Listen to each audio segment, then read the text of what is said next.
might be better than Club Pop Pop. Welcome in, world, to our Draft Day Live. We made it. We did it. We're here. As you can hear, we have a studio of thousands that are here to cheer us on as we take you guys into NFL draft land. And it's nice to have you with us. Cowboys are picking 12th this evening. They say it starts at 7, which means it'll start at like 7:13 p.m. But we'll be here the whole time, so who cares? We're just going to have a great time. Thank you guys for being with us. Hit the like and subscribe button while you're here. My name is Jeff. Next to me is former Cowboys wide receiver Jesse Holley. Oh, Jesse Holley went 77 yards. It must be a reality show. What's up, guys? Hey, I missed you. I missed you guys, too. I'm going to make a request of you before we even start. Can you take that jacket off and show you got to them show your the shirt? people. You got to show the people the jersey. This is Jesse. Jesse's got a nice suit on, right? That's a nice suit. That's a nice suit. You got to get low a little bit, though. You got to get low a little bit. You got to get low a little. Got to get low, get it low, get low, get low. That's to the on window. His dress shirt. It's a, flip the hair up, flip the hair. That's a jersey there it dress is. shirt.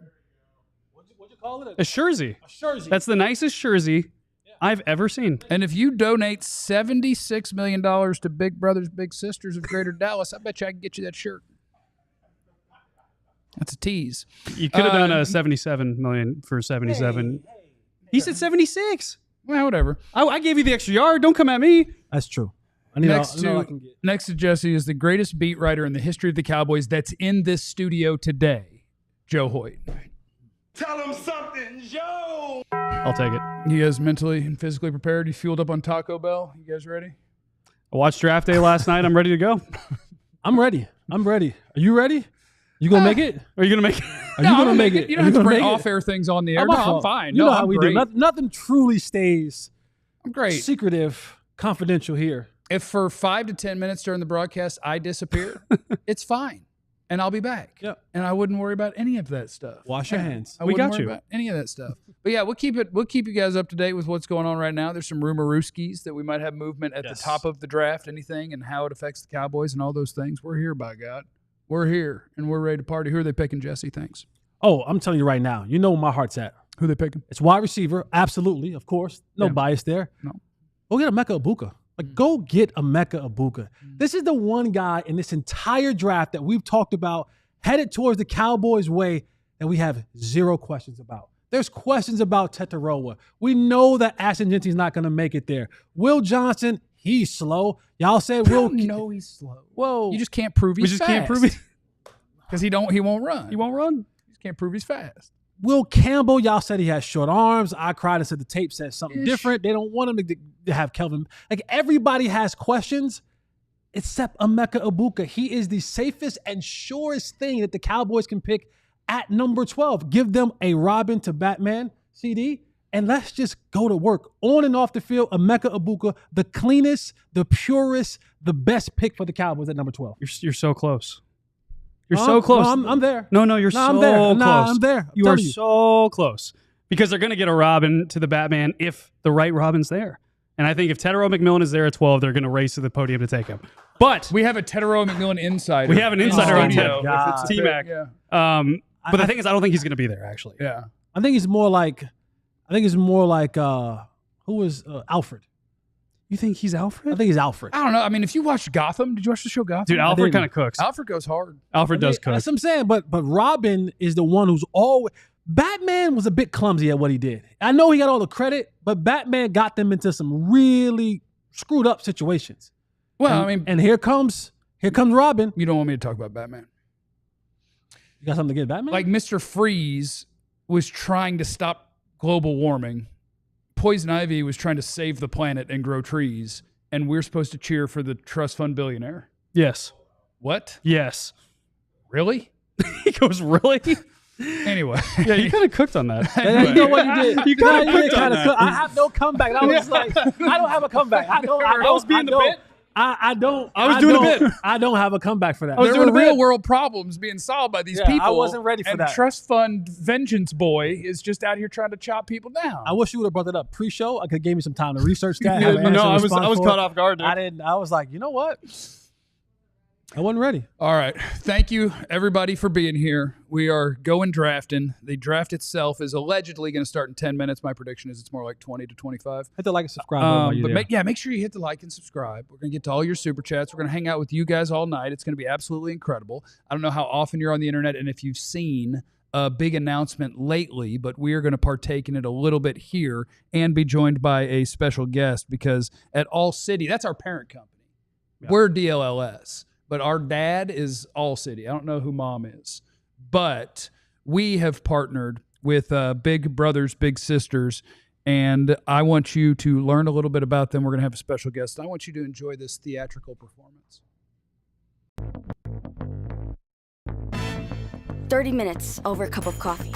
A laugh, a smile, a message. Thumbs up emojis, clapping emojis, confetti emojis. Loaded nachos at halftime. It takes 1 try, 2 tries. 3 tries, and a girl, you got this. It takes a queen to H5 at the park. Best 2 out of 3.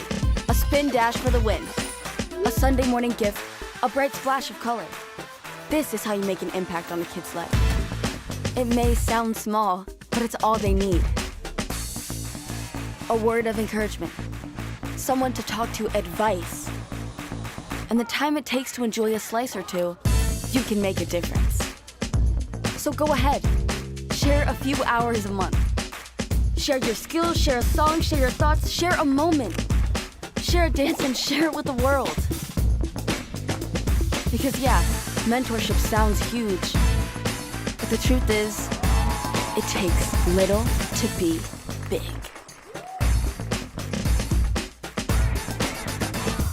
Look at that. That is our new friends and our new partners for at least the next 3 years, maybe the next 1,000 or so. We'll see, but at least 3. And we would like to welcome in a special guest to the DLLS Cowboys draft coverage, George Bordelon, that's right. Bordelon, of Big Brothers, Big Sisters, Greater Dallas, and say thank you so much for being with us. Thanks, guys. We are super excited to partner with you guys because messing around and having fun talking about sports is great. But partnering with people who are making an incredibly big difference in the world and in our community is even better. And so we're happy to have you here. Thank you. Appreciate that. Excited about the sponsorship. Excited to get to know you guys better, and excited to connect some great volunteers in the Dallas community with DLLS. Yeah. I have questions. You have questions? Let's go. For you. Well, not for you in a second. I got one for you in a second. All right. But I got a question for you think first. I needed a mentor? No, you still Yeah. you still need a mentor. If someone wants But to are we sign being up. professional or are we being who we are? Okay. Yeah, a little bit of both. All right. Be a little bit of both. Okay. Let's have some fun. All right. Okay. Just okay. you can ask him. Do you have an undershirt on? Okay, so we have a thing on our show. We have a thing on our show. Okay. I just always wonder. We just always wonder when people come on our show, if you got on, a polo or if you got on a hoodie, are you dogging underneath the hoodie? Yeah. Are you dogging underneath the polo? Because I'm bare under. And I'm not. You gotta let the chest hair breathe, man. No, you don't. You don't. You don't. You don't. guy. The big dog. You gotta have a little something. My guy. Why? All right. Okay, we got 2 doggins up here. Okay, now do you have any questions for George? Now you go first. Oh, okay. Yeah, back to being professional. Can you just give us the 1,000-foot view, just like what you guys do? Because I know, but I want to make sure that the world knows because what you guys do is incredibly important and it's hyper local and it changes the world for people, and I would just love for you to lay it out for everybody. Sure. Yeah, appreciate all the kind words. So, Big Brothers Big Sisters is a national organization, but the Dallas group has been here 98 years, so it'll be 100 years, a century, here in 2 years. We serve about 2,000 kids a year, a little bit under. We have 400 kids on a waiting list right now. 80% of those on the wait list are male. So most of our volunteers are female. We have a lot of male volunteers. We need a lot more. But it's one-to-one mentoring, so you can meet them where they are. There's kind of 3 ways you can do it. You can meet them in the community, so you can go to their house and take them to a Mavs game, a Stars game. There's tickets that are set aside for that. You can meet them at their school if they're elementary age, or then you can meet them at their high school and help with college application processes. And so in those the number that you just gave of a waiting list, like that part makes me sad. So we need to drive people who have interest in making a difference and in being a big or a mentor for somebody. Where are we sending them to go right this second? Yeah, so BBBSTX.org is the Texas base. There's also a national website. I think it's just BBBS.org. You can get to the Texas page, but BBBSTX, so you can click a link and you can sign up now. I'm all about leading from the front of the line. So we're going to ask all of you to help us this, especially our Dallas people. I'm going to start. I will be. I'm raising my hand. One of those kids will be my little brother. Come on. That'd be awesome. Let's go. I am pledging on the show today. And if I can get more than one little brother, I'll take two. Come on. I'll take two. I'll take two little brothers. So I will be a part of this. I am all for giving back to the community. I think this is an absolutely great thing to do, and I'm glad that we have an opportunity to partner together. So I'm gonna challenge a lot of you guys who are, especially the males, who are followers of our show, who some of y'all that I see at church, y'all stop me in the parking lot of church, y'all stop me in the Kroger's, y'all stop me everywhere else. Now when y'all stop me, I'm gonna ask you guys, are you big brothers? Yeah, so there's another Cowboy great, Tony Dixon, played the Cowboys in the early 2000s. Yes. He heard about our campaign last year during draft day, and now he's a big. Okay, So, I'm in. yeah, come on. Count your boy Jay Holly in. All right. I'm in. All Jesse's right. going to test the limits here. No, Jesse's two. gonna test the limits. He said, how many are on that right list? now. Can I get 400? No, I can't get 400. Two, I can do two. Well, yeah, that's awesome. Yeah. That's awesome. So you're next. Go ahead, say it. Yeah, I do too. All right. Yeah. Great. Yeah, Great. I'm in. BBBS.org/AllCity is a landing page for our partnership, and excited to do it. Always love the work that we do, because in some ways it serves people, right? Like, Yes. people need a distraction, people are entertained by things, blah, blah, blah. But when you have the opportunity to partner with people who, a life of service makes you feel better. It's not just that you're helping someone else. I promise you that if you sign up and you help people, you are helping you, because the way that you are going to feel about you is going to be way better. And so I'm really excited about this partnership, and to drive people to help, and to hopefully help you guys help people. Yeah, appreciate that. I mean, if you're at home and you're on your couch or on your computer and you've thought about trying to give back, but you just don't know how to get started, I mean, here's your call, right? If you want to know what you do when you take them out, I mean, you go to Stars games, you go to Mavs games, you can go to Rangers games. You go take them to do fun stuff that you would want to do. Go throw the football at the park. Go to the soccer fields at SMU and kick the ball around. I mean, it's the fun stuff you used to do when you were a kid. You can do it again with your little. BBBS.org will get you there and help you make a difference. And that sounds pretty good to me. Thank you so much for joining us. We appreciate guys. you. And we are excited about this partnership. I'm excited. No, I'm excited. My little bro's I'm gonna bring him up here. Yeah. Yeah. Bring your bros to work day. Yeah. Yeah. Yeah. That is awesome. We're gonna get the boss's card and we'll take him to lunch. Come on, yeah. Boss's card. Get the credit card. Yeah, absolutely. He's in. Thank you, George. We appreciate guys. you. We're Thanks. looking forward to it. All right. Man, thank you. And now it is time on the DLLS Cowboys coverage of the draft for the big draft presented by Big Brothers, Big Sisters. And we're going drafting, ladies and gentlemen. We're going drafting. We got Joe Hoyt back. Jeff Kavanaugh, Jesse Holly, and Joe Hoyt. And we're ready to get this thing going and go NFL drafting as we work our way towards the Cowboys pick at number 12 overall. This segment, the big draft. What is your big storyline of this draft for the Cowboys, Joseph? Yeah, I've got kind of two, and I think mine is, I'll give you one that's more ethereal first, then back to the Cowboys. I think the ethereal one, kind of the big picture one, I'm so curious to see how teams have positions ranked, right? I think we all say, okay, Matthew Golden is definitely number 2 behind Tedero McMillan, but I think some teams have Emeka Egbuka over Matthew Golden. I think some people say, Tyler Warren, clear-cut tight end 1. I think some teams have Colson Loveland over Tyler Warren. So I'm so curious to see what type of rankings that teams have, and I think they're going to be on display, and I think there's going to be a couple shocks there. For the Cowboys, I think there's going to be a surprise player in the top 12 that slips. And my question is, will they actually have the chance to go best player available and to pull that trigger on someone who does slip, whether it be a Mason Graham, whether it be, what if Ashton Jeanty for some reason slips? I think someone's going to slip. Will the Cowboys take them? And they better. Jesse, you got a big storyline of the draft?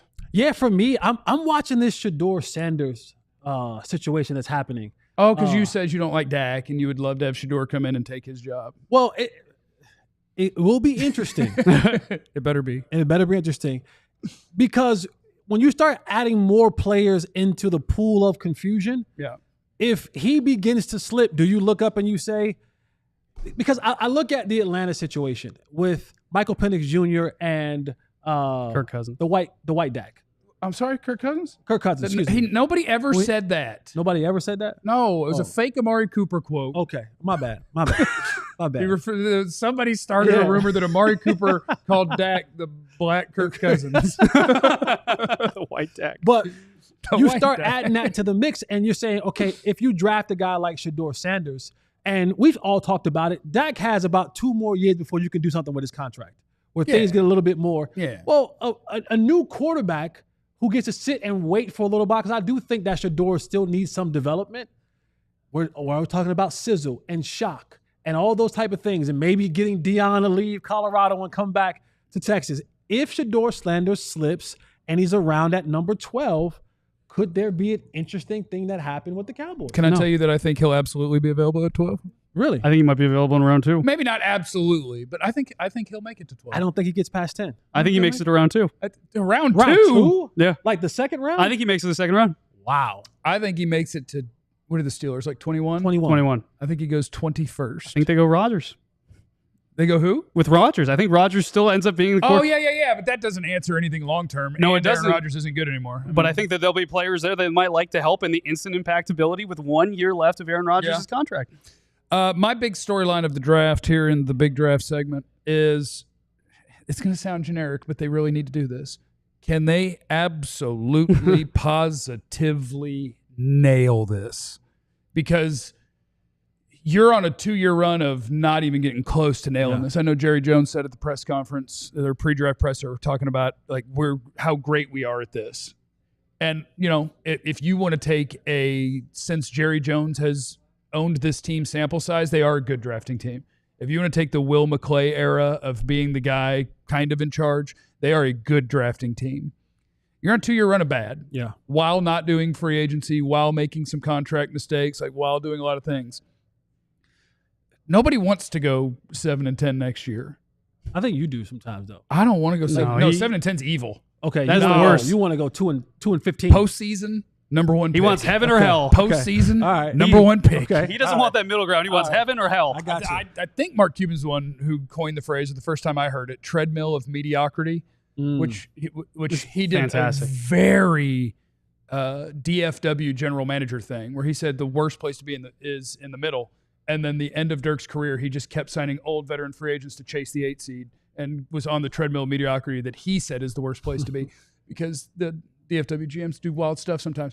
But I think it's a draft that has depth. It's not super talented at the top. We've talked about that over and over again. You got to pull 3 starters out of here. Yeah. We're going to get 1 tonight, and you need to get 2 tomorrow. You need to pull 3 starters out here. You can't have big misses. You can't have a first-round tackle that can't play NFL football yet. You can't have a nose tackle who's supposed to be your starting nose tackle that can't play NFL football as a rookie and maybe in a second year either. You can't have drafts that are empty of anything. In 2 years, what have they drafted? I was going to say, you know what they have? Overshown and Leafau? Here, in 2 years, 10 of their 17 players have started in 2 games or less. 10 of their 17 draft picks have started in 2 games or less of the last 2 years. They got to absolutely nail it. No, I agree. I agree with you 100%. And, you know, when you talk about where the fan base was at after this season, the level of apathy that they've had, you not being able to have, I said this last week on the show, Michael Irvin told Nate Newton told me, you got to draft somebody that gives you hope. I know that Jerry wants to sell the hopium and does a great job selling the hopium, but you got to get a player in here that people look at him and say, we can ride him into the future. He can take us to that promised land that we've ultimately been so far from getting for the last 30 years in that drought. So I think having a player that's truly, truly impactful in this draft that gives this team and this fan base hope again. Emeka Ibuka. Talk my talk. I like the agenda. Ibuka. Talk my talk. Roger Goodell rode a bicycle out on stage and did some circles to get But ready. he's out there with. So did Lil Wayne. You see who he's out there with though? Who's he out there with? Look at those T-shirts. Oh, and yeah, Big Brothers. Big Brothers, Big Sisters right there. Yeah, right there. Right there on the NFL screen right there. Look at that. On the NFL screen, Big Brothers, Big Sisters. We talked that thing right up. You know what I'm saying, Saul? You know, they watching our show. They watching us. I also want to shout out our friends at Happiest Hour because our DLLS Cowboys NFL draft coverage is powered by Happiest Hour. Check out their Happy Tizers for the best value in Victory Park. And when you're in Victory Park, you know what you need. You need some value. Get you some Happy Tizers at Happiest Hour. So we're getting ready to get this thing actually underway. They've got Tennessee up. It says round 1, pick 1, but there's not a clock rolling yet. So I'm standing by my prediction that this thing will start in like 6 or 7 minutes. And we'll be ready to rock and roll with it. We'll count this thing down all the way to number 12. There are rumorooskies about teams perhaps making moves up towards the top of this thing. So we'll get into all the rumorooskies, what we're looking for with your Dallas Cowboys. We will do all of the things, and we shall do it next on the DLLS. What am I calling this? The DLLS Draft Cowboys Draft. What? DLLS Draft Day Live. And we do want to shout out our friends at Big Brothers, Big Sisters. They're our newest friends, and they're our new best friends. And we have told you, we had some news to share earlier in the show that All City, including us here at DLLS, we're teaming up with Big Brothers, Big Sisters of America for an exciting 3-year partnership. And this isn't just about sports. It is about community. Together, we're combining Big Brothers, Big Sisters, incredible youth mentoring programs with the passion and power of All City's local sports coverage to create something truly meaningful. The partnership is kicking off this week during our NFL draft coverage, but it doesn't stop there. We'll be working year-round to support Big Brothers, Big Sisters through fundraising, content, events, even opportunities for our team and maybe some of you to get directly involved. We're excited to support youth mentorship that really makes a difference. You can learn more and see how to get involved at bbbs.org/allcity. You got me? You got me. Also, shout out to our friends at Sleeper.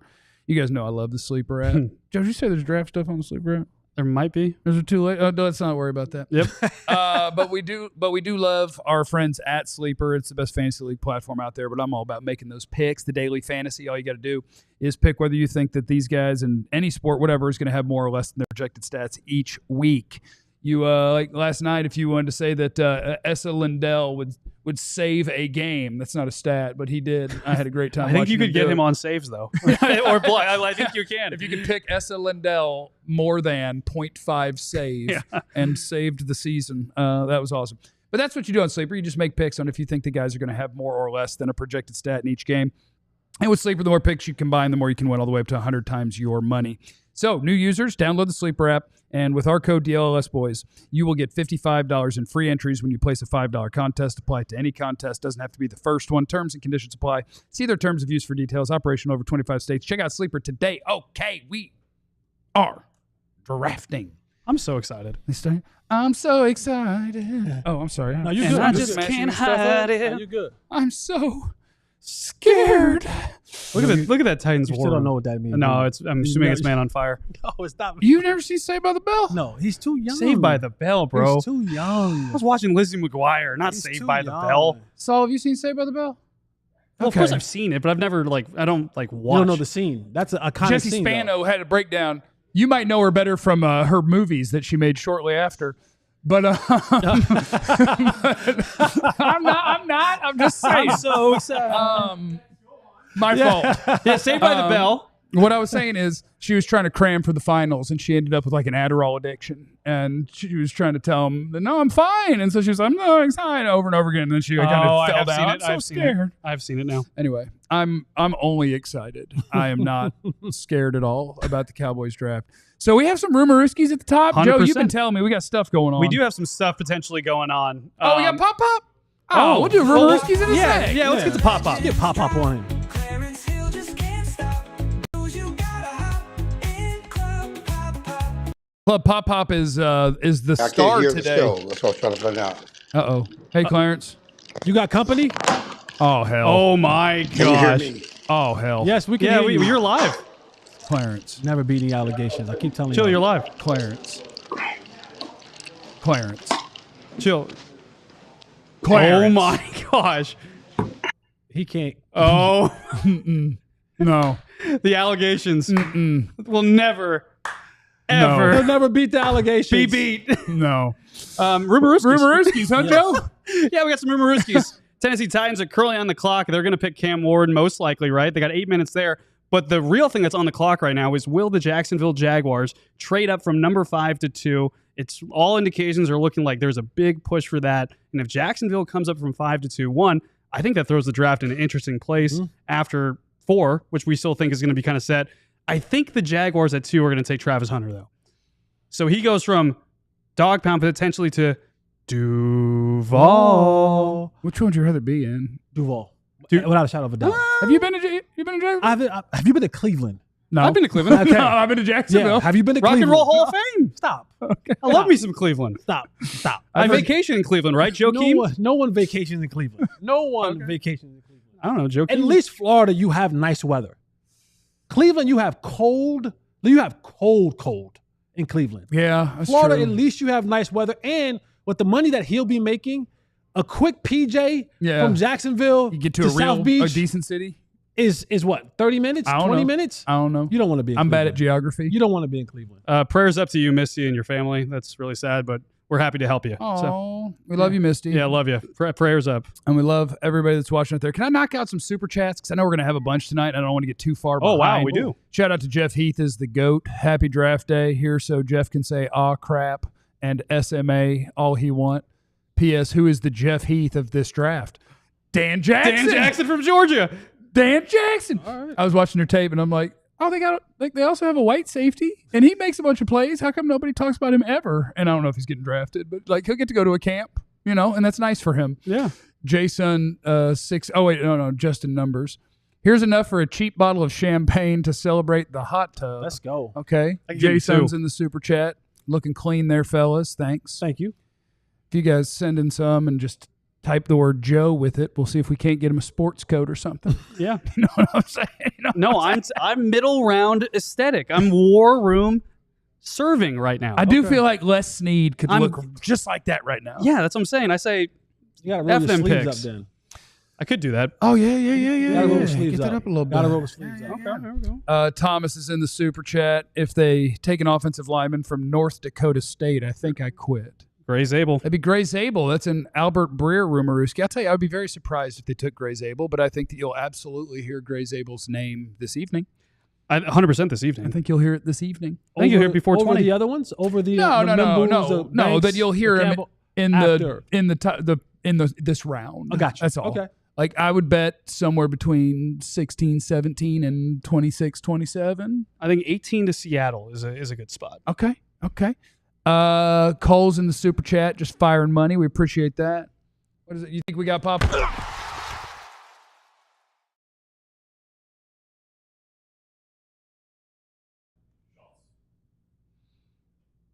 Yep. We got it? Yeah, we have our first pick. Pick is in. Pick is in. Oh, hell Cam yeah, Ward. yeah, we did it. Cam Ward. Cam Ward, To we the got Tennessee one. Titans. It's amazing that he gets to go into such a ready-made situation with the best running backs in football Uh-huh. and the best wide receivers in football. Says Cam Ward. Said Cam Says Ward while Cam he was Ward, playing yeah. Fortnite and streaming. And so he was like, name the best receivers in the league, the best running backs. And he named everybody that was on the Titans. Cam Ward's fun is the word I would use watching Cam But you Ward. talk about an incredible rise, right? Yeah. So we're talking about a guy who just a couple years ago started out at Incarnate Word, That's right. and then no stars coming out of. No stars coming out of high school. Not technically an accurate thing, as people who work for those companies would tell you, because like they have to have A star? watched you.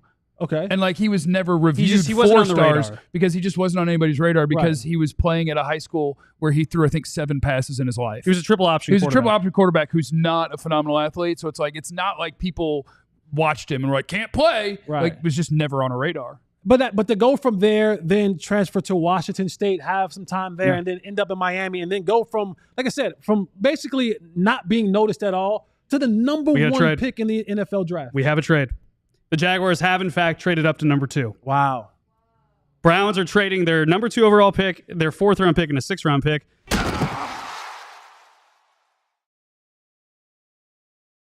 Round pick and their 2026 first round pick. Oh wow. That is a move by Jacksonville. well, they really want Travis Hunter or Hey, Abdul that is Carter. exciting, though. That is exciting stuff. That is Wow. exciting. I like the way you said that though. That is exciting stuff. And it is. I'm just Because feeling it. I'm different on draft day. yeah. I thought that the Jaguars He's would so make excited. the Jaguars. I said last week, Now, I thought it might have been with a pick, that they were going to be the wild card of this draft. They were going to take this draft and kind of turn it on its head a little bit. And already the Jags are kind of still staying in form. And with this trade, they moved from 5 to 2. And that pick can really be anything. But I believe that they're going to try to have some sort of familiar look to their squad as what Liam Cohen had in Tampa Bay. Adding that other dynamic playmaker to this offense. Because if we're being honest, you got to make Trevor Lawrence work. Like, this is your saving grace as a head coach.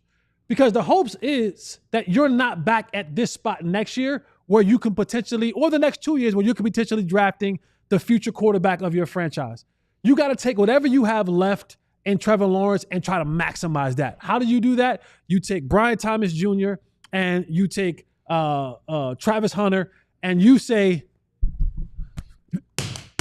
Oh, you saying PTB2? PTB2. Pat that B out 2 times and throw it? And throw it. Yeah. 2 times. And all over the field you go. Although if with you want it. to pat it, you got to get Shador in there. Well, He's the one to pass I the think ball. Trevor does a good job of patting the ball too. That's why he gets sacked so Yeah, much. that's probably true. Yeah. So we'll wait to see that who officially Jacksonville is going to be taking with the second overall pick. But I do want to say, Tennessee, Cam Ward, I like him, and the reason I like him is because he plays like Jameis, my hero. 100%. Can throw you in, can throw you out. Yeah, Cam Ward ain't seen a throw he doesn't think he can make. He also doesn't care if there's pass rush. Did you see the play where he literally just like stood back there, didn't even move, and was just like chilling, waiting, and he's like, shling. Mm-hmm. Yeah, that's called youthful ignorance. I'm gonna tell you right now. You try that at the league he's now enter into, and you're gonna spend a lot of time with the trainers. That's just a different. It's different when you're playing college level competition to when you got to go and face the big boys. You want to get rid of that ball as fast as possible, at least and hopefully to the team that you play for. Yeah. On the other end, and he'll do that a lot. I mean, sometimes he'll probably go to the other team, and I think they could absolutely. Oh, All right. Pop's on now. All right, round two. Round 2. We're gonna try. We're gonna try to talk to Clarence. Here's Clarence Hill of DLLS Cowboys. Hey, chill. What's up, guys? How you doing, man? I'm glad you guys are making this about me. I was ready to go. Okay. No, you weren't. You were live on air. You were live on air. Listen, I don't know what happened. I was listening to y'all, then all of a sudden it went quiet. So I switched my phone to my computer, trying to be here. I left. I was at the Cowboys party. I might have gotten a drink or two, because they got some drinks. Oh my gosh. I was in the VIP room, trying to get stuff for you guys. I had to listen to Jerry. He promised the fans. And he talked about trading down, the benefits of trading down. You get to pick up that extra pick, 2 for 1. He kept saying 2 for 1. That if you think I'm not doing something, I'm going to be doing something. If it's quiet, I'm going to be doing something. So clearly, they want to trade down. But he talked about Shoddy and what it means to be a Cowboy. I sent a video in. He also talked about how his life changed being a Cowboy. He needs players who are ready to have their life change and meet the moment of being a Cowboy. So you're just out there drinking it up and you're reporting a trade down? It's going down? I'm reporting that Jerry was giving a pep talk to the fans, and these are some of the things he said. Obviously, as we said, and I've talked all week, they're not trading down if they don't get the right deal. Okay, they're just not trading down to willing. But he did bring up 20. He said, now if we trade down to 20, that was his words, not my words. He didn't say 25. He didn't say 31. He said 20 to the fans. That's And the so, Broncos Denver. pick. That's Denver. Clearly, as we talk, theoretically, they want to trade down and pick up other pick. It's a matter of will they get the opportunity, will it be the right deal? But yes, they want to trade down. And clearly, depending on who's on the board when they pick. So I know Jerry says it over and over again that when it comes to like things like trading down, that they aren't going to call people. But please tell me at least there's other people in the organization that own cell phones and like can talk to other teams. Like just, hey, general idea, just feeling you guys out. Do you guys have anybody you like? Is there anything? Or does this organization literally not reach out to other teams about the idea of trading down? Well, it's funny because it better be funny. It's like the Micah deal with his agent. I mean, I think that there's cap guys talk to the agent. Does it count if it's not Jerry and Stevens? Jerry and Stevens never talk to the agent. So are there other people? Are they talking to people? But ain't nothing getting done if it ain't the decision makers, right? The same thing with the Micah deal. If it ain't the decision makers, it's not going to get done. So you need them involved from the beginning. Yeah. All right. Well, you keep us in the loop. You check in whenever you got stuff for us. You just. Well, I'm going to pop back up. It's going to be about 2 hours for the Cowboys pick. I might pop back over to the party, but I do have some people, because Jesse wants me to go to the party. Okay, Jesse told me I cannot not pass up a party. Okay, Let's remember, order some Jesse. For every one, 2 waters. Okay, 2 waters. I'll be fine. But every 2 waters, 1 drink. I do have some people scheduled to come on the show, today and tomorrow. So we're gonna have a good time. Great draft show. It's already exciting. We got the big trade at the top of the draft after no trade. We're excited. I'm ready to go, man. This draft is fun. We're gonna have the best time. All right. Goodbye, Clarence. Bye, Chill. Have a great time. You're 1 for 2 at trying to talk on the air with us. Thanks. Speaking of 2. Speaking of 2, yes, the Jacksonville Jaguars.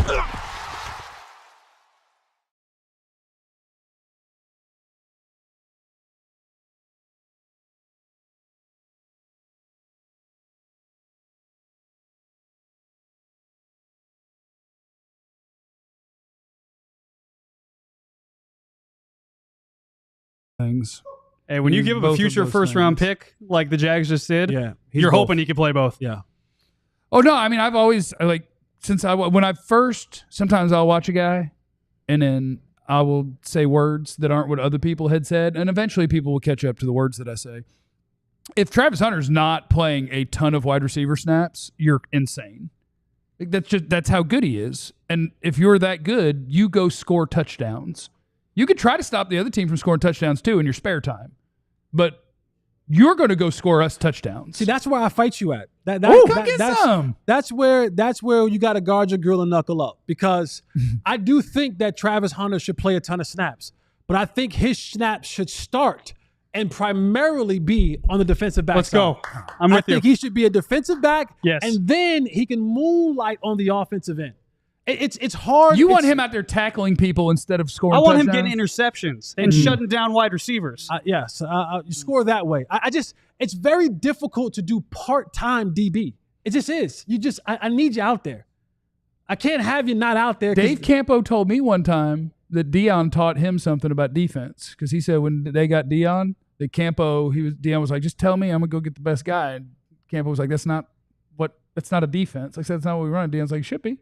And Dave was like, no, I'll be damned. I was like, okay, I'll learn to run that. Well, here you go. Travis Hunter, go get the best guy. Yeah, so he can do that whenever he wants to go out there. Guard the best guy. On 3rd and 8, run out there and cover the best guy. No. Because we won't get to 3rd and 8. Because 1st and 2nd down, they'll be picking on the guy that you put out there.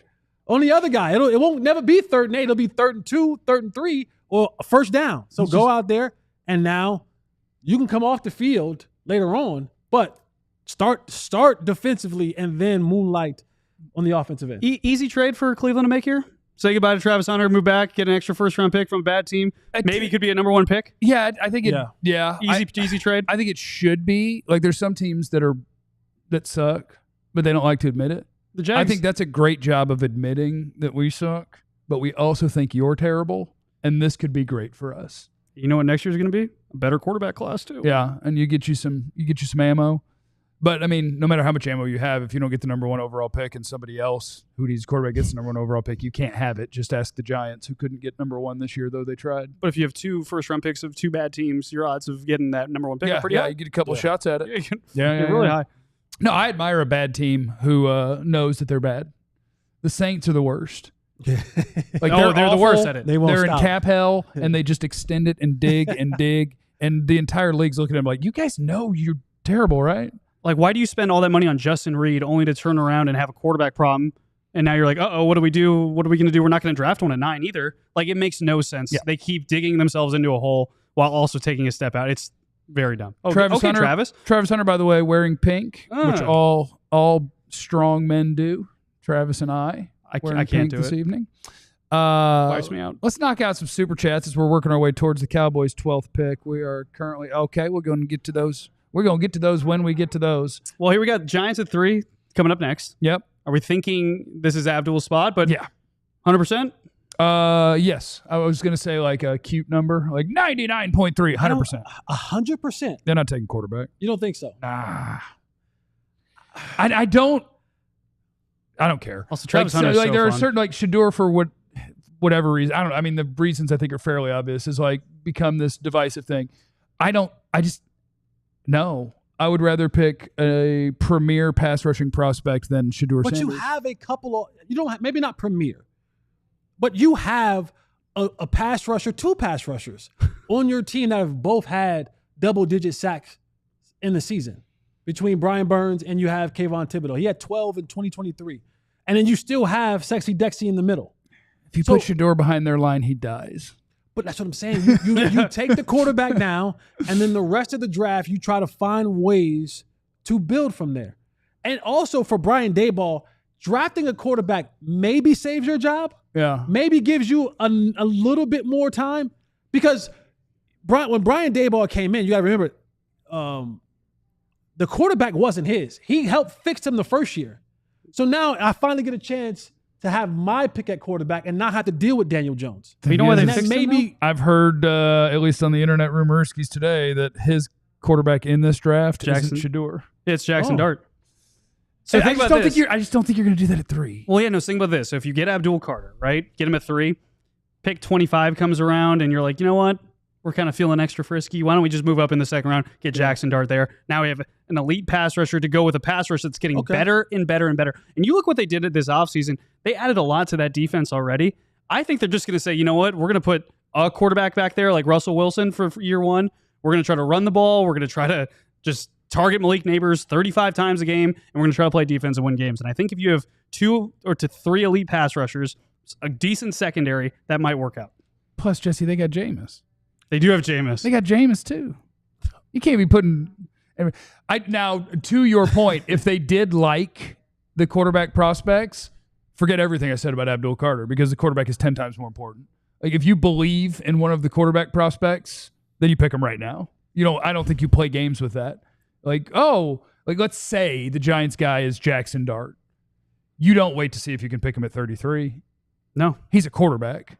If you think he can play, you pick unless him. your consensus that every quarterback aside from Cam Ward is truly a second round grade, and you don't want to pull the trigger on that at 3 or at trade up to 22 to do it. Yeah.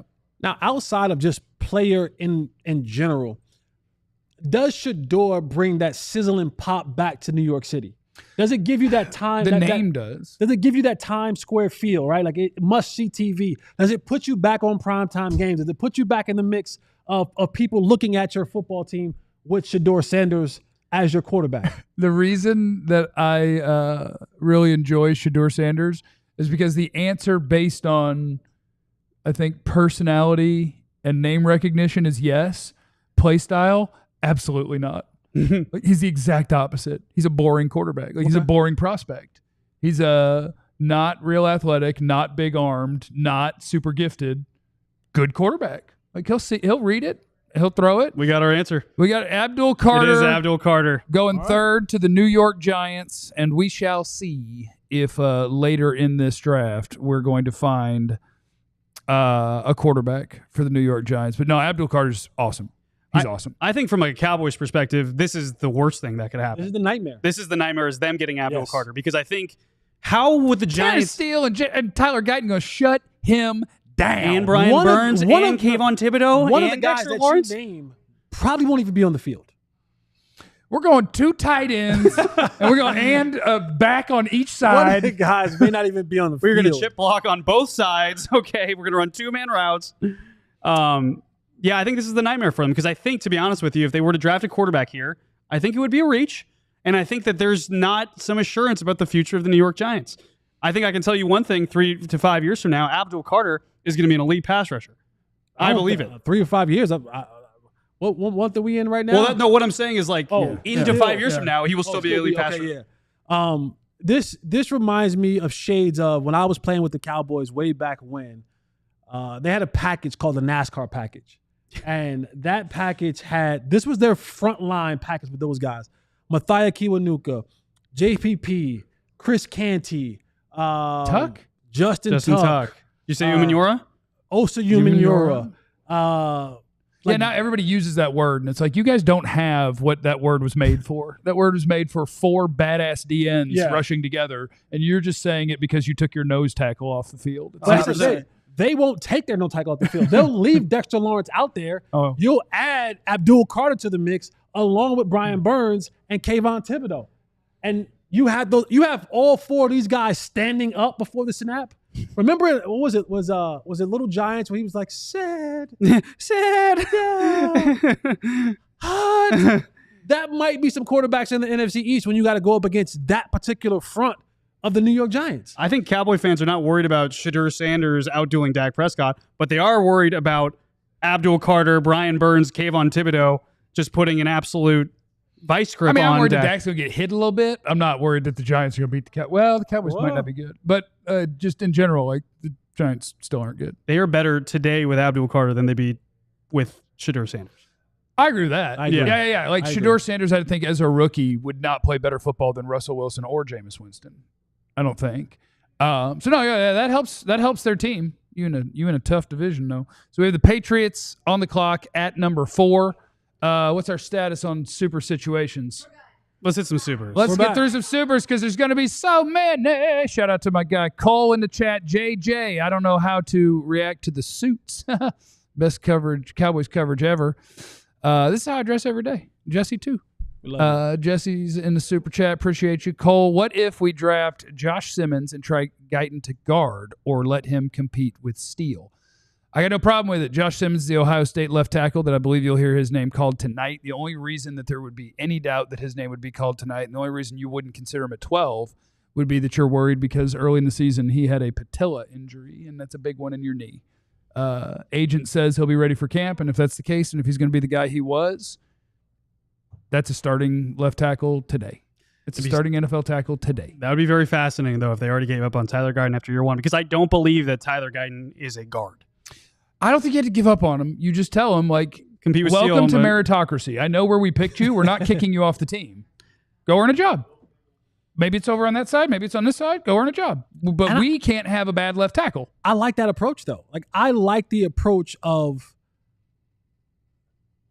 one pool stick, break it in half, go get a job. Yeah. Like, no more handing this stuff to you anymore. And that has been a long-standing thing for the Dallas Cowboys, where guys just show up and they have jobs year in and year out, and you get that level of complacency about, I'm going to have the job anyway, so you don't go and you don't work hard enough, you don't compete, and you never have that fear of having to look over your shoulder for a job. And I think that can fuel some guys in the offseason, or you see quit from them, and it's easy to help you make a decision on what you're going to do with him going forward.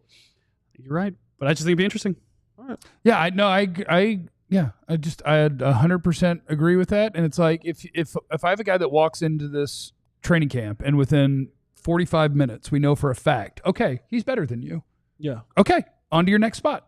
Let's go see if you can take Terrence Steele's job. No? Great. Welcome to being a backup. And speaking of that, I don't know if you guys addressed it this week, but, you had Tyler Guyton's trainer, Duke Manyweather, right? And he came out. I'm guessing former trainer. Otherwise, there's no way he would have said that on the internet. I'm guessing. I don't know that. No, and possibly, but to hear him say the words that he said about Tyler Guyton on the internet. Like that he has a lot of work to do, and it's up to him. And, and that's not wrong.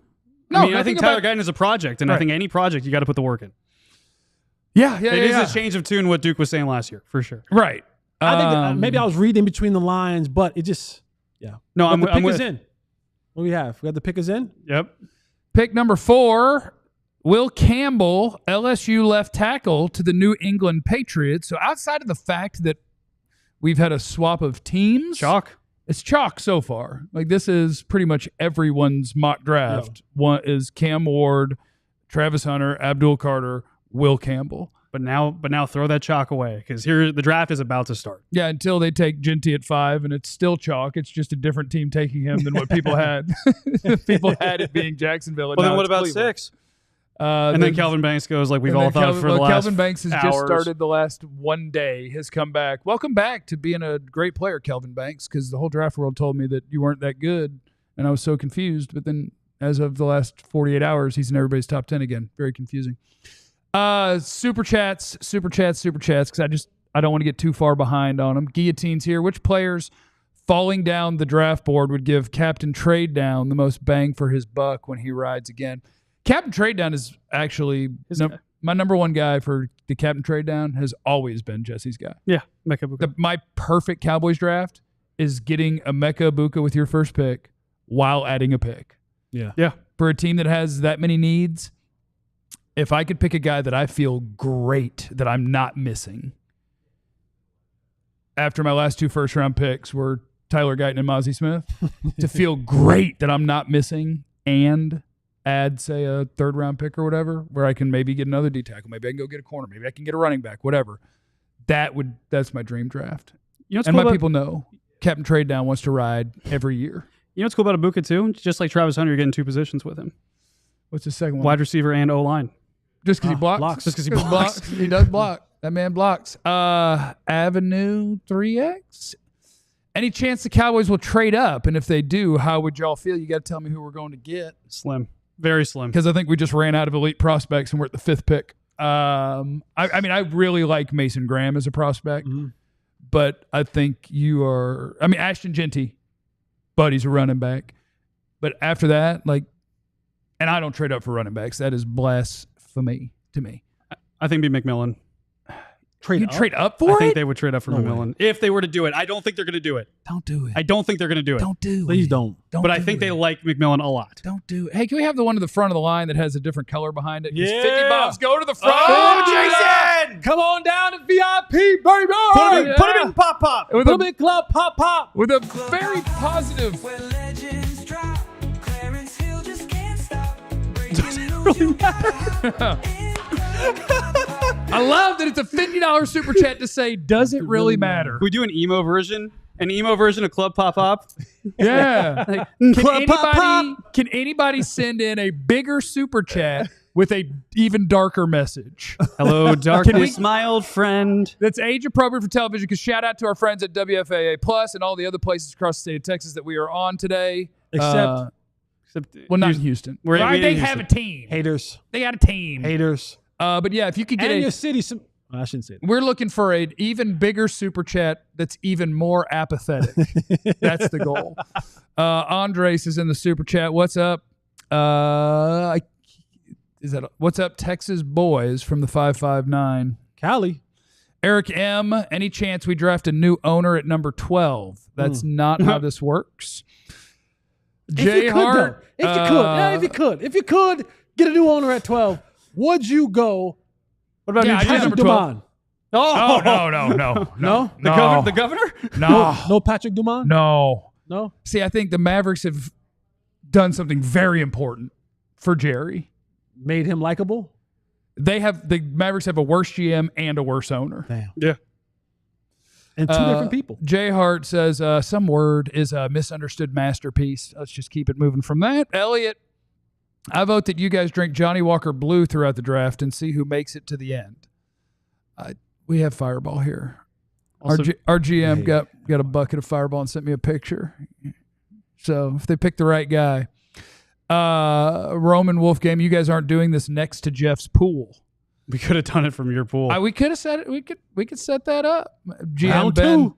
GM Ben once says, I want David Putney, and I don't know what that means. It's a draft day reference. All right. I believe It's a great you. movie. I believe you. I thought it was. There he goes. There he goes. Wait, drafted by the Giants. No. We're good. We're good. That's the New England Patriots. Oh, that's yeah. No, Patriots took Will Campbell. No, it's the Browns. The Browns. This is the Browns. The Browns. Wow. Okay, so the Browns identified a guy that they liked and knew how far they could go and still get him, is what they did. They wanted Mason Graham, and they were willing to move away from the Travis Hunter, Abdul Carterville to draft Mason Graham. I don't like it. I don't love it, but I think that the return they got, I go, okay. I don't like it. Because you might have gotten another top 5 pick out of that trade in addition to their second round pick. I think for what you need as an organization, and maybe it's very surface level, it's very vain. You need pop. You need Pop. If you go to the club. If you go to the club. If you go to the club, you need some sizzle. I don't think Mason Graham gives you sizzle.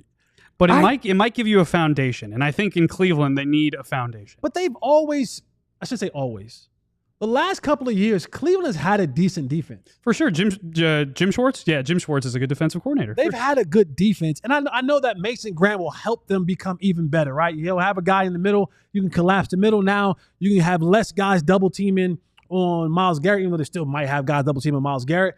But I just felt like at 5, you could have done something to help your team further.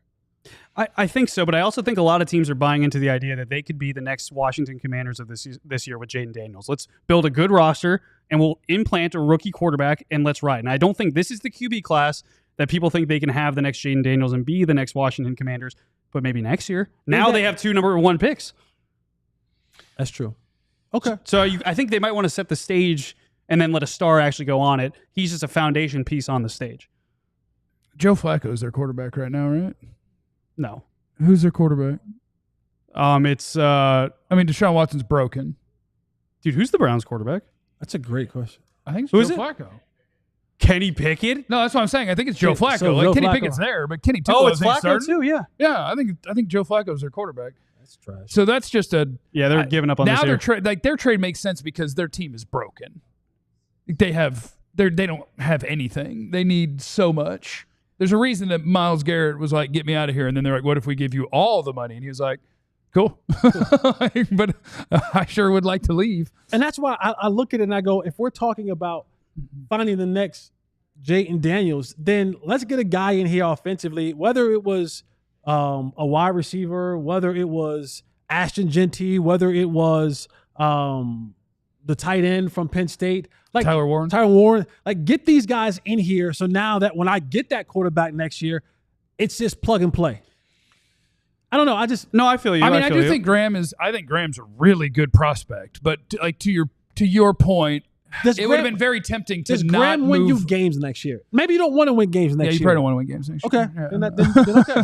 If you're not trying to win games, then I great. think they're already punting on next year. I don't think I would have been willing to move away from the Travis Hunter or Abdul Carter choice to go to Mason Grahamville. But I mean, if you're that bad of a team and you're just like, look, we really like him too, and we're gonna add really good picks on top of it. Okay. Yeah. And so now we got the Raiders on the clock, which was Ashton Gentyville for a while until Ashton Genty suddenly was going to be a Jag, but then the Jags go up and do something different, and so now we're back to Ashton Gentyville, except now everybody's mock drafts have my guy Kelvin Banks going at number 6. So Shador could still be in play here. he could. His one of his mentors is Tom Brady.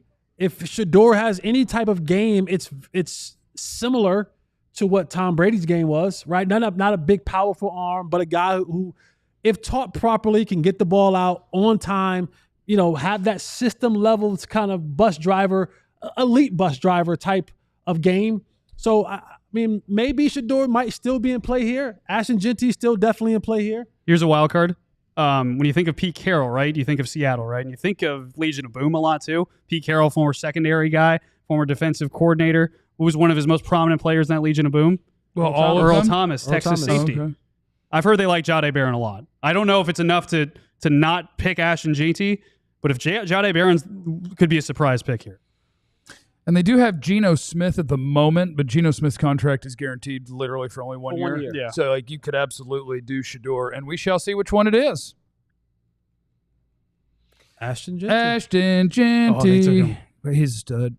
It would have been a lot of fun if somehow he just made it to 12. I was, you remember, That was do you never remember? happening. if he just made it? That I was never remember. happening. It was You like a remember month when we were ago was talking when he about could this? make it to 12. It was like a month That ago. was never happening. He's a monster. Ashton Genty's a monster. I'm not a fan of the. I won't say I'm not a fan of the first round running back. If you think the running back is like one of the 5 best players in a draft, then you can absolutely pick him somewhere in the first round. I'm generally not a huge fan of running back too high. Ashton Genty's a stud. He's a stud. And it's a unique year where I believe you're already out of elite prospects. I think it's over. I think that's the last one. Yeah. And so that makes it even easier to somewhere in the top 10 be willing to pick a running back. I don't know if they can block for him, which could be a problem. But they might not need to. Yeah, but that dude is a monster. See, when you pick a guy like Ashton Genty, in my opinion, this high, you now have to spend the rest of your draft to make sure that he Make works. sure you can block for him. Right. Like you have to spend the rest of your draft. So whatever you do going forward has to be in a situation where we're setting up for Ashton Genty to be successful. And whether that means trading back or forward to get some more offensive linemen so that they can open up those holes for Ashton Genty, because you want to get back to that old school play action pass type game that Geno Smith can play well, that Pete Carroll was used to when you watched him and all those years in Seattle with Russell Wilson. It was play action. Yeah. It was play action. You saw the moon ball down the football field. So now I got to be able to block it up, right? Like you got to be able to block it up and now give the lanes, make it viable, make it realistic, and then play action pass off that for Geno Smith. Yeah, I think you can almost pencil in, if he's there, Donovan Jackson, guard from Ohio State, to the Raiders in round 2, because Chip Kelly's their OC. And I think Chip Kelly understands that you need some athletic, mauling run blockers in your system. So now you have Ashton Genty. I think that'll add to it. My favorite stat, I think, all of college football last year was Ashton Genty had more yards after contact than the next highest player had yards in general. Cam Scatterbo had the second most rushing yards in all of college football last year. That was less than the yards after contact Ashton Genty had. He's monster.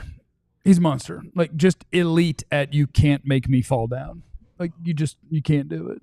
My hater comment of the first round, the thing you just talked about, can't bring him down. 1,700 yards after contact. Mountain West versus too the much NFL. tread on the tires. A lot of tread on them Or tires, off baby. the tires, Off right? the tires. Off. Yeah, a lot of tread off those tires, man. That's I like lot that. of. Just that's you've a been lot trying of- to find a way to tear him down this whole time. I got it. You found one. Thank you. I like that. I got it. I was getting it in there.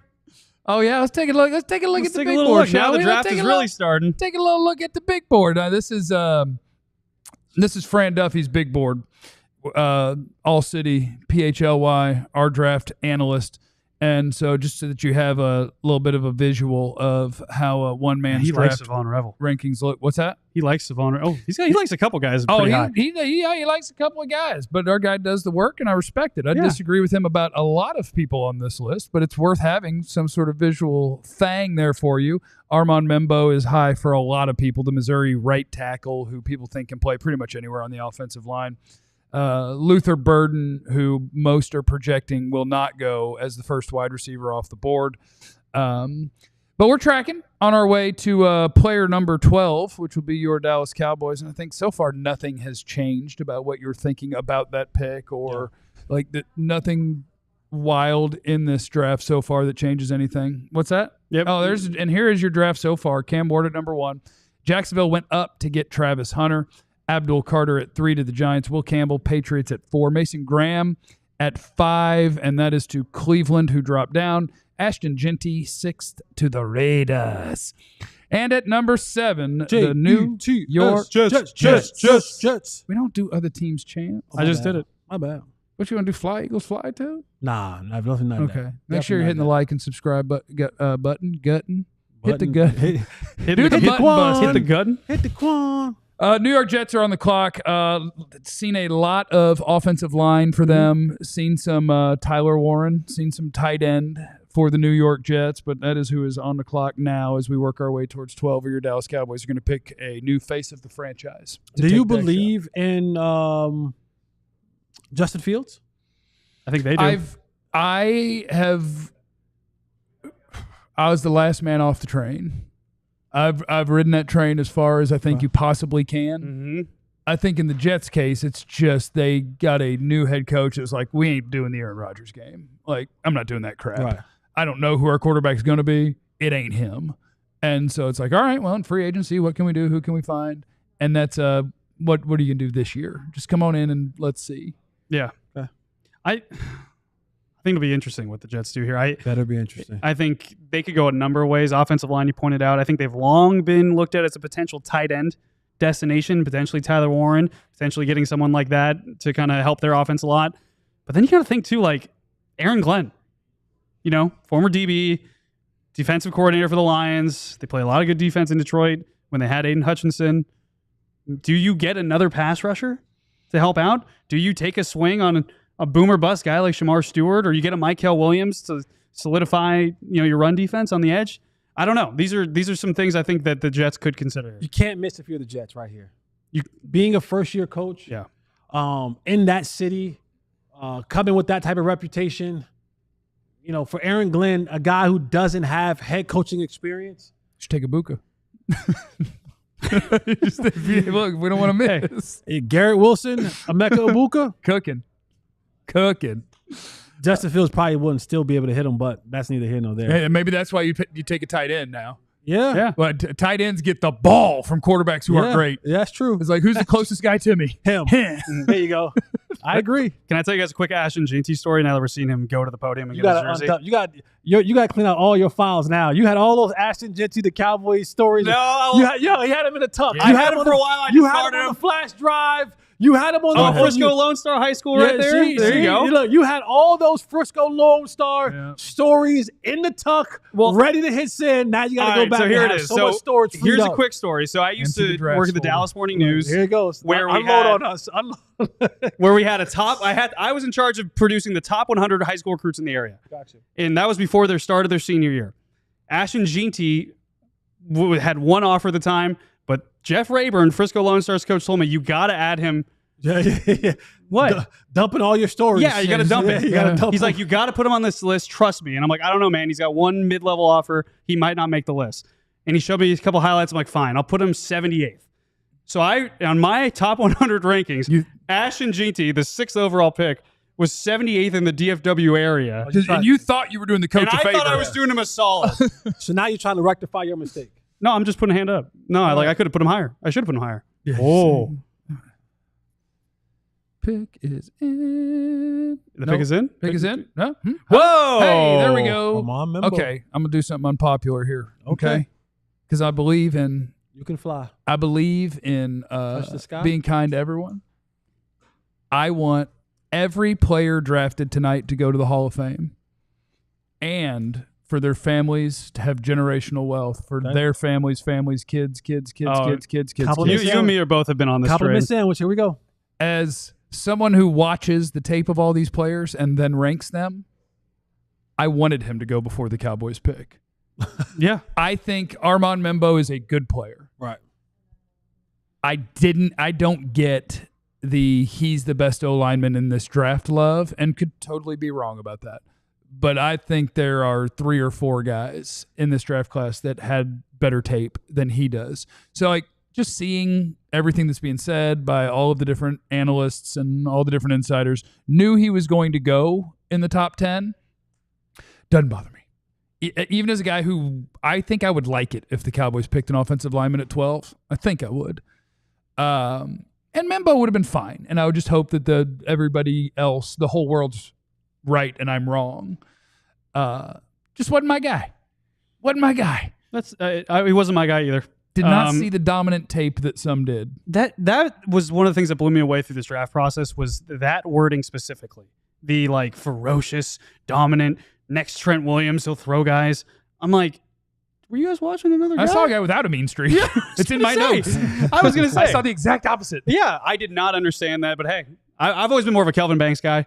And I think we'll see him soon. Hopefully we see him at 12. We'll see. Yeah, hopefully we see him at 12. Let's knock out some super chats as we're making our way down to the 12th pick. Michael is in here. Thanks, Joe, Jesse, Holly, and Jeff, for the draft show during my commute from San Jose to Gilroy. Oh, nice. Hoping for a wide receiver / running back combo in this draft. Michael, give me some garlic while you're up there, please. Thank you. Mike, guys, love the show, but please tell them to for the TV feed. Well, don't want to be spot. I don't know what that means. Quiet Wyatt beats likelihood of Genty pick if he's a 12. I think we'll pick him if he's there at 12. Yeah. Mustard, which is a Mustard. It's a terrible condiment. Stop! Don't do that. Happy draft day, gentlemen. Remember, whether it is the hot dog or the bun, I am the only acceptable condiment to put on it. Not true. One of your combination. I think the best hot dog has chili and cheese on it. Mayo. With mustard. Mayo. And onions. Mayo. And relish. No. Mayonnaise. No. And no mayonnaise. Oh, then you know what I will do? No mayonnaise. Cream bruh. cheese and onions. You're like Will Levis with the whole milk, with the mayonnaise and the coffee and all that It's nonsense. weird. You know what I will I'll do? be like, though? Will. That's What's fine. that? If you insist on relish, I'll get the dill pickle hamburger chips. I'll slice them up and call it relish because that's delicious. Whatever the difference is between that and relish makes relish bad. Is it like a sweet pickle? I think so. Whatever But they it have is, sweet bad. relish though. It's not a dill. They have sweet relish. No, but I want the dill pickle. Okay. That's I'm not a pickle fan for myself, but That's fine. Muncher. oh, Does Carter to the New York Giants entice Dallas to go O-line? Oh, like a direct reaction to their pick is what your pick is? You could do it. I mean, there are guys in this draft who had pretty good days against Abdul Carter. The Minnesota dude did. Connerly. Josh Connerly did. Go Ducks. but you always have to put back into the rotation is they had a good day against him with his other Penn State defensive lineman. Well, you have the same type of good day against him when you got to deal with Dexter Lawrence. You got to deal with. Well, and would you have other that same guys. type of day if we just ran it back? Like Abdul Right. Carter's a Right. menace. Right. You had a good day, and that's great. Right. There's a reason that Abdul Carter's the one that's going in the top 5. True. U.S. true. beat the Soviets 1 time out of 10. That's all you got to do. That's all you got. Stars won last night. Are they the Soviets? Doesn't happen in that game 10 times out of 10, I'll tell you that. The truth, why do I have no faith in these yahoos doing the correct thing? Hey, that's not your fault, brother. They did this to you. They did. They this to put you. you in You're- this place. You're a victim. Richard's in the super chat. I want Josh Simmons after a trade down. Jesse, dogging all day. It I'm depends. so disappointed. It depends on the type of shirt. So It disappointed. depends on the fine. type of shirt. This is fine. No, This is so no, fine. It's not. This is so no, fine. it's not. It's so okay. You gotta have something underneath it. I think only the hoodie can you not go dogging. Anything else? I'm with you. Like this version. No. This is not to have anything underneath it. Anything that stores heat. A polo. Polos these I days got are two dry of the bosses fit. that stay with me. I'm justified. Polos these days are dry fit. They're Yeah. sporty. They don't have undershirt. They got that quick. Feel my shirt. You just feel. Yeah, Just quick. just feel what nice it's made quality. of. That doesn't need nothing underneath It's a it. nice quality. It's a nice, but just rub it. No. No, I want. That's what I want. I Who want hurt? to Who feel hurt it. you?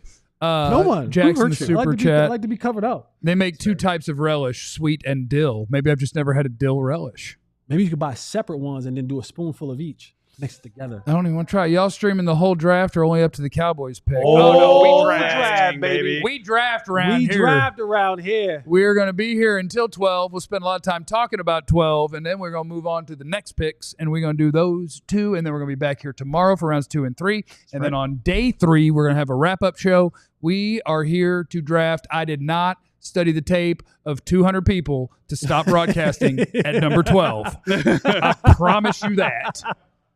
Danny, we talking about draft no matter what. I'm telling Jeff you. said, I ain't spent all that time doing nothing. Look, let me just pull a random name. Oh. When Elik Ayomanor gets picked, I'm talking about it. Uh-oh. Jeff's pick is in? Uh-oh. What happened? Panthers. The Panthers picked him. Sorry, Cowboy fans. I'm sorry, Panthers, Cowboys fans. Did they trade up? I'm sorry, Cowboy fans. The pick is in, guys, if you want to put up the graphic. Okay. This one's going to hurt Cowboy fans. It ain't gonna hurt me. Carolina. It's not going to hurt you. It's going to hurt. It ain't gonna hurt me. Ain't gonna hurt me either. I'm gonna be fine. It's going to hurt a lot of Cowboy fans. I'm gonna be fine. But so Carolina is picking at number 8. The Jets, Armand Membo at number 7, and the Carolina Panthers, according to Joe, are gonna hurt you. Oh, no, it's not. It's Ashton Jinty is picked again. He's twice. Do you want me He's to, something of a player. say it? Oh, Carolina's made a giant mistake. They picked a guy who's been Already picked. That's gotta be. That's They are gotta in be trouble. Didn't that happen where a team actually picked the wrong guy with the same name? That was Allegedly, Cleveland. maybe. Right? Somebody Was that Cleveland? speculated that a year. I like a Recky or 2 Specky, though, ago. on that. Yeah. Good Recky Specky. There it is. There we go. There it is. Tetaroa McMillan out of Arizona, going number 8 overall to the Carolina Panthers. And for a team that we think is pretty dialed into finding a wide receiver 2, this might be a pick that the Cowboys absolutely did not want to see made. This is, according to my reports, this was a guy that they would have raced up, I think, to the podium to get. I think they were hoping. I think this was, if Ashton Jinty was plan A, but we've already discarded plan A and we were on to plan B, Tetaroa McMillan was plan B.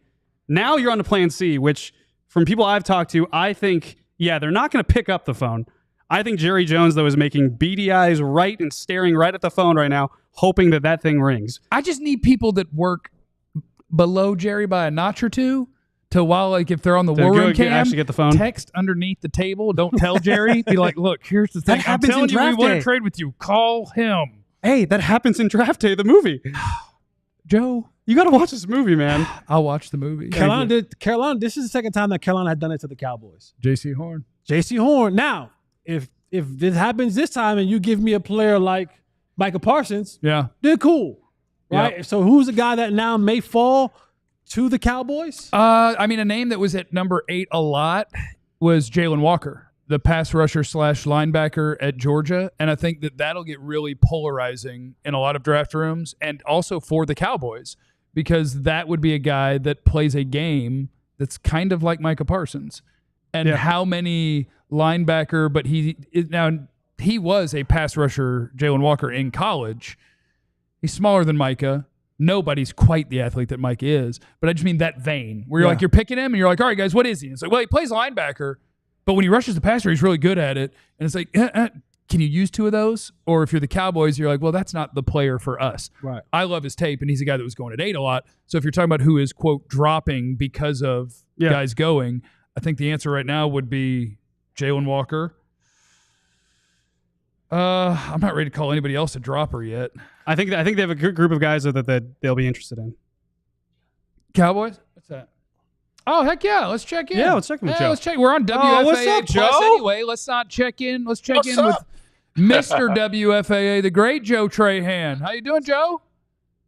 What's up, you guys? Yeah, hey, thanks so much for hopping on WFAA Plus, man. We appreciate y'all. Yeah. All about family. Yeah, we're trying to get you a bonus. I think you get a bonus based on the numbers on the plus. A referral. So we're trying to I wish. I wish. So We'll work on that. our broadcast may not be in the exact same place as other broadcasts, but we have announced and are aware that Teteroa McMillan just went number 8 overall to the Carolina Panthers. Do you think that the Cowboys are throwing a pen somewhere right now? I don't know. Listen, I think if it doesn't work out, and I'm sorry, I'm No, holding my we'll camera turn right with you. now. I don't know. I was going to turn I with kinda you. I don't know. Yeah, can y'all do that? We're good. We'll go like this. It's like the All-City Dallas bobsled team. Yeah. That's great. Sorry about that, boys. But yeah, no, I think, now that Tet is off the board, man, are we going to get to where the Cowboys end up with 2 or 3 different players that they have on the same tier, and they say, you know what, we're not going to stand in here. We're going to get more draft capital. We're going to move back out of it, and they need to try and make up for not having that 4th round pick anyway. I don't think it's the worst move. We've heard about this draft that there's not a whole lot of differentiation between picks 12 through 32, 10 through 32, however you want to look at it. So I wouldn't be mad at it. I wouldn't be mad at it at all. Now, does that factor in? Hold on, everybody lean. Does that factor in? I don't know what I'm doing. Does that factor in that I think he's the other way. That Jerry says over and over again, and he said it again at their pre-draft presser, like, I ain't calling nobody. The phone's going to have to ring. When he says that, do you believe that is like real life, or he's just saying you would prefer not to? Because if you are in that spot, sometimes you have to call. Yeah, no, it's lion season. I mean, that works both ways. You can't wait on that, right? Especially if you're the one who wants to move out of it. No, I mean, no. They get on the phone. They make calls. That's just Jerry being Jerry, trying to make it a show, trying to make himself the star of the show. We know that's how Jerry rolls, and I think that's part of what you had there. Joe, you talked about, like, as the Cowboys are looking, at the number 12 pick, maybe trading back. It takes 2 to tango. Is there a team that you think the Cowboys because I do, Joe, honestly, in my heart of hearts, I think sometimes teams don't want to do business with the Dallas Cowboys. And so they tend to go, you know what? We don't want to do business with you. We don't want to get down with you and help you guys out for a better situation. But is there a team that you could think about that makes 2 to tango for the Cowboys? No, I hear what you're saying, but I would go the other way, Jesse, because it's all about self-interest at this point. If the spot works, if the deal works, I think they're going to pull the trigger. I don't think anyone is, I don't think they care about who the trading partner is if the deal works. And that's the thing. I do think that the Cowboys would be willing trade partners because they need more draft capital later in the draft. And I had one scout tell me pretty interestingly, he said, Joe, between 35 and 85, there are a bunch of really good players. And if the Cowboys can get more draft capital in that area of the draft, I think it would be a big plus, and I think it would be a big win. And I don't worry about who the draft partner is. I do worry about the fact that my phone keeps going sideways on me. I have no idea what's going on. It boys. fits I our vibe, really Joe. We don't. love it. Live TV, I love Good. it. Joe, we've talked about Jerry being Jerry, and I think if you look at the last couple drafts, there's a lot of meat and potatoes, right? I still think that there's some interest in potentially adding some pop. Do you think that in this scenario, when wide receivers are kind of going off the board, some pop feels like it's going off the board, that they might reach for a poppy pick rather than going for a meat and potatoes kind of situation? I feel like the more experienced Jerry Jones gets, the further he gets away from making that kind of pick, Joe.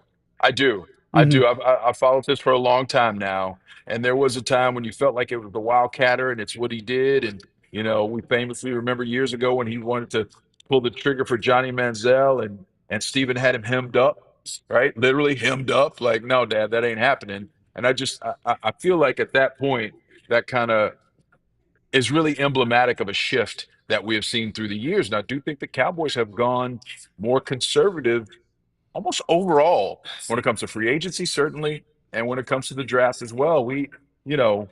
CeeDee Lamb's a great splashy type player, but it wasn't a splashy pick because of where they got him and where he fell in the draft. It was a smart pick and it was the thing to do.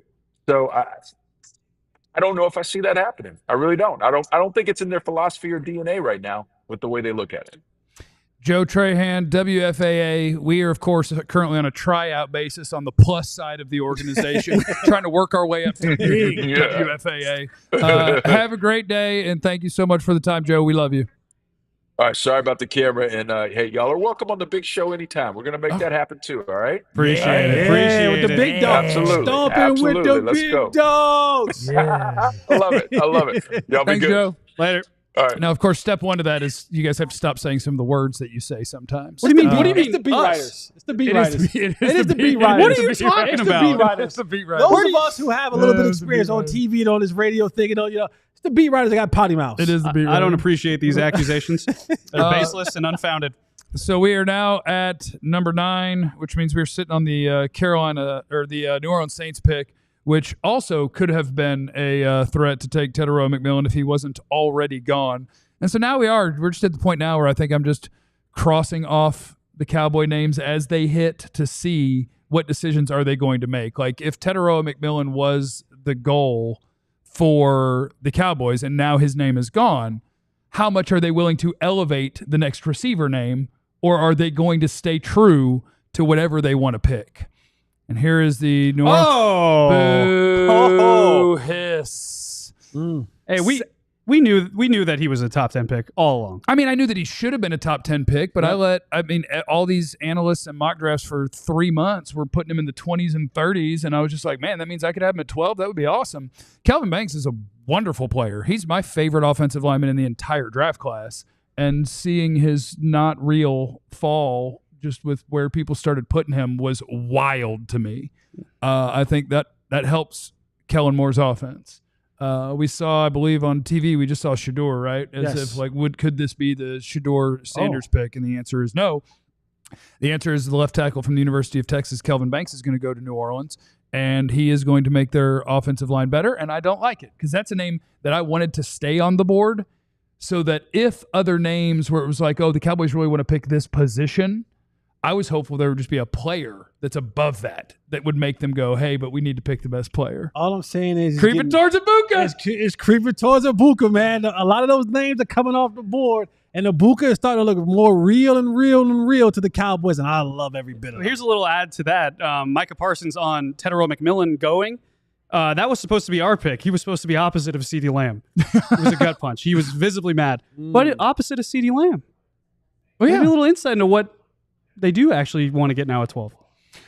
Yeah, and I don't have I want them to find a wide receiver too. Very much. Very much. I just don't want them to force it. And I get it. It's like, well, you're not going to find one if you don't pick one in the first round. And that's cool. But not if you're at 12 and you pick your 20th best player over your 8th best player. This is the most important asset you have every offseason, and I just don't want them to pick something because it plays the position. So Banks is gone, Campbell's gone, Membo's gone. So now you're talking about I'm not considering the North Dakota State guy. Like that's not an option for me. The left, So you're talking Josh about Josh Simmons Simmons and Tyler Booker, the Bama guard. So those are the two that you're see now. This is just me. I know that 12 you can't take a guard. I'm sorry, you can't take a guard at 12. Can you take one at 16? You can take one. When did they take Zach Martin? 16. 16. I was going to say 16 to 18. I was going to say, I know. I saw you. I was like 18 sounds about right. I was saying 18. You do it at 16. Yeah, like if you trade back at 18, 18 sounds better. 12, I need impact splash player at that point in time. And again, my choice would be Emeka. Would not be mad if they went Matthew Golden. Yeah. We're onward to number 10, which is going to be the Chicago Bears. Things that you have seen if you follow along a bunch to the Chicago Bears. Anything from tight end, Tyler Warren, edge players. Oh, we got to pick us in right now. Oh, fire that thing off. Let's do it. Fire that thing off. Tight end. It is a tight end, but it is not Tyler Warren. It's Colston Loveland. I knew it. That was one of my big draft storylines is teams are going to have rankings different than what we think. Everyone had Tyler Warren as tight end 1. Colston Loveland ends up being the first tight end off the board. And I like that. To me, that's not crazy. I think both of them, I would say I like both of them as prospects less than the consensus. I don't love tight ends this early in a draft. It doesn't usually work out, but we are right in the wake of Brock Bowers. So it's like, yes, you can, because the very last one worked great. But a lot of them do not so much. But like Colston Loveland, the differences between him and Tyler Warren, I also think, have been really overplayed. Like the idea is that Tyler Warren is this gigantic, big, strong, I'll block everybody and run everybody over. And he is a big, strong player. And as a receiver, he will drop a shoulder on you. He ain't a good blocker, and people are just pretending he is. Loveland's as good a blocker as Warren is. Warren was protected as a blocker. They would have him pull around and help seal or chip or something. Like he ain't in there moving defensive linemen. Loveland is more of a spread out, big mismatch wide receiver type. And that's what a lot of NFL teams want today. I think, and when you talk about new head coach, right?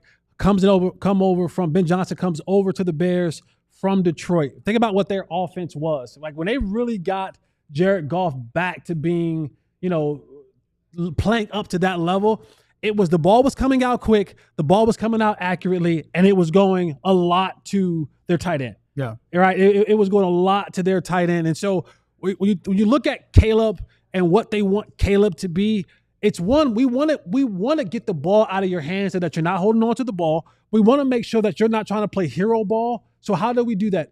They went and they got a bunch of offensive linemen this offseason, right? So let's first secure the pocket. So that means they're going to run the ball a little bit. But now I want you to get the ball out right in front of you. You got the arm strength to do it. Let's get some of these seam throws. Let's get some of these corner throws. Let's get some of these things that we can do. They already have Cole Kmet is there. So they'll have the 2 tight end type set. And now you got Rome Odunze, who's still out there, and DJ Moore.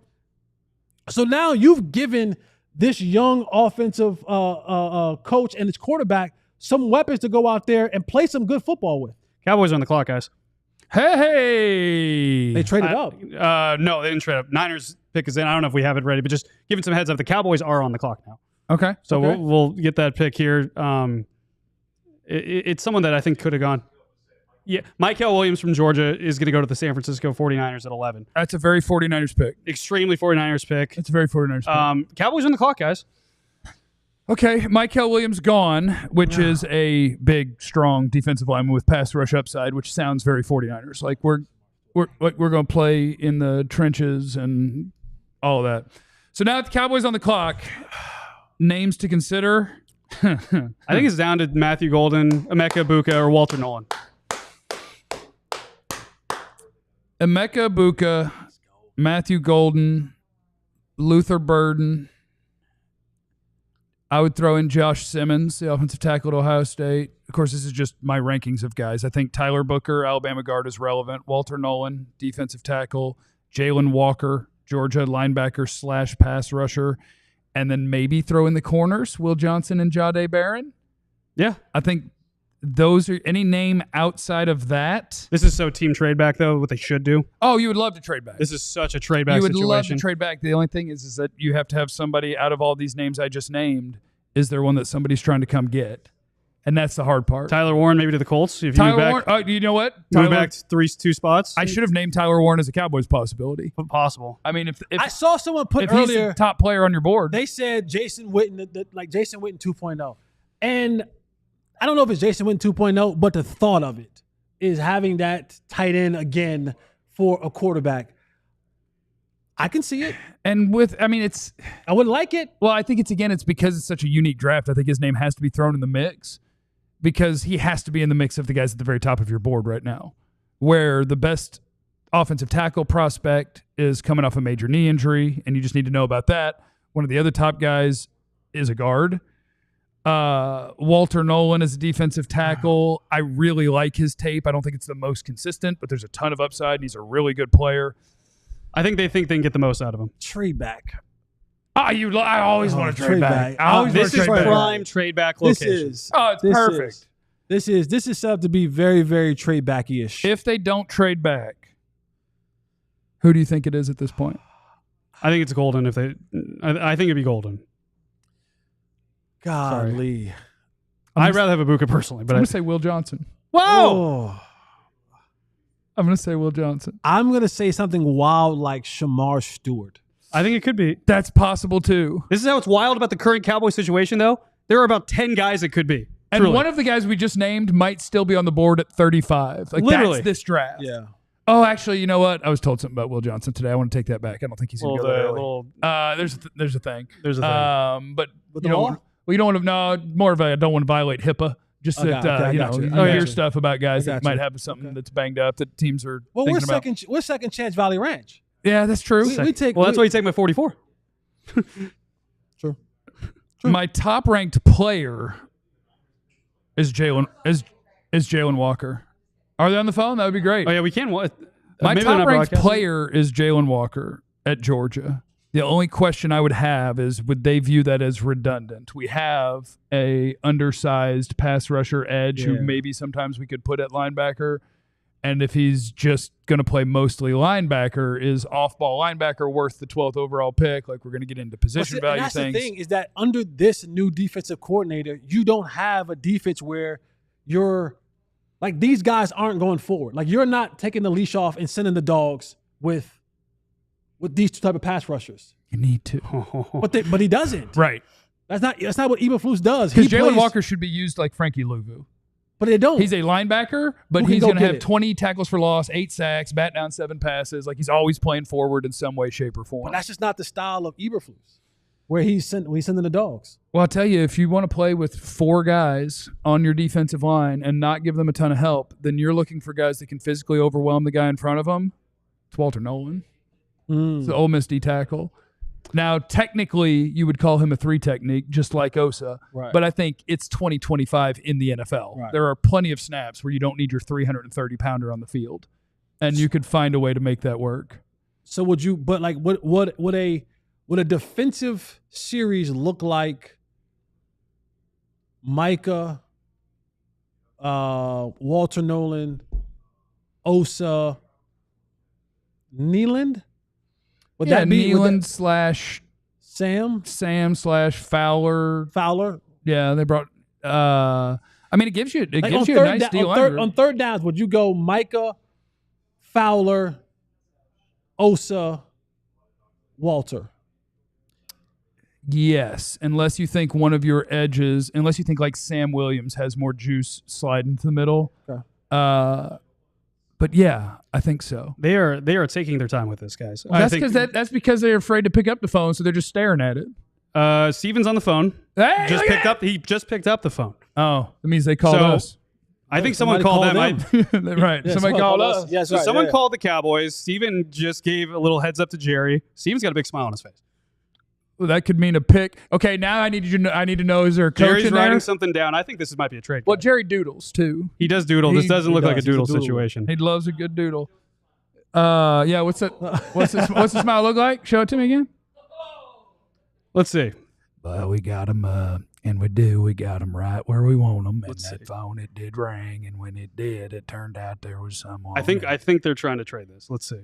I mean, I'm sure they're trying They're to taking their trade, time. because I think whatever name we say that we We'll would be want there. them to pick, We'll be there in a there's a couple picks. decent chance he's here six picks from now, 8 picks from now. I'm okay with a trade back. Like, I would love a trade back. As the seconds go on, I'm more feeling like trade back. I'm the biggest fan of trading back that's ever fanned of trading back. But you've been trading back before we even got to this point. Yeah, I've been You would trading. Yeah, I back- didn't need to know who was on the board. You would trade back need to know. before pick 1 was even announced. Yeah. You've been trading yeah. back since December. Yeah, I've had a problem. Like, it's like Abdul Carter accidentally made it to 12, and I traded back 3 months ago. Like, oh, can we undo that? Is that how this works?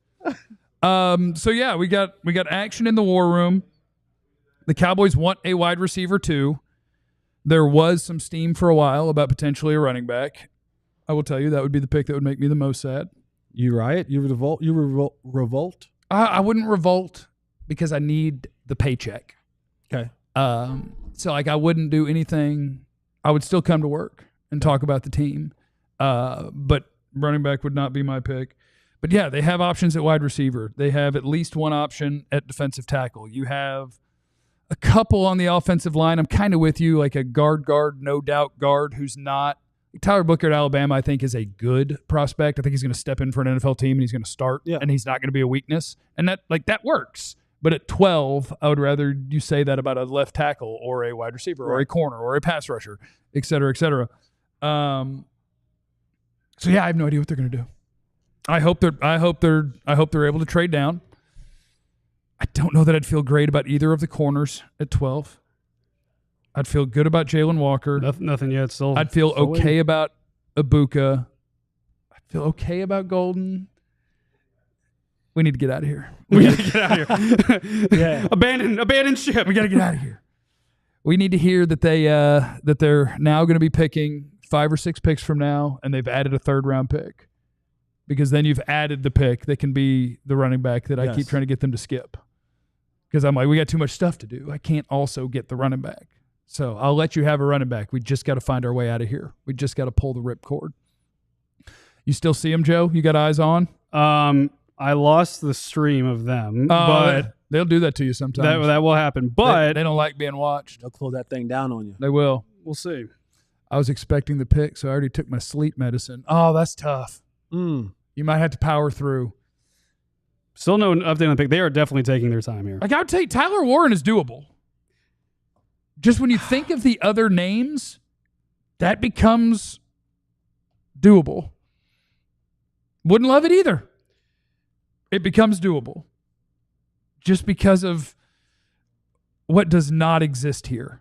This is fascinating. Because what you're looking for, if you were picking this high, is, all right, give me the wonderful pass rushing prospect, the wonderful corner, wide receiver, offensive tackle. The wide receiver group is okay. The offensive tackle, I think there's one that would be worthy of this pick if he hadn't torn his patella. Pass rusher group, I think the next one's Mike Green out of Marshall, which I like the player. I'm out on small school guys. 12. I'm totally prejudiced on small school guys this high. Jalen Walker. They're still discussing things. How is that possible? I thought it was a 10-minute limit. No, I know they are. Did We're Jerry ahead. file I wonder. for an I wonder. extension? I wonder We're if the ahead. Niners. Yeah, we're a little ahead. Oh, yeah, we did get a little. Also, I wonder if the Niners tipped their pick before officially putting it in. Like, because I think. Oh, that does happen. Yeah, I think they might have tipped the pick before they put it in, because I feel like it's been 10 minutes, or maybe time just moves a lot slower or faster. How long has it been? Yeah, they are taking their time. Will it be Shador Sanders? No. That'd be crazy. Y'all don't want to have fun? Schottenheimer just said, pointing at the clock.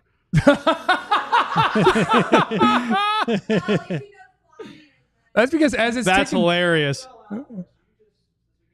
Aaron, they will screw it up as always. I can see you have to remind Jerry, because sometimes you could ask him about, like, hey, on 2nd and 7, when that dude made that play, how did you feel? And he will tell you a 45-minute story about his auntie. Hey, Will McClay just picked up the phone and made a call. I think they might have made a pick. So they're picking a player. I think they're picking a player. They're picking a Jerry's on the player. phone. Looks like the Cowboys have picked Jerry's a on the player. phone. Tyler Are we? Booker. That's official? Is it? Tyler Booker. They're going guard. Cowboys, I'm telling you what happened here. First of all, Tyler Booker is going to take the right guard job from the assortment of people who are competing for it. Tyler Booker is not a Zach Martin level prospect at guard. They were stuck. They wanted to get out. They were stuck. We ran through all of those names, and I think what happened there is they probably don't value Matthew Golden or Emeka Egbuka as highly as some people do, and they want to get – I can't hate it. I hate it. Because I want Fans are them gonna to hate be this. able to block. I hate it. I want them to be able to block. And I remember I was one of the ones who talked about protecting on the interior. Yeah. But I just think Yeah, where'd you go? 12 guard? Whoever they picked at 12, you were going to say 12? No. This guy? Tackle, I'm good. No matter who it is. Tackle, if you go Josh Simmons, okay. I'm okay with that. If you go Golden, Egbuka, I'm okay with that. If you go, who else was there? I didn't want Will Johnson at 12. Okay. All right. I'm telling you, they ran into the weird draft, and in the weird draft, they looked around and went, the guard, I guess? I mean, I think not only is it, I think they've signaled that this is something that's coming for a long time. And this is why I asked Jerry Jones on Tuesday whether or not they could eliminate the idea of taking an offensive lineman early, because they've put so many resources in. They've signed 10,000 offensive linemen this offseason. You thought that they might have had it settled. But one thing is, you look at who they got at OC. They got a former offensive line coach. You look at the offensive lineman coach they got is a guy that's known for developing talent and making the most of guys. You look at what they lost, Zach Martin.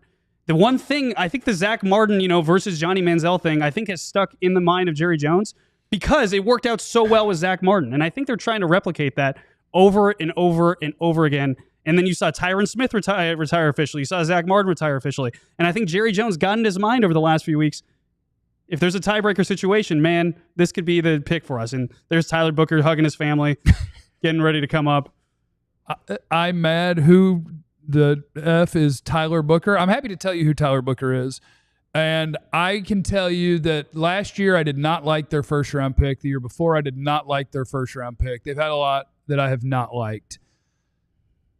This one, I go back to how I've started sentences about this draft since I was talking to my friend Dane Brugler, and he used these words to start a sentence. In this draft, it gets wonky.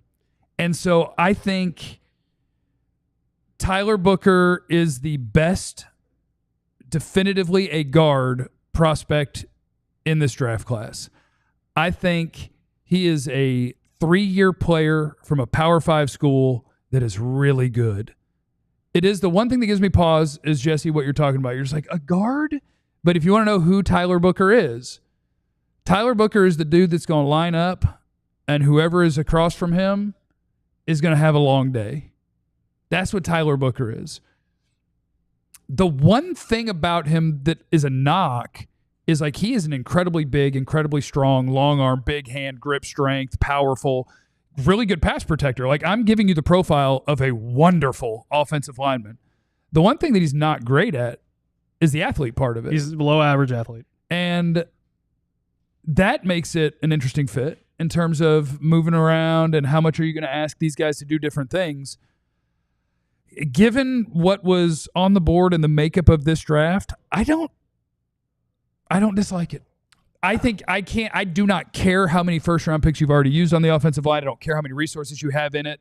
I watched them not be good at it last year, and he's not my top player available. 1, 2, 3, 4. He's in my top 6 available, and he's a really good player. You've gone O-line, D-line, O-line. And you've gotten stud, bad. You got one good player so far out of that. But mix. I can't not do it because I've already done it. No, because if the dude can't play, I get it. I got to do something. I do. I truly get it. But I thought you brought in enough guys that could make do. I don't want to make do. But what I'm saying I want to go full Philly. I want to line up and whip your ass. You're not going to be able to do it. You don't have the He's guys the to best. do it. He was the best guy in this draft to do it, at least. Like Tyler Booker is the guy that if you said, "Hey, I want to pick an offensive lineman, and I'm gonna tell you what I want. I want to move that guy." You wanted Tyler Booker. You want to move people? He can help you move people. Okay. Now, if Brock Hoffman is the right guard in Week 1, I'm gonna take all this back. But see, you said it, you mentioned it earlier. You said this is the new NFL. You said it about defense, about, hey, we can line up these guys. Now I'm thinking about, now you play the Giants, and now you have to. That's who you want in front of Dexter. That's who you want. But what happens when he has to line up in front of Abdul? Oh, he's playing guard. Abdul, I mean, if he comes in there, we're in That's what trouble. I'm saying. Like, But what everybody's in happens- trouble. What happens then? What happens if it's Brian Burns? What happens if it's Kayvon Thibodeau? That center next to him gonna help. You see what I'm saying? Like, Yeah. But if I line it up to where you now have to use athleticism and you don't have that, that's gonna be tough. Now I get the mauling part. We'll wait and see. Can I tell you my favorite part about it? I'm listening. My favorite part is at some point we're gonna have Clarence Hill on. And yesterday on the show, when I tell you before the show, he looked me dead in my face and he said, they are not taking a guard at 12. I said, I want you to say that on the air. And he was like, why? I was like, because nothing is worse than a definitive statement the day before the draft. And then they take a guard at 12. I think they would have taken Teteroa McMillan over him. I don't know, like, who else. Does this give you hope? Like, can you look at him and have hope that this is a guy that's going to help? And here's where I kind of get a little bit not liking the pick. Looking at Tyler Booker does not give me hope that that's going to change the outcome of this season.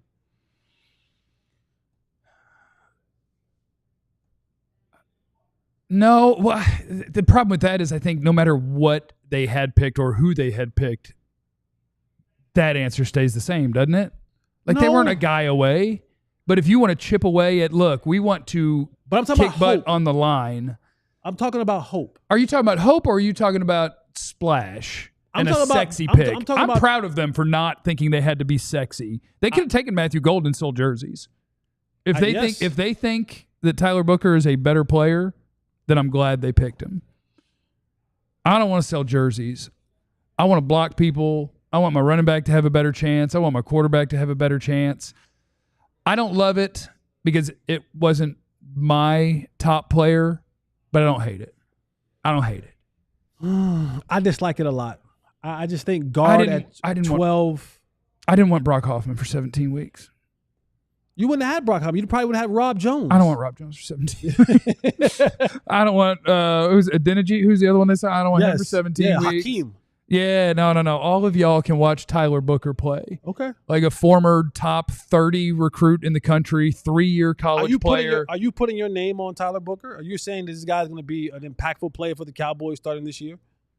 I'm saying that if you give me Tyler Booker and in the chat or you or whoever has to put their name on who they would have rather had, I bet most of the names people throw at me, I'll bet on Tyler Booker.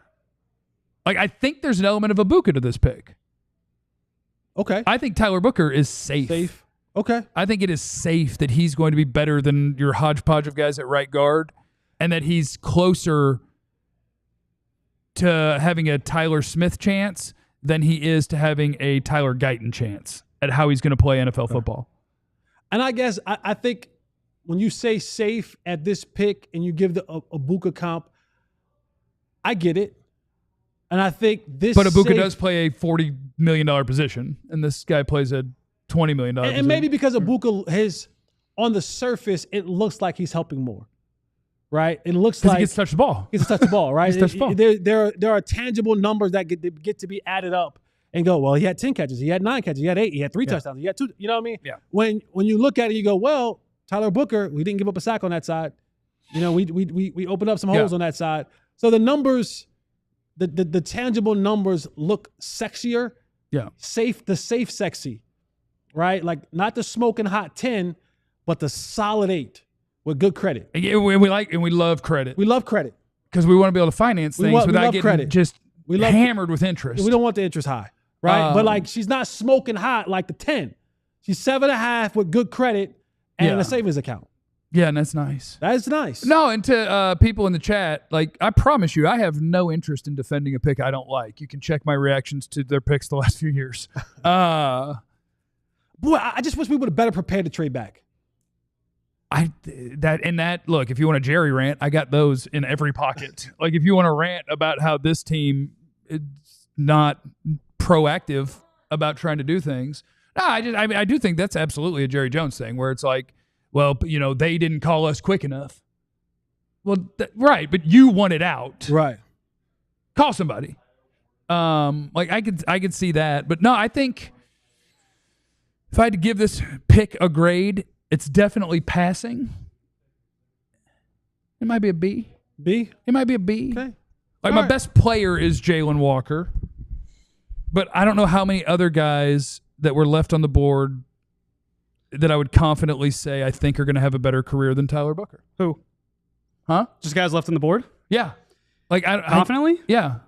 I think Tyler Booker might have been the highest floor player left on the board. That's why I said there's a Buka to him. Like, that's safe. But it's also a Buka at a position that's not valued as highly. I added that too, yeah. Yeah, I added at the end. I was like, but Buka does play a $40 million position. I know. Like, Tyler Booker, this is a total pick where 10 years from now, who cares about the grades? Who cares about things? I promise you're not going to look back and be like, oh, they made a mistake there. But you're not. I will say, though, if Tyler Booker has a beginning to his career like Tyler Guyton did, and I do not think that will happen. No.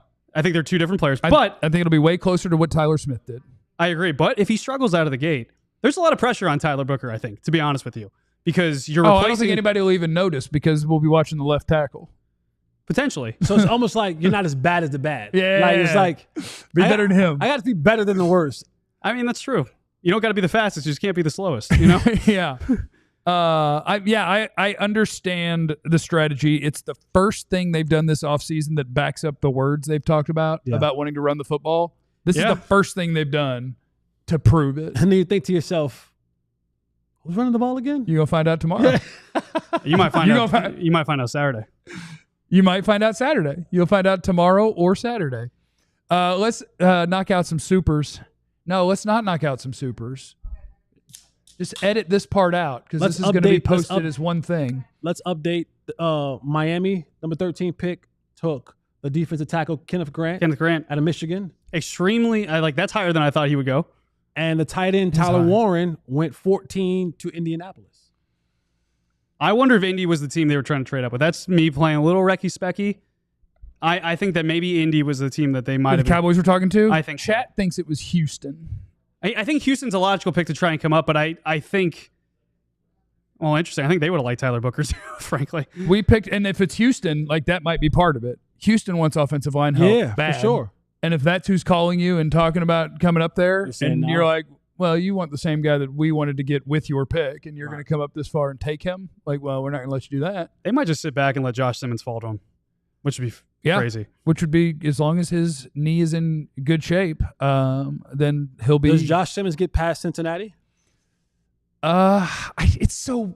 Taking Michael John Campbell. This is a weird draft. It's hard because when a guy tears his ACL early in the college football season and you get to the NFL draft, I'm like, yeah, whatever, pick him. Like, as long as nothing went terribly wrong in rehab.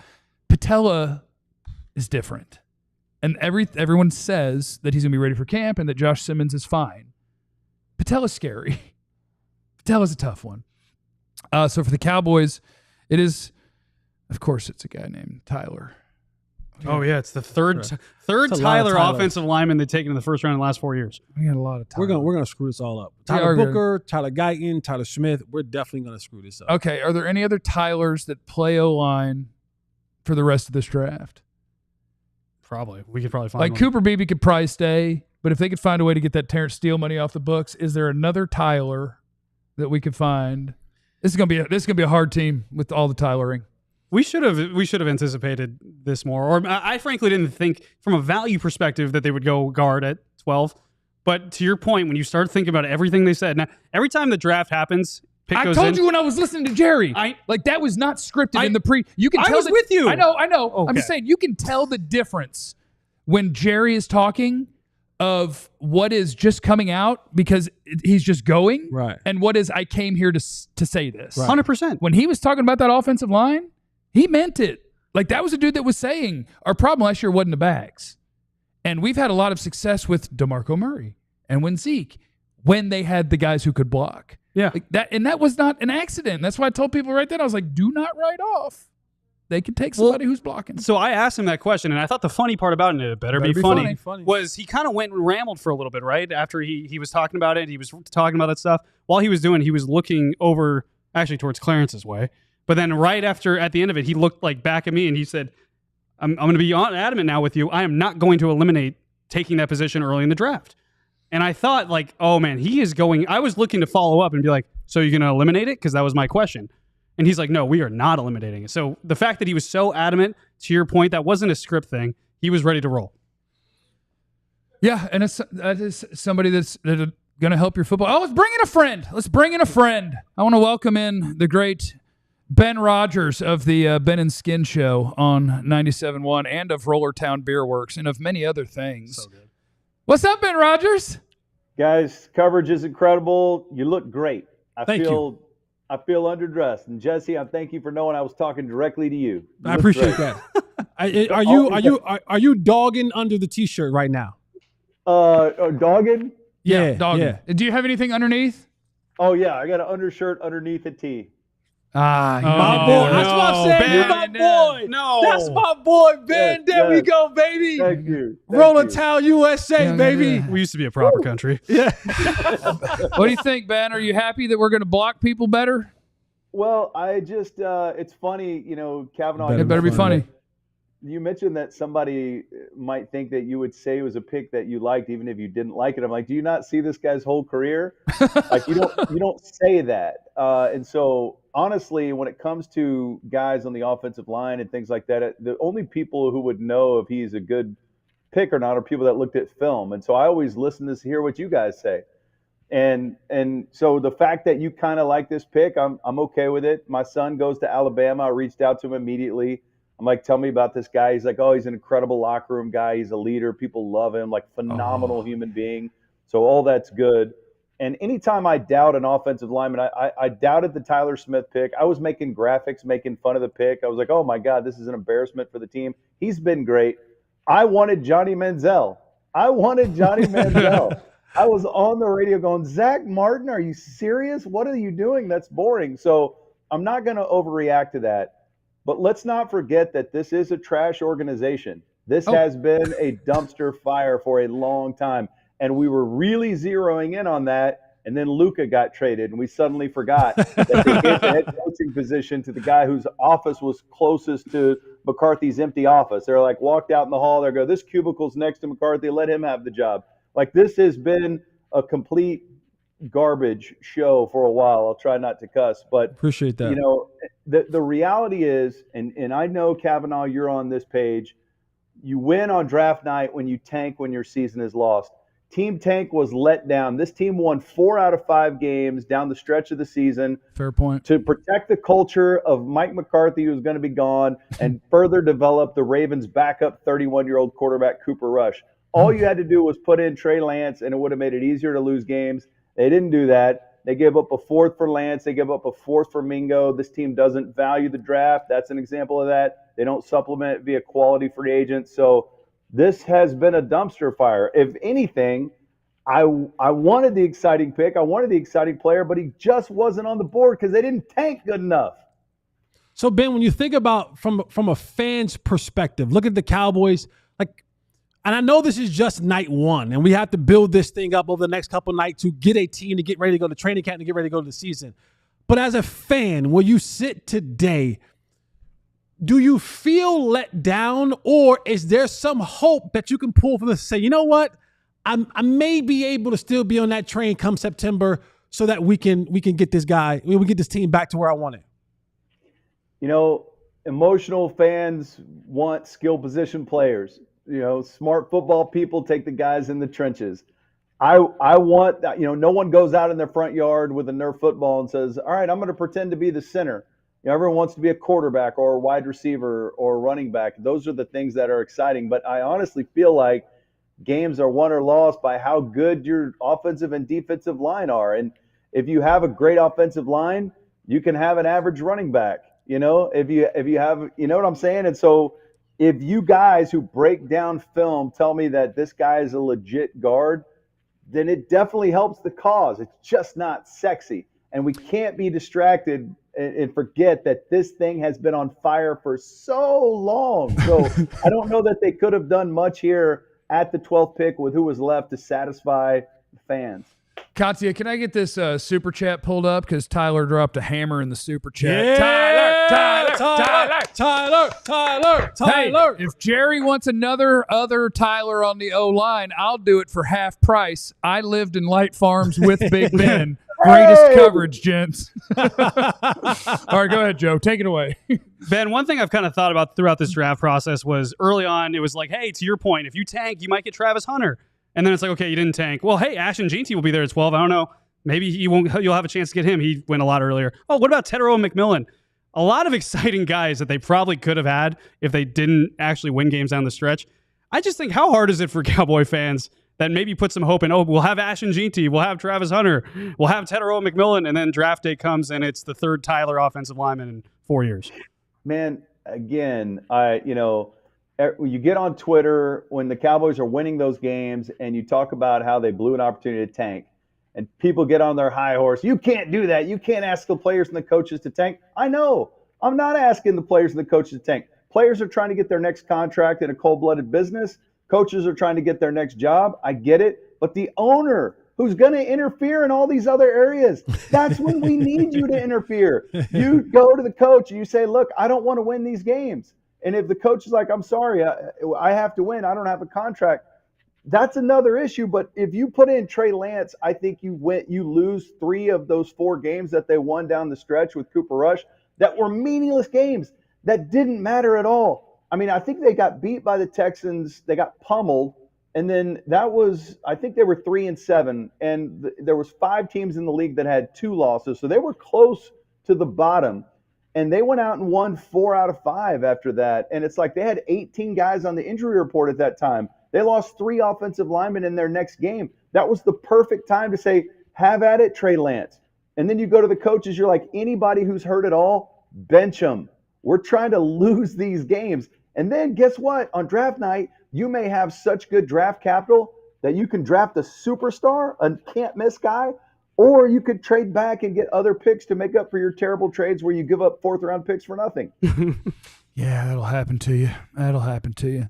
It's the great Big Ben Rogers from 97.1 and from whatever else he effing wants to do in the world, joining us on the DLLS Draft Party Extravaganza Special Party. Ben, promote whatever the hell you want. Yeah, we started a little brewery up in Salina called Rollertown Beer Works. We're building a big facility in Frisco.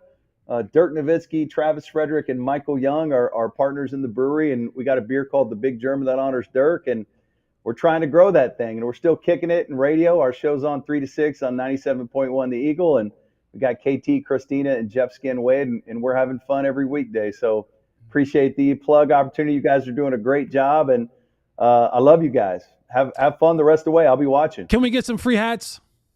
Absolutely. Are you kidding me? Just don't hand him to Jeff. No. Don't give him to Jeff. Don't give him. I'll come get him. Don't give him to Jeff because we were supposed to get some other free hats. I was supposed to get sent to Jeff that we didn't get for the last 3 months. So I always like to ask for free stuff while we're on the air because if you say yes on the air, then I can put it on and say, well, you did say yes on the air for free. Danucci let me down. I'm hatless, Ben. Danucci let me down. I got you guys, and I do want to let listeners know that I have seen 2 of the 3 of you guys play sports. A lot of people have seen Jesse Holley play sports. National championship, North Carolina, in basketball, and the #1 feature on their entire offense. Obviously, brilliant career with the Cowboys. Easy, but bro. I've watched this dude play pickup basketball. It's insane. I've watched him dunk left-handed over the best guy in the gym, who then became the second best guy in the gym. And Jeff Kavanaugh, one of the greatest flag football wide receivers in the history of North Texas. Like, feared, loved, and respected. So that is true. You guys got some athletes on this panel. And our boy Joe Hoyt, he got thick thighs. I got thick thighs. Video vixen. Like a video vixen. I'm a video vixen. Joe was all district and all that stuff. I was all county. He was all county. He was All all county. county? Yeah, all county. Oh, see? Yeah. That's what I I'm was talking Jeff Heath about. before Jeff Heath. Yeah. All right. All right, See, Ben, get the hell see- out of here. See that you're skill position players. I'm a fat guy. I like the lineman pick. You guys are skill position guys. You don't like the lineman. You have one of my favorite weird statements ever when you referred to yourself as a two sandwich kid. All right. Have a great night, two All right, sandwich love kid. you guys. All right, tell your wife I said hello. No. No. Yeah. He meant it in a very innocent way, but tell her for me also. So there's that. We will keep cruising NFL draft style. Cowboys took Alabama guard Tyler Booker. They went with the non-sexy approach. And you know what? I ain't mad at you. I'm just going to put that out there. And we will be back to continue covering this thing and crushing it the best we can with you guys. Hit the like and subscribe button. Our draft party carries on again right after these things on the DLLS Cowboys Draft Party Draft brought to you by Happiest Hour. Shout out to our friends at the Lone Star Smokeout, which, if you're wondering, this is a smokeout. And what we mean by that is food. Whoa. I was about to say, whoa. I was like, whoa, come on with it now, because It's not Willie and Snoop. yeah, okay. No. All right. Those little Wiz Khalifa. No, barbecue You know what I mean? and country music. What's Okay. more Texas than that? The Lone Star Smokeout's coming to AT&T Stadium May 2nd through 4th. Try barbecue from 14 teams across the U.S. and decide for yourself who's really the champ. Pair all that with events each day like Texas' biggest happy hour, Derby Day, Cinco de Mayo a day early, country's biggest stars like Cody Jinks, John Party, and Midland. They'll all be there performing. Stay tuned to DLLS for information on our upcoming VIP ticket giveaway. For each day of the smokeout, kids 10 and under get in free. NGA tickets start at just $68. Don't miss out. Get yours at LoneStarSmokeout.com. And I clicked the wrong button on something, but it's cool. Watch me work. Empire. Oh, my boy is at Empire. You go, yeah. We love Empire, man. $350 off new flooring at Empire. This is the time of the year, all right? The weather's changing. You're having people come over. I am. You don't. That's what I'm saying. You You come don't- over Sunday? Sure. Okay. Yeah, I'm free to come over Sunday. You don't want these raggedy floors. And if you head over to EmpireToday.com and use the promo code DLS, and you'll get 300. You can get laminate. You can get wood. You can get carpet if you want. You can get an assortment of different things, and they have the experts to get you there. So head over to EmpireToday.com, go online. Now you can just add the photo of the room online, and you can just keep clicking. Oh, not that's looking good. That color, nope. That color, nope. I don't want that. Nope. Until you find the right There one. it is. That's the one. And then you call, and then they come in. You get all this stuff done. The experts will have you ready to go. Remember, EmpireToday.com. Use the promo code DLLS and get $350 off new flooring today. All right, we are cooking. We are cooking in the NFL draft. The Cowboys at 12 went with Tyler Booker, guard out of Alabama, who is going to walk into training camp and take some of your favorite players' job. It's already taken. Some of y'all's favorite player just the job lost is already taken. his When it goes the noise, Yeah. Brock, all the tweeting you've been doing, the whole Yeah. it's me versus me. Well, actually, Yeah. it's you versus Booker versus it's your job's gone. We're going to welcome in a man who I just have one question for. I just have one question for. He's ready? We'd like to welcome into Club DLLS one Clarence Hill. Clarence, I have one question for you. And then I'm going to go grab my laptop charger and they can ask you some questions. What are they not going to do at 12, Clarence? Oh yeah. Oh, They're not going to get sizzle. Clearly, they don't want sizzle. They're not going to take a Jerry guard, Jones. Clarence They Hill don't want to said. sell tickets. They don't want to sell tickets. That's what they're not going to do. They don't want to get the fans excited. That's what's happening right now. But hey, I was wrong. I was wrong.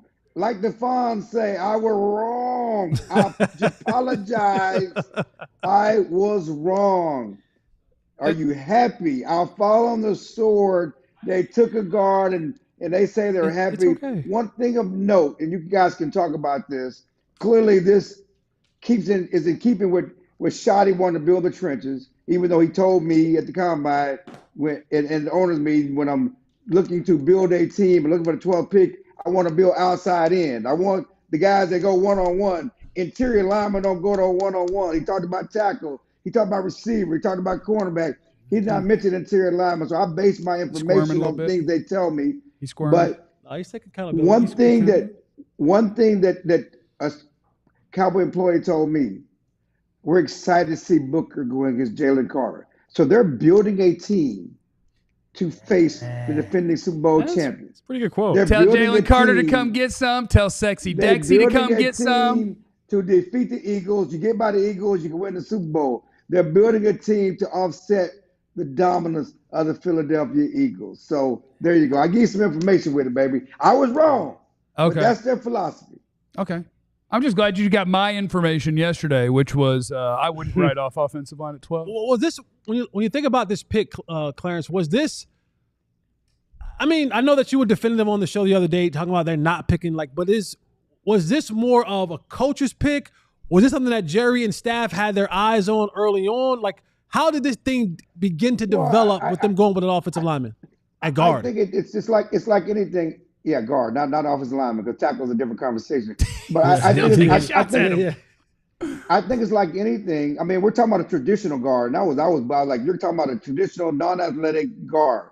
But I think like anything, they do mock drafts, okay? And so if Ted was on the board, they would have taken Ted, okay? There's no question about that. And the reason they were probably at the last minute to make the pick was because they were trying to trade down. And as I was telling Joe, it's one thing to want to trade down, but if you don't get the value, you don't get what you want, then you have to stick and stay. And then when you stick and stay, what's best for my team and what I'm trying to do? And I guess they settled on, again, doing what they could to defeat the Eagles, finding a guard. Again, someone put this, we want to see him go against Jalen Carter.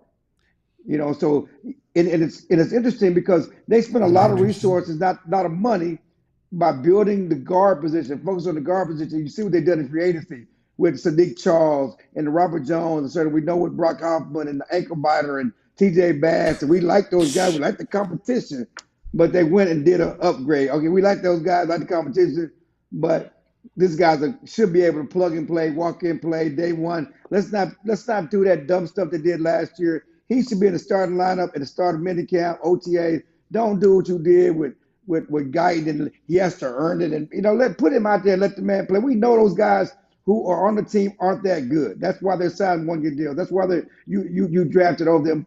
Put him out there and let him play.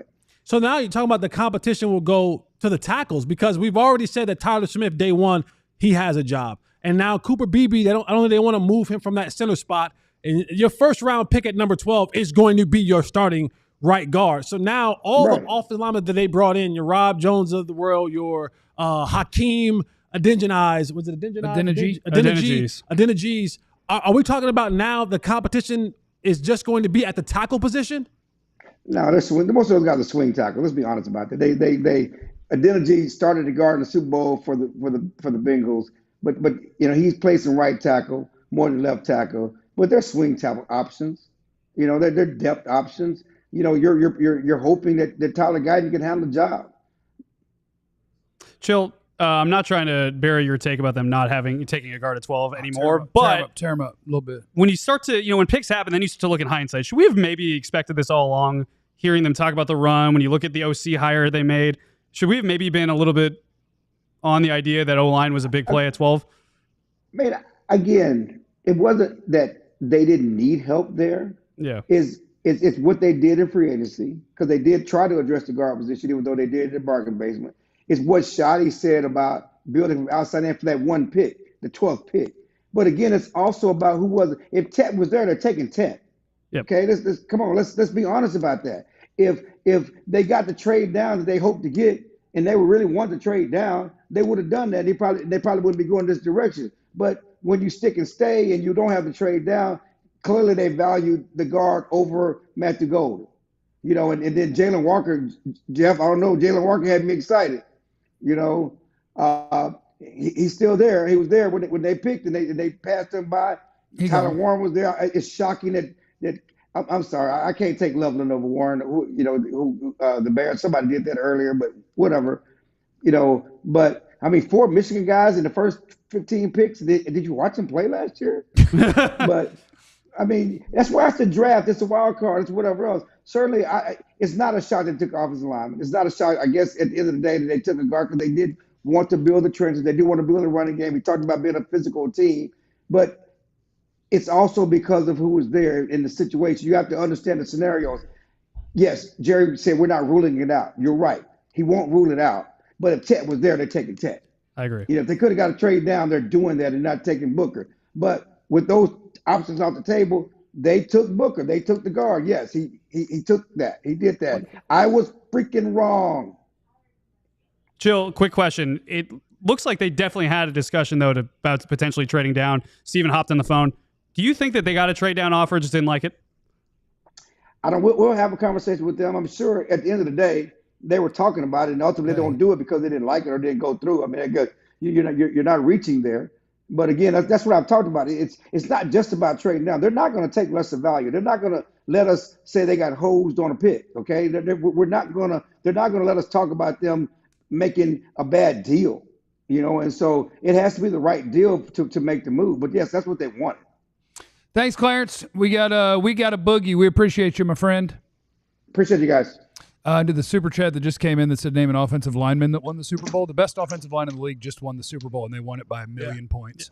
We're going to our buddy Fran Duffy, baby, our draft analyst and guru. We're going to pop him on, and we are going to party with Fran, and he's going to tell you about some Tyler Booker action. He picked him. That was his first pick in his first mock draft. Yeah. Fran know what he's doing. Fran was on it, Fran man. knows what he's doing. There's some Fran Duffy action.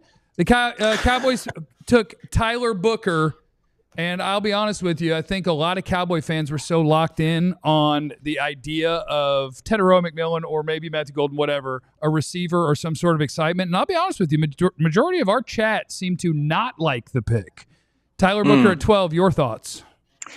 I love the pick for the Dallas Cowboys personally. I think when you look at this player, he is one of the best players in the draft.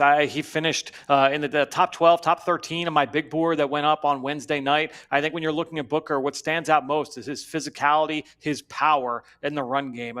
He's strong in pass protection as well. I cannot wait for the heavyweight battles he and Jalen Carter are going to have twice yearly over the course of the next decade plus. But I think when you're looking at Tyler Booker, what stands out most about him is his play strength, his competitiveness, and his toughness. And one of the reasons why I did earmark him to the Dallas Cowboys in an earlier mock draft in March, right after the Combine, was that when I look at all the different markers of Will McClay drafts over the course of the last decade, right? You look at what are some of the things that stand out, resounding themes from early round picks. They don't care about athletic profile. They want guys that are tough and physical. They want big, physically imposing players that, check the box there. This is a guy that comes in, and this is not a marker for the Cowboys, but this guy comes in with A-plus character. He's been a starter at both guard spots. I love the pick. I think that this is a guy that can bolster that offensive line. When that offense has been the best version of the Dallas Cowboys offense in recent years, it was behind one of the best offensive lines in football. I think when you pair Booker with Tyler Smith, you try and get Guyton, keep him up to speed. Hopefully you can get Terrence Steele completely healthy. I like this pick here for the Cowboys. Fran, is this any indication for the Cowboys of we're going to take care of the trenches in this draft? Like looking at, all right, we got a guard now to replace the retirement of Zach Martin. Are they looking more to now kind of saying this is the route that we're going to go? We're going to protect on the offense, and then we're going to be able to do some stopping on the defense. Is this kind of a peek into the window of what the Cowboys are going to look to do the rest of this draft? My guess is, though, Jesse, is that they're going to hit receiver pretty early tomorrow, and my guess is when I do my mock draft for round 2 tonight, after this first round concludes, that'll be up on the site tomorrow. My guess is I'll be giving them, Luther Burden. I'll be giving them, Jalen Knoll, from Iowa State, so Jaden Higgins from Iowa State. One of these receivers, I think I'm going to be earmarking for the Cowboys just because there had been so much buzz about them wanting to address that position. Obviously, McMillan's not on the board for them. And that was one of my big questions. It was once I got wind that there was a chance that McMillan could go in the first 11 picks, following up with my people in Dallas and saying, like, okay, like if McMillan is off the board, you feel like they're going to force the issue and it's going to be Matthew Golden? Or does that open the door for Walter Nolan, Tyler Booker, some of these other guys? And some people felt like, oh, no, keep the door open there for a lineman. But otherwise, like the other half were like, oh, no, like I think it'll be Golden. I, for one, personally, I applaud them for going with the former. I applaud them for going this direction. I think this was the smart move for the Cowboys. They get a great player. Fran, one thing Brian Schottenheimer was asked this week was about the idea of, hey, this is your first pick. It's a trend-setting pick for you. Jason Garrett's first pick was Zach Martin, and that kind of set the tone for what they wanted to build the next 4 or 5 years.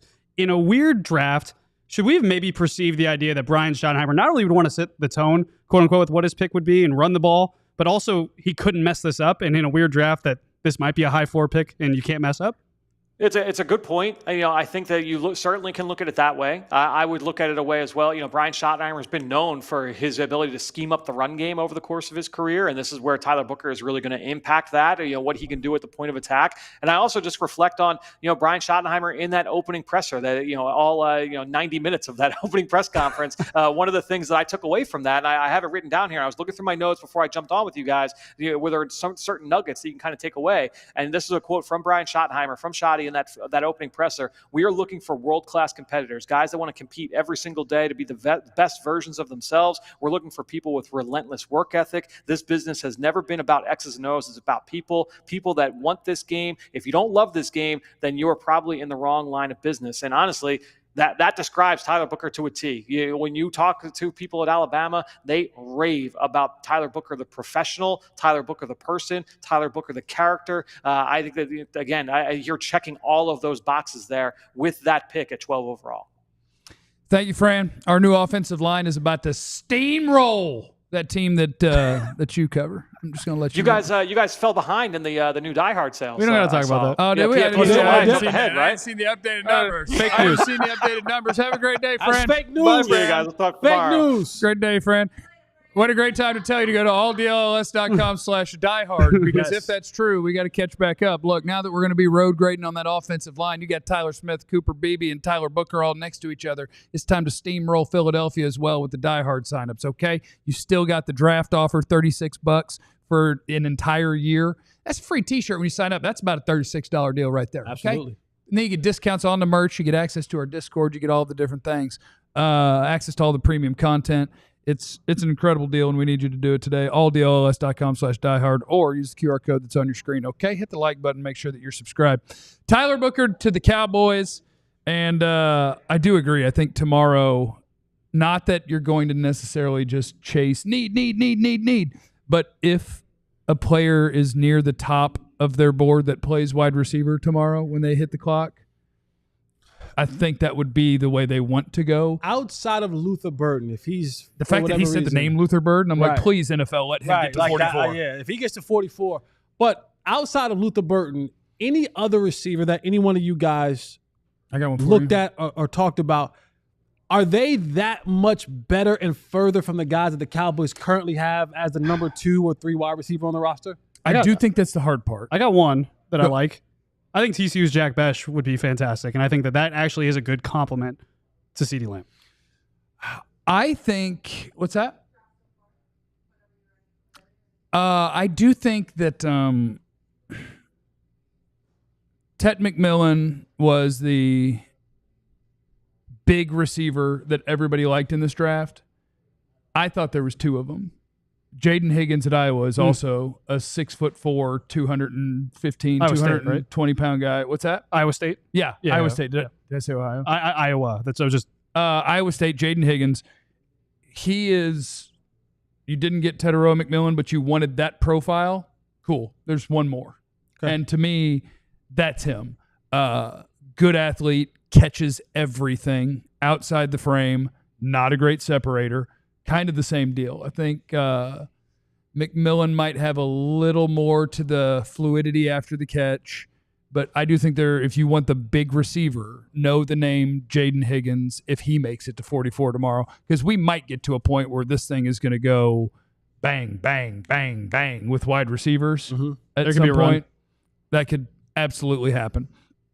So the Cowboys went with Tyler Booker at 12. The draft so far after that, Kenneth Grant to Miami at number 13. That is the other Michigan defensive tackle, their nose tackle.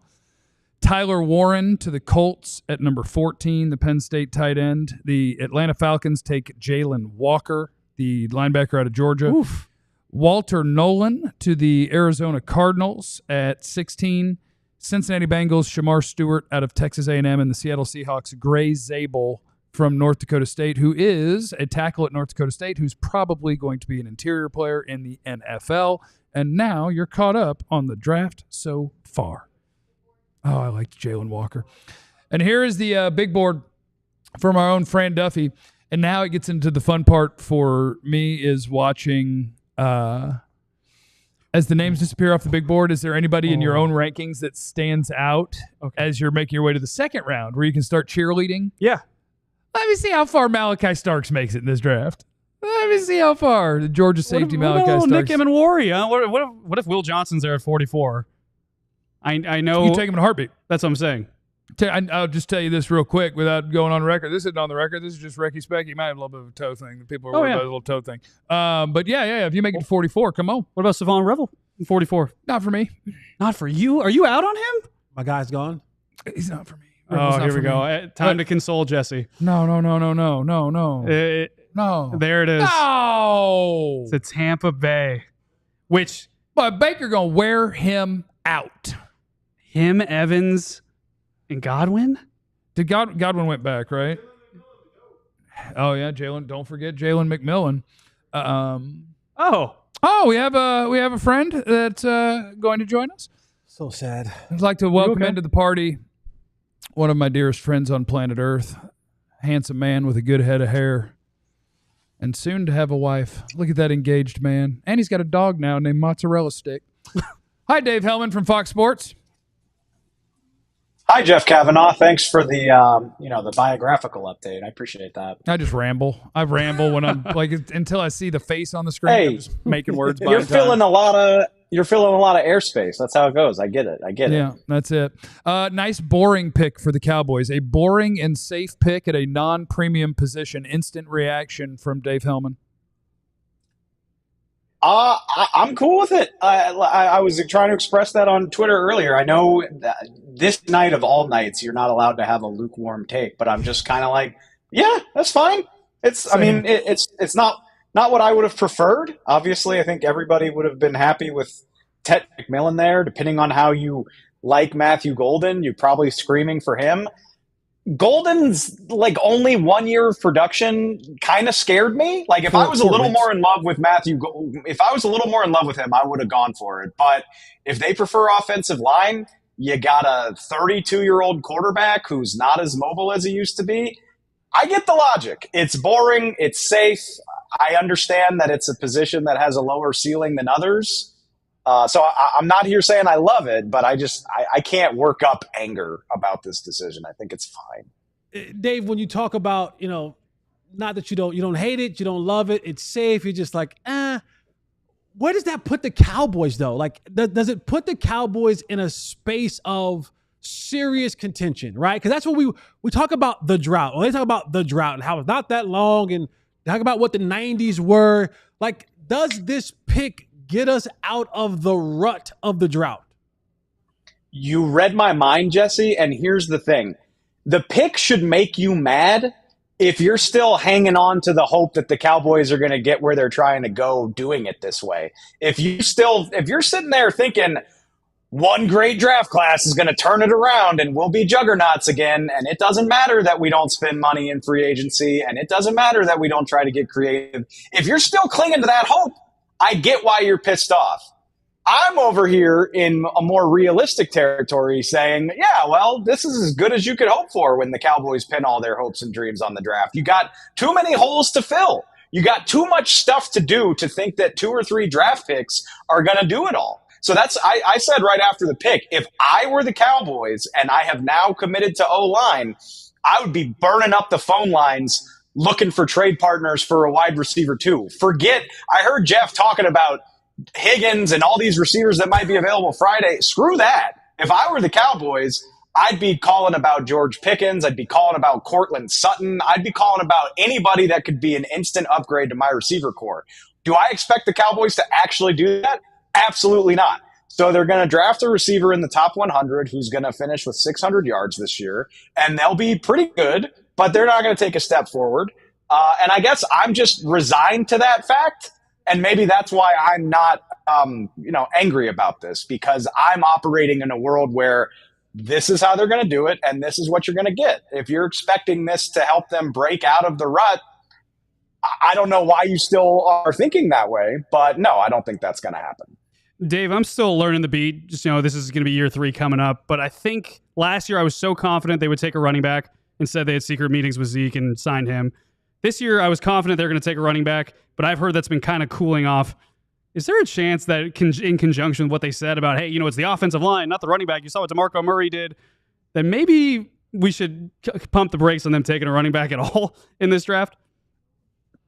I'd be pretty surprised if they don't take one at all, just because they have 10 picks and this is such a deep running back class. Like there's 24 of the guys. Like I did a mock draft for Fox Sports where I just ran the little simulator that everybody does. And you get to the 5th round and you're like, holy cow, that guy's still there. He's still there. If I can get Tootin out of Virginia Tech in round 5, maybe, or somebody like that, I think it's too tempting to pass up. I think people got way too fixated on the big name running backs. And I've been saying that for a while. I mean, we all felt pretty confident for a while now that Ashton Genty wasn't going to hang around till 12. But again, given the other needs on this team, I'd be pretty surprised if a running back is the pick at 44. So I do agree with you that they're going to wait. But with so many picks on day 3 and so many good running backs, I gotta think they'll draft one. I just don't think it's going to be the splashy guy that people have been hoping for. Dave, when's the last time somebody called you Tiny Jim like this guy in our chat just called you? Oh, I get it. I still get it a handful of times a year, and it always makes me smile because I know that person's been keeping up with my work for like a decade at this point. Yeah. So like probably more than you would guess, but it's like a throwback now. It's not as common as it used to be. Dave, who's the most underrated Lord of the Rings character? I love the hard-hitting stuff from Jeffrey on night 1 of the draft. Speaking of hard-hitting. Underrated. Yeah, just doesn't get enough respect. Probably Faramir, just in terms of how much we talk about him, especially book Faramir, baller, amazing. Yeah. Movie Faramir is kind of whatever. You guys get You that? know what, Dave? Every time since you're going Hollywood, brother, I don't see the flannels anymore. What happened to the flannels? Oh, you go to Hollywood and all of a sudden now you lose. You think the lady makes him dress better? Oh, I'll be honest. I have just as many flannels as I've always had, and my fiance is cool with them. I don't work in an office anymore. Like I used to have to go into the Star 5 days a week. So those are your nice clothes, the flannels. Yeah, no. I mean, that. let's be very real. Like a flannel shirt is like nice for me. So now that I'm mostly remote or like in studio, all bets are off. It's like hoodie to work type of deal. So like I still have them. Speaking of hoodies. Yeah. I get them. Are you dogging under the hoodie, or we got something underneath that? Clarence Hill is a psychopath. I would never. Yes, sir. Yes, sir. You're a proper man. I would never. You're a proper man. You're a proper man. I would never ever go You're a proper commando man. under a hoodie. You're a That's proper disgusting, man. Clarence. Do you miss all Cowboys all the time? Not that you don't still do plenty of Cowboys, but do you miss all Cowboys all the time?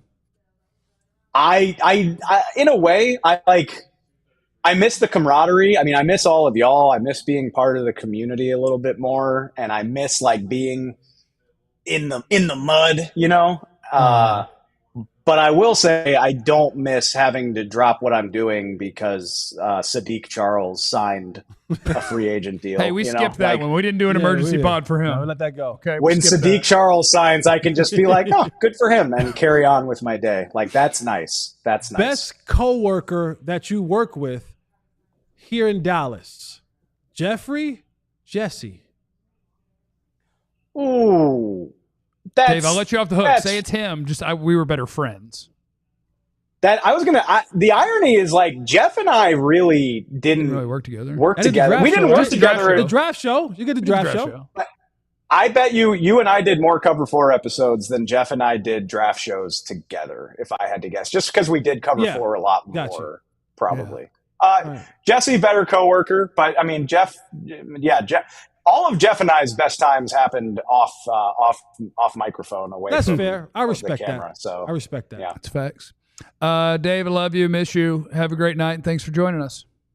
I love y'all too. We'll chat soon. I appreciate it. All right. We're gonna do this, Joe, or what? Yeah, we're can I say something about Pop? Yeah, and that's our guy. For sure. That's our guy. Oh, you gonna take a shot at Pop? 100%. Supplement sandwich. 100%. I dared him yesterday. I was like, I want you to say they won't take a guard at 12. I want you to make a definitive He's gonna get statement. Old I Texas dare again. you. And he did Pop it. is our dude, and I love him. I love him. I love him like a granddad. Yeah.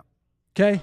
I love him like a granddad. Are you gonna say all these other guests are more prepared to go on air? No. Oh. None of that. What were you gonna say? My boy's credibility taking a hit. Oh. Whoa. Oh, don't go for the credibility. Remember he was saying to me a couple weeks ago, I bet you $100. Emeka Ibuka won't go before Matthew Golden. Yeah, yes. Remember that? Matthew Golden's going to go before Emeka Ibuka. Bet me $100. And I flinched. And my grandma used to always tell me, you'll end up like a squirrel if you flinch. Yeah. He said, you'll end up like a squirrel if you flinch. Yeah, it's true. Just go ahead and run across the street. Just go ahead and do it. But if you get there and you start doing all this, you become roadkill. And I flinched. I could be $100 richer because he stood in our other studio. And Matthew Golden going before Emeka Ibuka. Rah, rah, rah, rah, rah, rah. Well, now you're wrong about them taking a guard. Yeah. And you're double wrong about Golden going before. Didn't he bet you $100? He didn't take it. He bet me $100. I didn't take it. Yeah. He didn't take it. Okay, Yeah. bro. Ended up like a squirrel. I know. But we got real squirrely with that though. We could have had it. My boy, the definitiveness of which he was Yeah, talking. you got to be careful with that. He was definitive. And, especially in draft season. Yeah, he was. Especially in draft season. Especially for a guy whose sample size of greatness was 4 games and the 4.29 was fake. Yeah. I mean, I just, Oh, now you're standing on that. Because before you wouldn't stand on it. Now you're standing on it. You were fighting It's a Joe weird about thing it. to totally stand. No, I didn't. I've never You fought did? Joe You on did it. fight Joe but on it. I'm not going to definitively say You fought Joe I on think it. there's an error. You fought Joe. But I lean that direction. I lean that direction. Wait, are we saying that he had the error on the 4.29? Yeah. Oh no, 100%. Yeah, he's not the fastest. Golden? He's No, not I was the with fa- him. he's not the fastest. You might have fought Joe on that. No, he was fighting you on that. No, he'll tell you. No, I never fought him. I'm a big believer that he's not as fast as a 4.29. No, I know. He's thinking that I fought against you on that, Yeah. and I did not. He wasn't against you on that? I wasn't as strong on it as Joe, but I never fought Joe on that. Joe's confused What's now. wrong? What's he doing? I don't know. Yeah, I was trying to glitch. I was trying to glitch. It was a glitch. Somebody I was said, like, wait, what? Somebody said something about a fire It was a super bit. chat that I skipped. I don't want to skip any. Let's get the super chat. Oh, we got a bunch of them. Let's yeah, fire let's through go. some of these things. Let's get through these. Thoughts on 12 for Sutton and 20? Well, a little late. Oh, a little Sorry, late for that, 12 buddy. happened. Sorry, J-Dot. Micah is visibly upset at the Ted. Yeah, Cowboys yeah, wanted him. Yeah. They will Cowboys screw it up wanted as him. always from Aaron. Taj. Booker to Dallas is official. Taj. Dallas better go get Pickens now. The truth. And in typical Cowboys form, these clowns drafted guard at 12. Horrible draft. Listen, as the king of saying they have horrible drafts, not a bad pick. Roman Wolf Gaming, how many Tylers do we need on the damn line? That's a fair 3. point. Trio of Jason, Tylers. Giants just took a monster at D-end earlier in the draft. The first pick had to be influenced by that move. I do think it's more influenced by Dexter Lawrence, Jalen Carter, like the interior guys. interior monsters in this division. Opera Doc, Lamb, again, our only playmaker. Jeff is happy. Yeah, that's a guy that I appreciate that he watches all the time, but is obsessed with only wide receiver and running back and attacking me personally if I talk about any other positions. Andrew, report says Texans were calling to go up to 12. Jarrett Hall, this pick is awful. All of our skill will be gone at 44, 4 and 13 on the way. Draft guide F. Dan, here's the spin. You spend a premium pick to protect your QB and hopefully open up lanes for the running back we're drafting tomorrow. It's not sexy, but neither was Tyler Smith. Don't mention Guyton. Here's the thing. As a guy that studies these players, I told you Tyler Guyton as an NFL rookie was going to be a scary proposition. Tyler Booker as an NFL rookie is ready. I'm telling you that. That's true. Bobby Definitive. Corrala points out that Shador's still on the board. He will not be a bad starter as a rookie. All right. Like, I'm not going to say he's a rookie Pro Bowler, Right. but we will not get to the end of games and go, God, Tyler Booker. Okay. Won't happen. Those are the expectations. Where am I? I got my screen over the Super Chat screen. Well, you see Jahdae Barron just went number 20 to the Denver Broncos. Who's a guy? Steelers. Are the Steelers going to pick the man that I said they might? They're not going to go Shador? No. They're not? Let's go Ducks. Derek Harmon. Oh. Todd Archer's on. Oh, Todd's ready to join the party? Let's All right, go. let's get some Todd Archer in this bad boy Let's from party, Todd. ESPN. Much more reputable reporter than Clarence Hill, who yesterday looked directly in the camera after I said I wouldn't be surprised if they went O-line at 12, and Clarence said they will not take a guard at 12. Hey, Todd Archer, can you defend Clarence? He's having a rough day. I can read your lips and said, why would I do that? But we're not getting any audio on your end, Todd. We can't hear you. If there's anything that you can do, mash a button on your headphones or your computer or something. But it was such a clean lip reading of why would I do that, which was incredible. Katya will work to see if we can get Todd. But no Okay, Shador, by the way. Derek Harmon is the one that went to Pittsburgh at number 21. Derek Harmon was a weird evaluation for me. I just want you to know that, Joe. Oh yeah, because he can't really stop the run. Well, because like what he did was valuable, and he made a bunch of plays and was really disruptive. But so much of it was literally just like slant fronts beating a guy somewhere. I know. And I'm like, where is the tape of like Tyleek Williams, Ohio State? Like, it's teach tape. That was of a great one right there. extend, Yeah. move guy, do the things. And Derek Harmon's is more like, He's big and quick, and so that potential's there, but we'll see. yeah. But All right, we're going to try Todd again. We're going to try Todd Archer again. Todd, come in, Todd. You got me? Yeah! Oh no! Oh, the IT director! That's why, right there. That is why. Now we're out. And now we're out. That's okay. Our camera's dead, Todd. We improved it. As long as you can hear us, Todd, don't worry about the fact that you can't see us because our camera just crapped out. Tyler Booker at 12. Did you read tea leaves leading up to that? As far as the organization having hints at it, were you surprised by the pick? What was your thoughts on that process? I think if McMillan was there, he was definitely the pick.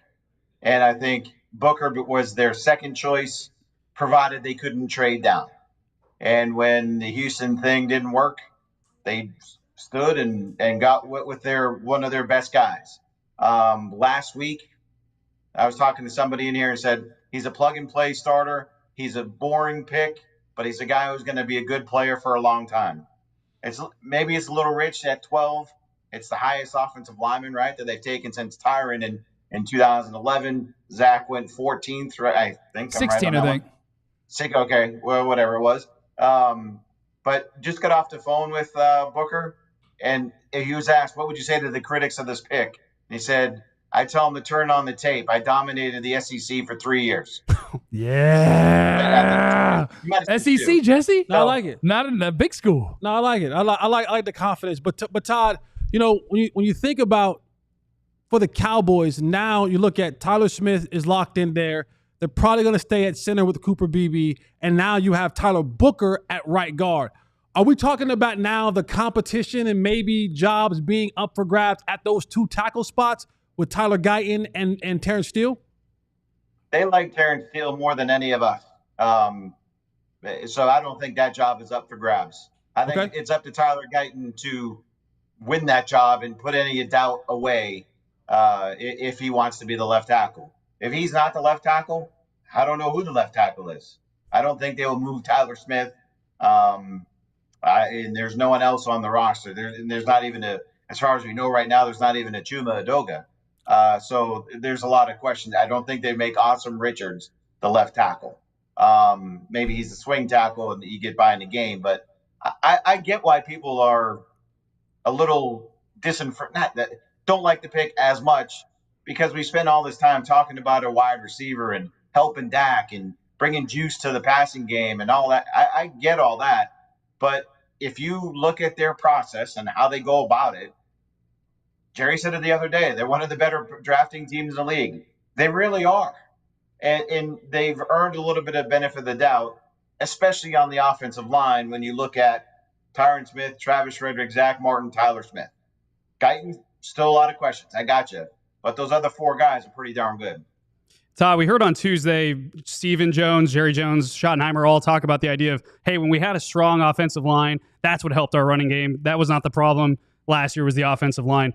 Long question short, I've kind of heard that they've cooled a little bit off on potentially taking a running back at 44. We'll see if that happens. What do you think would provoke them to take a running back on day 2? Or do you think that they're comfortable waiting for day 3 to add to that backfield? Comfortable is not a good word to sound like Jason Garrett, because you're never comfortable. You like that, Jesse, didn't you? Myopic. If there starts to be a run on running backs, I think they would take one at 44, but I am with you. I don't think they got it written in ink that they're taking a running back at 44. I think it could be a defensive tackle. I think Shamar Turner's a guy to watch if he's not gone by the time that they actually pick. There's got a wide receiver. I think it falls off a little bit maybe with some of these guys from what we thought about McMillan and Golden and Ibuka. Luther Burden is the guy to keep his name on. I don't know if he'll be around at 44, but I think there's some love in the building for the Missouri wide receiver. But the thing I will say, Joe, and I think you agree with this, is they have to take a running back by the 3rd round. If you don't have a 4th and you're taking a dude in the 5th, I mean, I guess theoretically you could get, who's the dude at the Rams, Kyron Williams. Yeah, you can find a guy, but more often than not, you're getting Deuce Vaughn kind of guy. So you've already got that with Javonte Williams and Miles Sanders to some degree. So I think they think more highly of those running backs than a lot of people do. And I think they look at it like this, and I wrote about it today. They look at it if Rico Dowdle was their starting running back from week 1 and had the same amount of work and carries that he got the last 8-10 games of the season, they would have had a 1,400-yard rusher last year. So again, find running backs anywhere. I know it's not a draft question, but when you mentioned Awesome Richards and Tyler Guyton, one of the things I guess I worry about most in their offseason is if you don't think that a different option is on the roster at left tackle, how wise or unwise is it to just kind of blindly go, well, we used a 1st-round pick on him last year, even though you couldn't put him on the field over Chuma Edoga, and just assume that's going to be fine? I'm saying I don't know if there's a left tackle back, who the guy would be. Right. I would assume they have a better idea than I do at this point, knowing the guys better and seeing them do more than what we've seen. Sadiq Charles is the guy that could be in that mix, I guess. The Adeniji guy they just signed could be in that mix as well. So there's a lot of things that, again, none of us thought highly of like Chuma Edoga, even if Mike McCarthy thought that was a significant injury when he got hurt in training camp. We all kind of like, really? That was it? And it turns out like they thought he was going to be their week 1 starter, not Tyler Guyton. So we'll see as the offseason goes. But Anthony Munoz is not walking through this door to be their left tackle. Yeah, and Anthony wouldn't do a good job today, I don't think. But he's alive at least, isn't he? I hope I didn't just make a joke about somebody who's not with us anymore. Todd, have a great day, and thanks for joining us. And sorry that you had to get Clarence Hill to be your IT director for you. What was going on with that mute? He definitely did not help. We just reconnected the network. Okay. Thank you, Todd. It's Todd Archer from ESPN. Also, shout out to, oh man, I had it on my watch, but I just deleted it. We had a new diehard sign up as we're trying to get out front. Fire that thing again so my watch can see it, Ben. I just had a name, but somebody signed up to be a diehard, and we love you for it. And we're looking for more people to do that. alldlls.com/diehard, or you can use the QR code that's on your screen if you're watching on YouTube. Because it's a great time for it. We got a hookup happening. It's normally about $80 a year. Right now it's $36 for your first year. That includes a free t-shirt when you sign up from our merch store. Our merch is badass. It's basically $36 value right there. I don't know the official value on a T-shirt, but it's got to be pretty close to darn that. close. And then you get in the Discord server with over 1,000 other DFW Sport diehards like yourself. You get the free carrying card. You get discounts on merch and events. You get access to all of our premium content. You get an ad-free experience on the website, et cetera, et cetera, et cetera. And we need to beat Philly. So if you guys could do that, that would be good. We are at pick 22, which is the Los Angeles Chargers on the clock. Let me get all of my pickies. They ain't going quarterback. Pulled up here. What do you mean they ain't going quarterback? They ain't going quarterback. They could do it. Why not? Who believes in Justin Shedeur Herbert? behind Herbert. So to recap, since the Cowboys pick of Tyler Booker at 12, you had 13 was Kenneth Grant, the defensive tackle from Michigan, is going to Miami. Indianapolis Colts took Tyler Warren, the tight end out of Penn State. The Falcons took Jalen Walker out of Georgia. Walter Nolan to the Arizona Cardinals. That is the defensive tackle out of Ole Miss. Shamar Stewart from A&M is going to be a Bengal. Gray Zabel, the offensive lineman from North Dakota State, headed to the Seahawks. Emeka Ibuka is a Tampa Bay Buccaneer. Man. Jahdae Barron is a Denver Bronco. I love that. Derek Harmon, D-tackle out of Oregon, is a Pittsburgh Steeler. And Omarion Hampton to the Chargers. Najee Harris got picked again. Yeah. Omarion Hampton There we go. is It's a good college he went to, if I might say so as a myself. Charger. Hey, go Heels, huh? It's a pretty good school he went to. I mean, it was never going to happen. But, as you kept creeping. I had the thought. Yeah, what about at 44? You get Hampton at 44. And that was never going to happen. It's like that. Our boss's boss's boss and our boss's boss's boss's boss hammering down fireballs off camera. I love it. Boy, that's a draft night. That's good That's draft a night draft right there. night. So, yes, there goes Omarion Hampton out of North Carolina, who would have been the dream scenario at 44 that was probably unrealistic, but we also say that every player is unrealistic at every pick. So I was going to dream until that dream no longer lived. You know why we're a good show, by the way? You know kinda pat my why own we're a back good here. show? Yeah. Are we a good show? Yeah, because show, if I we may already say got so. people to talk about Alabama, like Alabama people to talk about Tyler Booker coming on later. So just FYI. What are you talking about? We got an Alabama reporter coming on in a little bit. Oh, so, hell yeah. So Yeah. just FYI.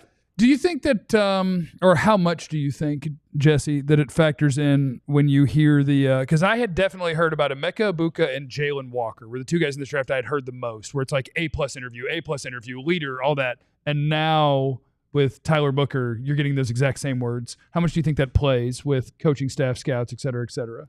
I think when you look at the new age athlete and It's not hard for them to be a diva. well, I think Jay Glazer had an interesting Better be interesting. tweet that or Instagram post that we talked about. And if I'm not mistaken, it might not, I do a lot of podcasts. I think I was talking about this, but the NIL era. Yeah, I do a lot of podcasts. It's hard to know. Yeah, I do like the NIL era where you have a lot of entitled athletes coming into this league. And when you're think about this, when you're a 19, 20-year-old and let's just say you pick up $2, $3, $4 million. I would have gotten worse at football the next day. Exactly. you don't because I've been hammered. When you hear about this, you think about, man, when I was Fireball. 5, 6, 7, 8 years old, my dream was to go and do this one day. Yeah. And then all of a sudden you get to college and you go, wait a minute, I got $3 million. Yeah. You never had $3 million. So of course, the same drive and intensity that you may have had, it dissipates a little bit. And so you have less love for the game and more love of what the game can bring for you. And so to hear guys now that they have good character, good, integrity, all those type of things, and they love the football, You go, holy crap. you go, oh, wow. In this day and age, Yeah. I want him on my squad. Yeah, no, and I want to now welcome a guy. This is why I was kind of talking about earlier. We're going to hear a lot from Dallas people about Tyler Booker, but what if you heard about Tyler Booker from someone from Alabama? And my friend Cody Goodwin covers Alabama for 24/7 Sports and CBS. Oh, that's a stash. Cody, That's a stash right there. That's a stash right there, buddy. That's what I'm talking. That's a good old hawk spitting in a tin, dip spitting stash right there, my boy. Yeah, that's a good old Alabama stash right there. Roll Tide stash. That might be the most fantastic compliment I ever got. If I knew I was coming on with you guys tonight, I would have shaved the entire face. We'd have really had it pop. I was like, Cody, you're not an Alabama guy. When we were in Iowa together, you didn't have that stash. How's the stash game? How did that come about? Is this Alabama grows on you? I guess a little bit. You know how like everybody has their routine when they shave their face, right? Like I usually start up and around and then I come back up underneath and I finish with the stash. And so I think it was probably a year ago this month, I did the whole thing and I didn't shave the stash. I was like, okay. So I took a selfie, sent my brothers, I think, pictures. I was like, give me some honest feedback. And they're like, you should keep it. So I was like, all right. So here we are. It looks good, man. It looks good, man. I wouldn't have trusted males with I was that. thinking the same thing. I would have texted somebody Yeah, else. lady Like tell me dudes I will look hate. good. Yeah. Dudes will hate. Yeah. Women will tell you the truth. Yeah, you got to have a little lady tell you it's cute. Hey, Jesse, I trust my brothers, but it plays really, really well. I'll leave it at that. That a boy. Hey, That a all boy. right. That a boy. Speaking of playing well, can you tell us a little bit about Tyler Booker? And that was professional. Thank That you. was professional. Thank you. Joe's always a professional, man. And so is Tyler Booker. So, hey, here we go. He is fantastic player, man. Like, this is a guy that's plug and play. He plays with some nasty. He is going to be ready to go from day one. I don't know that he's like a polished Quentin Nelson type interior offensive lineman, but I mean, this is a guy that's going to bring it every single day. He was a vocal leader for this Alabama program through the coaching change, right? Like real big news with Nick Saban retiring, Kalen DeBoer coming in. Tyler Booker was a really key part of keeping the vast majority of this Alabama roster together. He kind of stepped into that leadership role very naturally. He's very well spoken. He's not afraid to get in front of cameras and hold his teammates accountable, hold himself accountable. I think that's the other thing too. He's not afraid to step up and talk a lot because he demands as much from himself as he will from his teammates. And so there's a lot that we can get into here and there, but man, Tyler Booker, Dallas Cowboys fans, I know it's probably not like the sexy pick, but this Cowboys fans should really, they should be excited about this guy. He is going to be really, really good for a long time. When you have a guy like Tyler Booker and he's leaving, and I know that Alabama is a big brand of football, but I don't know if Tuscaloosa is as polarizing of a city as Dallas. Now you put him into a polarizing city like Dallas for the Dallas Cowboys, one of the most recognizable franchises in all of football. Is he a guy who can come in here with all the glitz, all the glam, all the distractions, all the things that comes with the circus of being a Dallas Cowboy and kind of put his blinders on and keep himself focused and do the job at hand and not fall victim to all of, you're being told that you're cute by all the girls in Uptown? This is a guy that can do it. If there's anybody that loves football in this draft more than Tyler Booker, I have yet to see the interview. I have yet to hear who it could potentially be. Like, this is a guy that loves football. I mean, loves football. Like, he talks about beating the brakes off of opposing defensive linemen. He talks glowingly about getting to the second level and taking out running backs. Like he's when it comes to his game, probably more of a polished run blocker than maybe pass blocker. Probably needs to work on pass protection a little bit more at the next level. That will come with some reps as he gets up to speed. But this is a guy that he's going to love football. I don't know if you guys have talked to him yet or if you've done the interview with him yet post pick, but this is a guy that's, if there's somebody that loves football more than this guy in the draft, I haven't seen the interview yet. Like, this is a guy that's going to come in blinders on. He's going to come in and go to work immediately. He's a guy that's going to show up no matter what sort of contract dispute there might be in the future. Like, as long as football is available to this guy, he's going to show up and play it. Like, it doesn't matter where, when, how, why. Like, you guys are going to love this guy. Cody, as beat reporters, we get to see the journey of players right from the beginning to the end, the ups and downs, the developments. I guess throughout that course of things, what was the best Tyler Booker moment, story, adversity he faced, overcoming? What was the moment from a beat reporter you're like, this is kind of the thing that makes me think of Tyler Booker?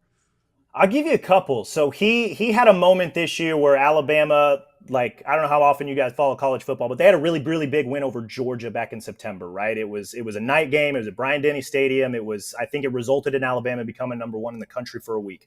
Very next week, they lost to Vanderbilt. First time in like 40 years that they lost to Vanderbilt. Alabama doesn't lose to Vanderbilt. Tyler Booker was the first guy to step up in the meeting on Sunday afterwards and say, look, like, we ain't doing this no more. We need to be about our business. We need to be about our stuff. We need to kind of harken back to some of the things that maybe Nick Saban taught us to be like, hey, like, we need to take every single opponent super seriously. Like, he was talking about that vocal leadership, not afraid to just stand up and say what's on his mind. And he followed through on that, right? Like, I know that Alabama ultimately had kind of an underwhelming season, finished 9-4, but Booker's play this past season, like, as good as he's played since he's been here at Alabama. So there's that vocal leadership component. There's that trying to hold his teammates accountable because he's a guy that's more than willing to put in the work like that. But then I think another moment too, Alabama had some injury issues on the offensive line early this past season, and Booker their left tackle was hurt, Caden Proctor, who is a kid from Iowa.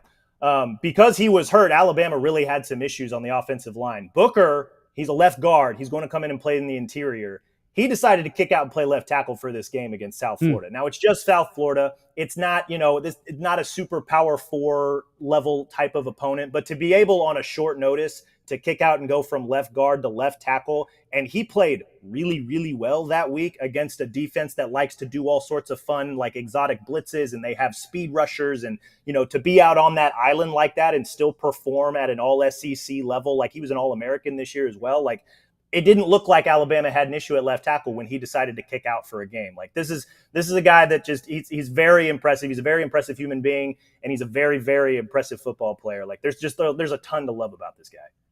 Cody, I'm a very big believer in promoting the ever-living heck out of yourself whenever you get the opportunity. So thank you for joining us, and tell people where they can find you.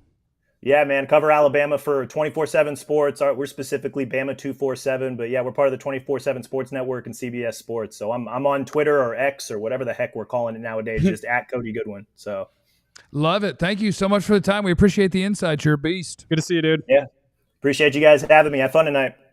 Thank you, man. All right, we're gonna have fun. We're gonna figure out who gets who. We got to let these other teams screw up, see who they forget to pick, and then go. You know what? And you know what? Stay locked in. Because you know what? Oh, is he going right now? I was about to say stay locked in because what if the Cowboys are about to trade back into this round and take Matthew Golden? He went to Green Bay. Matthew Golden's going to Green Bay at 23. To hear Cody talk about the leadership. Whoa, come on, Jesse. Pump your brakes. Come on. I'm gonna give him some credit. Come on. But it's I believe it was Jane Slater. A tweet or something I saw about the leadership required after Zach Martin and Tyron Smith, and was saying like some coaches, some people in the building didn't believe that Tyler Smith maybe possessed all that they wanted in the leadership factor. Booker's got to come lead the All-Pro. I'm not saying that. I'm saying that this kind of fits into that mold of them wanting. After they interviewed them, and you're hearing now what Cody was talking about, this may fit into that mold of having that leader that I guess they were searching for, or wanting an addition to, that offensive line. Maybe this may be one of the guys that come in as a rookie and can kind of help facilitate. I'm not trying to speculate like on Jane's reporting, but I wonder if the wording was more like, not that we don't believe in these guys to step up and be the leader in the wake of Zach Martin.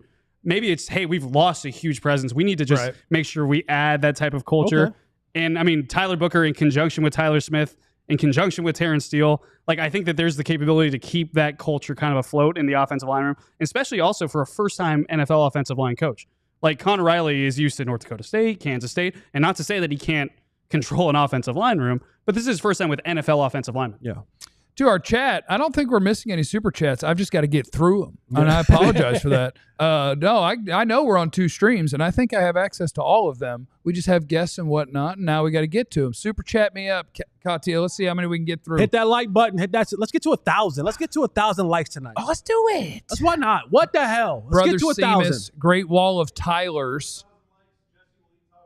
Yes, Jesse's going to talk about with 1,000 likes. If we get to 1,000 likes, I will have a fireball live on this show. Through your nose. Kat's going to have a fireball live on the show coming up next. Kat's going to come out here. Come on, like, after all this, let John handle the ones and twos. Come on, have one. Remember when you get iced back in the day? Kat's going to come out here, hit one knee, and throw that thing back. It's going to be great. Oh, we should ice Jesse tomorrow. Chris, 3 out of 4 first-round O-line. They better be a top 5 unit. I can't stress this enough that I love everyone who watches, and I respect all of your footballs. Okay? Respect everything you bring to the show. I don't care how many picks or how much money you have spent where. If you are bad there, you are bad there. Yeah. If the left tackle can't play, I don't give half a crap that we just used a first-round pick on an O-lineman. It didn't make our line better. Like, I want to make the team better. It's not we can't pick at that spot because we did that before. I don't care. If you are bad there, you fix it. Not, well, that is just going to have to magically get way better. It's not how it works. We got to get the best guys we can. Not him is in the super chat. Jeff, you looking like a bowl of hot porridge, and I'm Goldilocks. Whoa. I just hope this means running back in round 2. Not that they're happy with running back room they have. We tried the anyone can run behind this line with Randall. That's a bar, though. I might have to use that one in the pickup line in the future.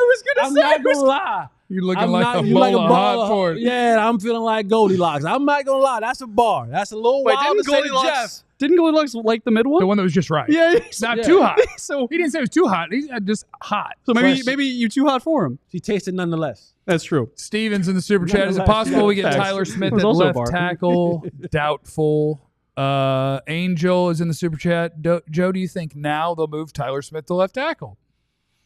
No. No. I don't. I'm sorry. I don't. I think they want to give Tyler Guyton a chance. I think they do. I'm just trying to make sure. Kundinya, super chat. Mavs trade Luka, and I don't think we made a pick that's worth it overall. When will it be our turn to be ecstatic about something? The first time that Tyler Booker dirts Osa in training camp. How about then? Matt Williams in the super chat. Move Smith to tackle. Booker guard. Hoffman center. BB guard. Steel tackle. I will say if Tyler Guyton can't play, that's not a bad backup. Yeah, I mean, you don't want to move It's not a bad backup. A Pro Bowl, all-pro guard away from where he is when I think guard plays to Tyler Smith's strengths better than tackle does. But if you just have a gigantic problem somewhere, you might get a little desperate.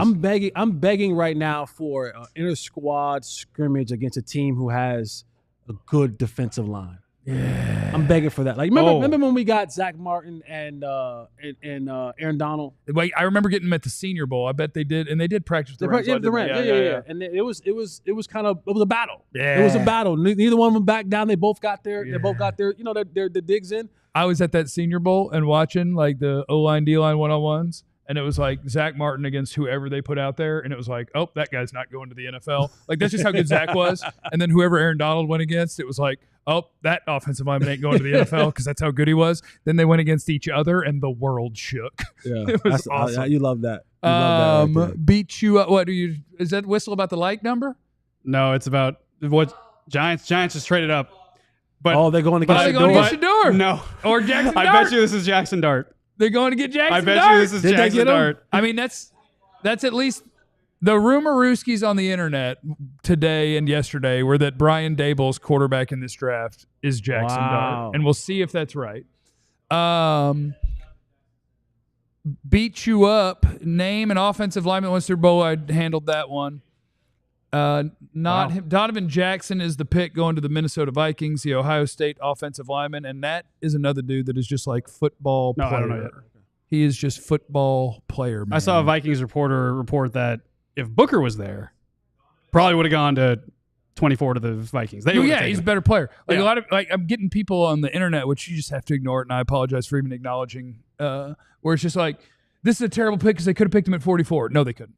They couldn't have picked him 10 picks later. They couldn't have picked him 14 picks later. No, they couldn't.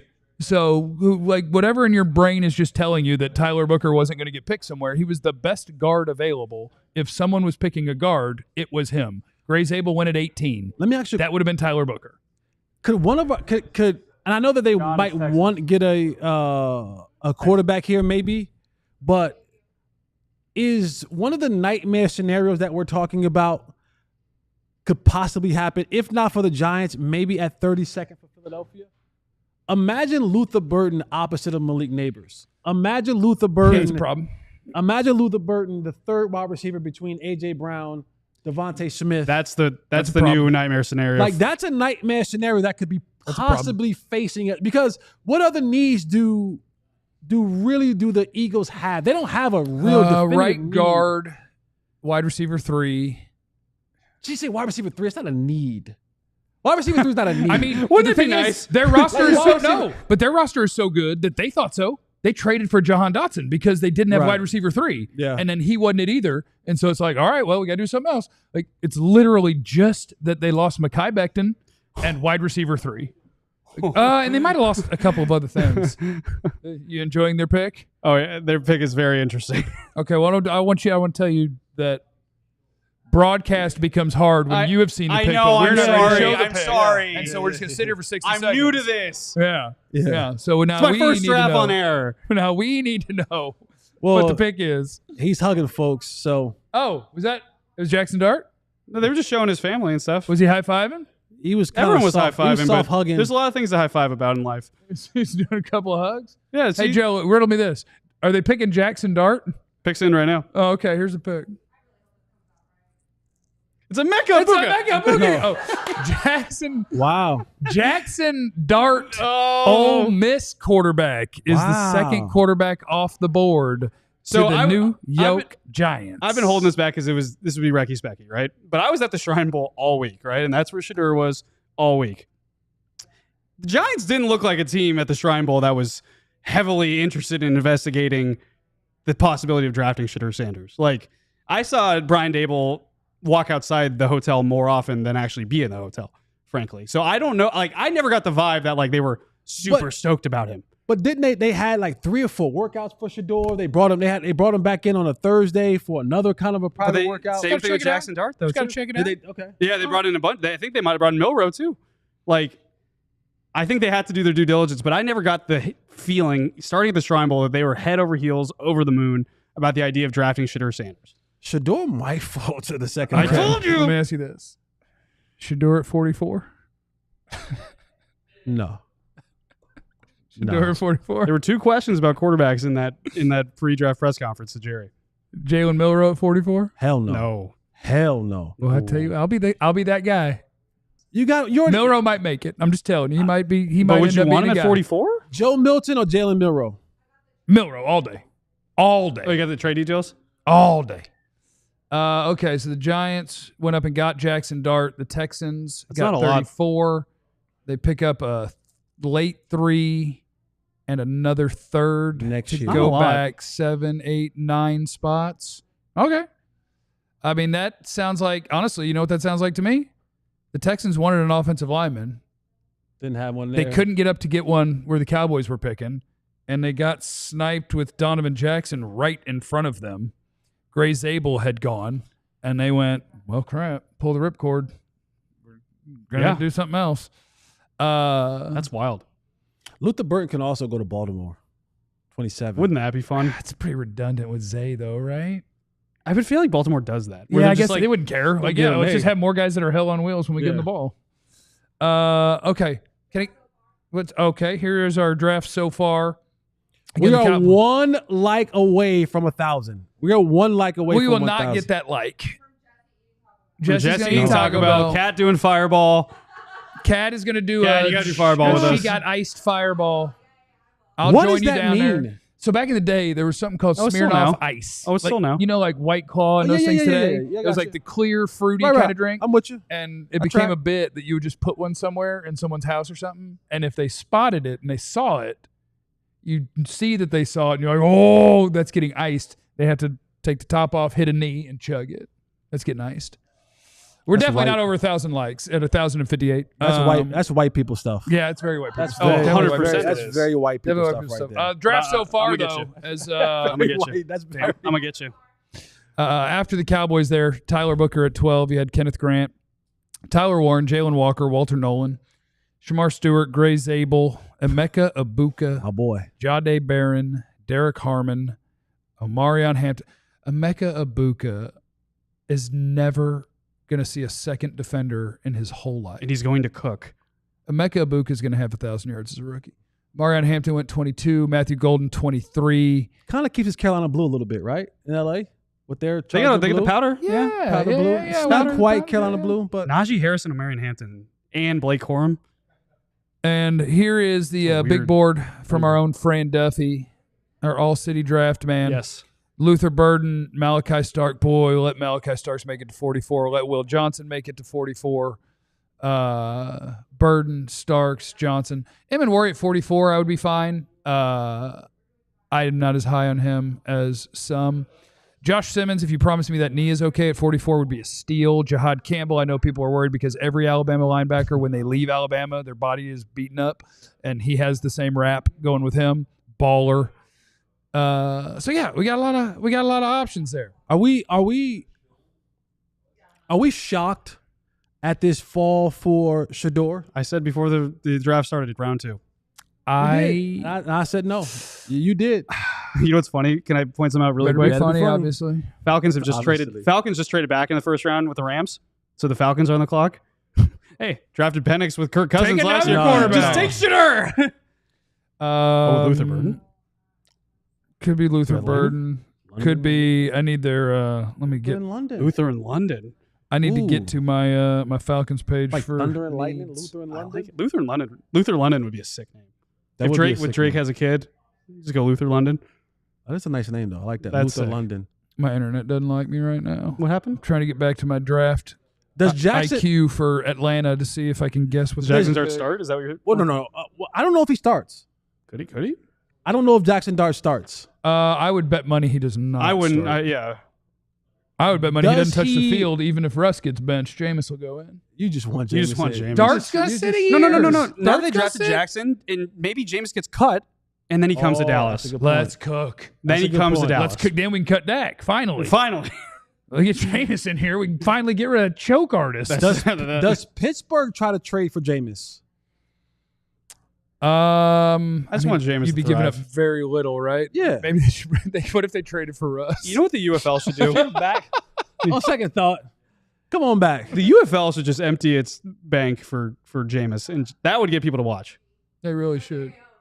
Our very own. Oh, we got a little KG action coming here. We got a little Kevin Gray. He's going to rant.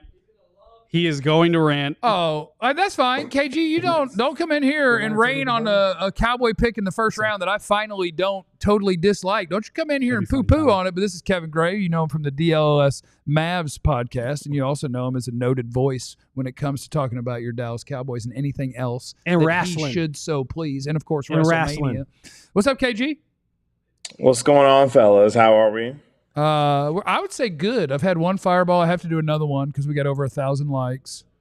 I got a bunch of super chats I got to read. Did we pass Philly yet on Die Hard signups?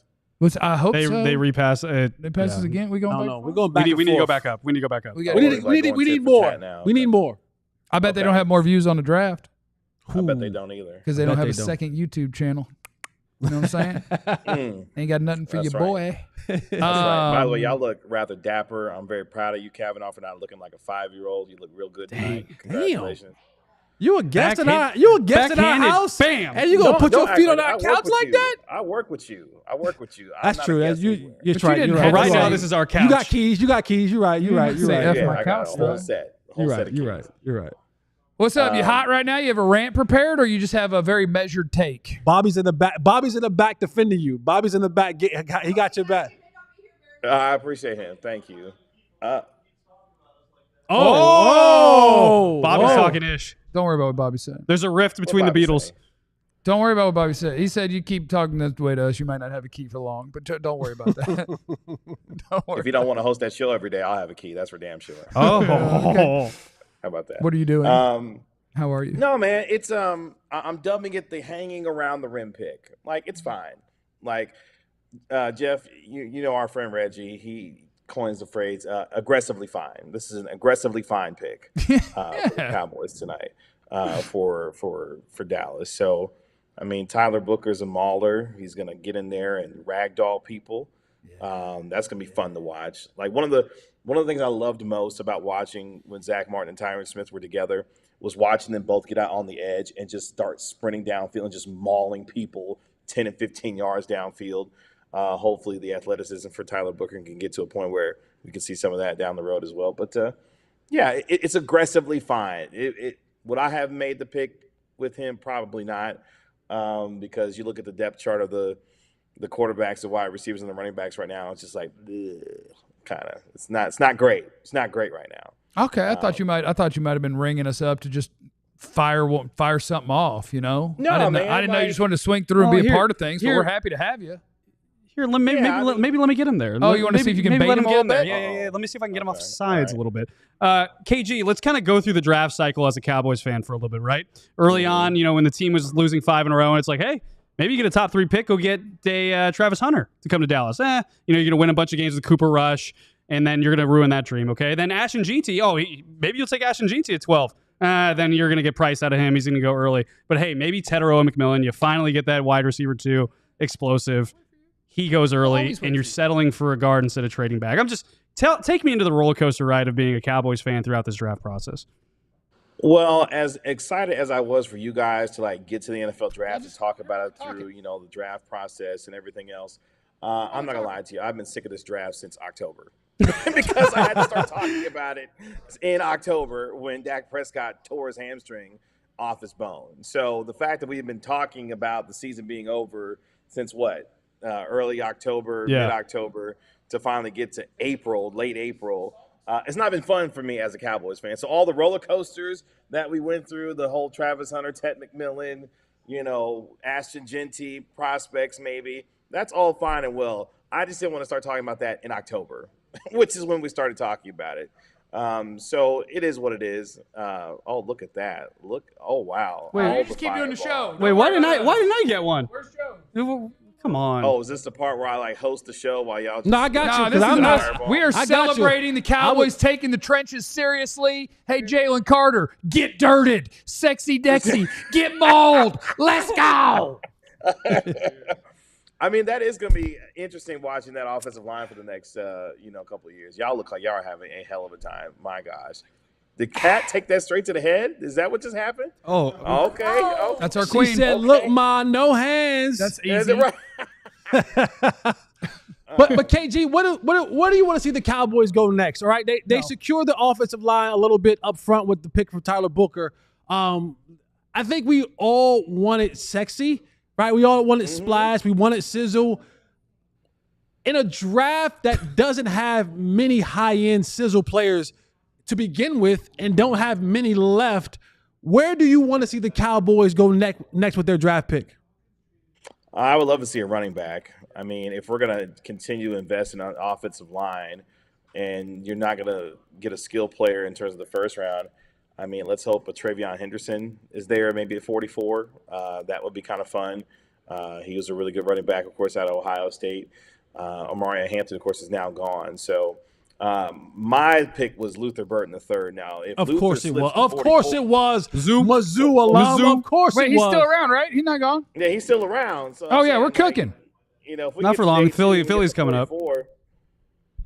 No, Philly going to do something else. Philly's coming up. Philly going to do something else. I didn't even know where we were. Sorry, I've been drinking Fireball. Where are we? No, he said what's scaring him. The 27 in Baltimore, I think. Yeah. You know what scared me? I thought that Genty might have fell to San Francisco at 11. Oh, that team's dead anyway. They're done. That run's over.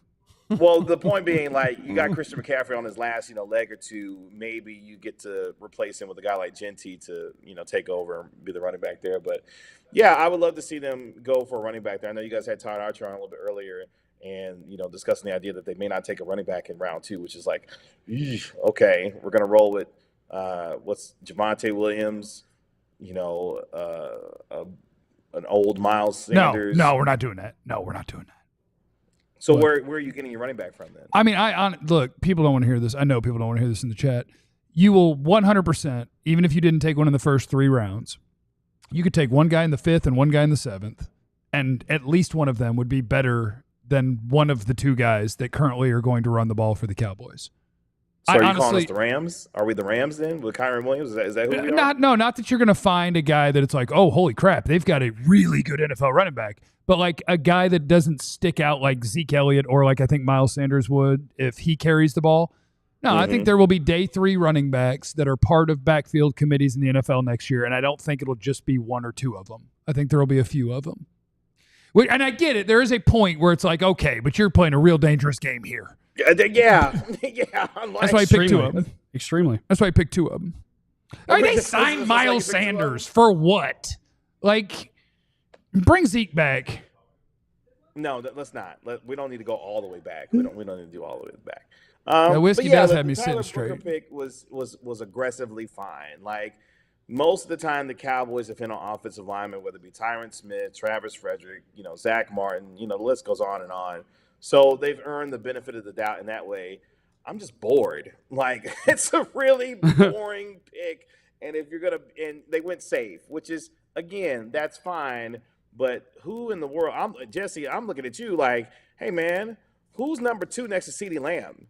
Because I'm going to get real exhausted talking about Ryan Flournoy, Jalen Tolbert, Jonathan Mingo. You guys forgot we traded for Mingo or what? He said Mingo. Yeah, I just saw. Why is You everybody didn't forget about Mingo? We traded for Jonathan Mingo. That's our fourth. That's the Cowboys' 4th round pick in this class. Yeah, that's our The guy. irony of lighting a 4th round pick on fire for Jonathan Mingo while the Carolina Panthers select Ted McMillan. Like, come on, I know. I know. Like, come on, dog. I also enjoyed Jerry in the pre-draft press conference when he was talking about, you know, how he likes to complain about how much money Dak makes because Jerry's a bad negotiator, waits too long, and then Right. Dak made all that money. And then course, he's like, right. and then the guy gets hurt and you don't have a quarterback. And I'm like, oh, what do you think maybe the guy who traded a 4th rounder for a 3rd-string quarterback could take accountability for that, or you just want to blame Dak? How about I don't know. that? I don't know. But that's just me. Yeah, Thanks, KG. No, I'm right there with you. I love you. Love you guys. You guys doing terrific work. Proud of you. You guys are killing it. And look forward to your coverage tomorrow. Thanks, KG. You know, it's interesting to me, and it is interesting. It better be interesting. You better be interesting. It's just because of Yeah, KG. Yeah, KG. Yeah, KG. What happened to your it's posture? just because what? What happened to your posture? That fireball. That fireball. So people got Fireball say got that him I started bent. sitting up straight because of the whiskey, but the volume from KG to me was it low. went down. It did. and so I was leaning forward. You look like you went down 2-0 in FIFA, and you're like, oh, let me get back Oh yeah, up on now I'm this. just stuck. Yeah, let me And lock now in. I'm Let me lock in. Oh, now I'm just It stuck. did get hot in here. Did it get hot in here? Oh, That yeah, was me. yeah, All right. that was Fireball. No, I didn't drink. You I had a didn't have couple. No, You I had a didn't. couple. What are you talking about? You're already drunk.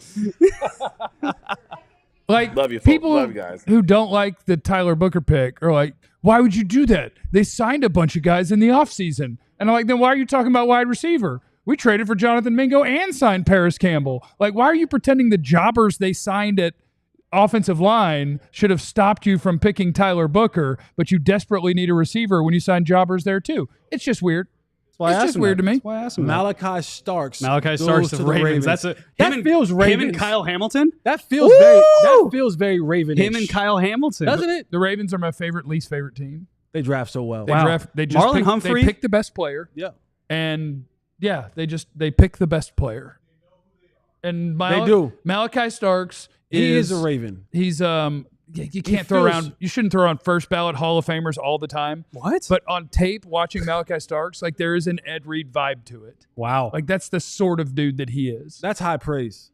It's that sort where it's like if he's drifting around, your quarterback's gonna F up. Like it's just he's got a little bit of that vibe to him. You like Starks a lot too. It's gonna be hard for him to get on the field because of our Darius Washington, my favorite draft player of all time. But yeah, Malachi Starks is a dude. Oh, see, man. yeah, that's good turn, find That's the a ball. dude. Yeah, that's a good turn, find the ball, all hands catch. That was a confident. He started as a day one freshman, I think, for him Yeah. too. He had an interception against Oregon in the first game he ever played, and it was one of those where he just high pointed, turned around, and I'm like, how the heck did he make that play? Yeah, no, Malachi Starks is a baller. I like Malachi Starks a Did lot. the Ravens just win the draft? The Oh, here- Ravens here's do the- this. The Here's Ravens, that pick. yeah, I do think. To me, the Ravens and Eagles are the most consistent of just watch everybody ridiculous. else Like reach that for need, interception right and then there. we'll pick a dude. Like from a receiver's perspective, that's a hard catch. To run, turn, spin back, hands catch. Yeah. That's a tough catch. Not for a to compare him to receiver. a first ballot Hall of Famer, but kind of like. Bro, he turned that Ed corner, Reed. and when he saw the Ravens logo, he like hit it really hard with his fist. Dude, I might be a Malachi Starks fan, He's a guy. He's a guy. especially now that I know where he's going. He's a really, really, really, really, really good player. And now we are on to the Lions at 28. Like he had a little bit of the Will Johnson thing where it's like after his freshman and sophomore years, everybody was like, oh, Malachi Starks, that's a top 5 pick. And then you either get banged up or you don't play your best football for a couple of games. And all of a sudden it's like, not anymore. And I'm like, wait a minute, hold on. You guys knew when this dude was 19 that he was a top 10 pick. And now you're just going to pretend that it didn't happen? Like the tape not there no more? No, that dude's a baller. I love Malachi Starks. We are on to the Lions at number 28. But I tell you what, Shador's going to fall out of the first round. I tell you what, Malachi Starks doesn't want to see Tyler Booker in that hole. Maybe. Yeah, maybe not. Maybe not. He's not athletic enough to stop him. Can I have a note on Tyler Booker? I just thought about. Sure. One thing Clayton Adams loves is just kind of like the mystery of the. He loves to put like really cool designs in running games, crazy pull concepts. Now that you have an all pro left guard and theoretically a really talented right guard, you can do a lot of crazy stuff with the designs in terms of misdirections and pulls. I think that could actually be kind of a cool thing for We Clay could play a Adams. 3-man offensive line and get the 2 weak links off the field. We can't. We can just get the tackles Two off tight the ends. field. Just on two tight ends. We cannot. We can't put an extra guy on the line out wider and cannot. just kind of do something. We cannot. Farther and cannot. farther. Well, that's because somebody said they missed my posture. No. So I was coming back up. We cannot. I was Hold just on. popping back up. Let's go over here. Yeah, I agree. Ravens are just fun.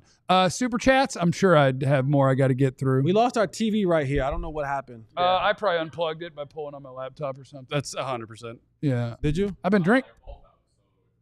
Power outage.